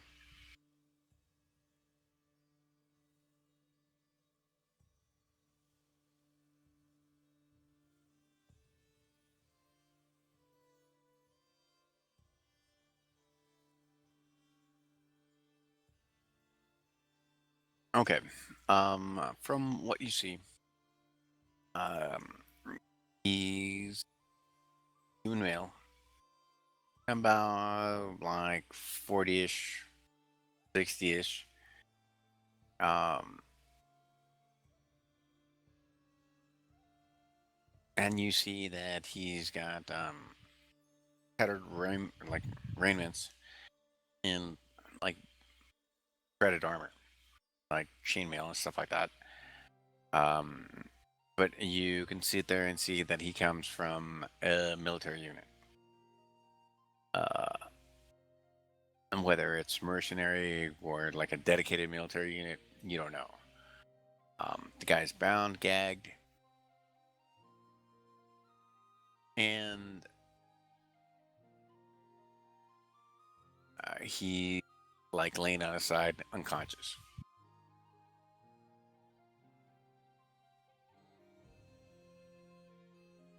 So, as far as we're concerned,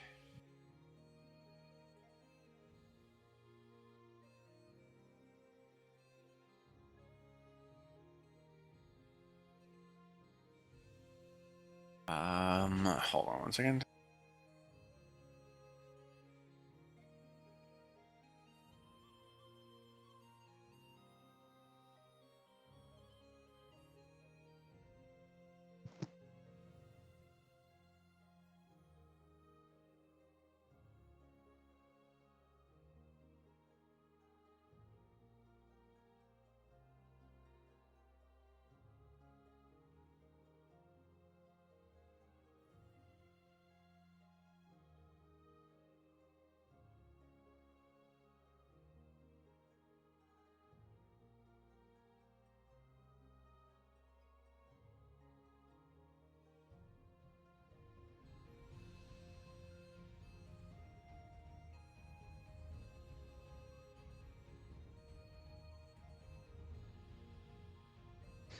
Oh. Well, Okay. Klaus is going to basically undo his gag and undo his bindings as well. And there's your guys' experience.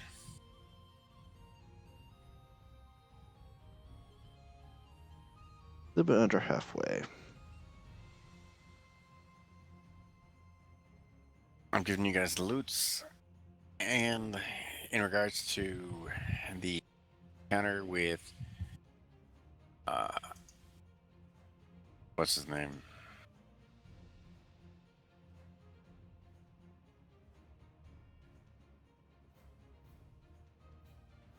Sildar.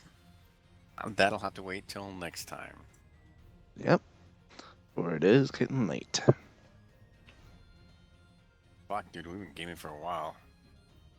A little bit over 5 hours.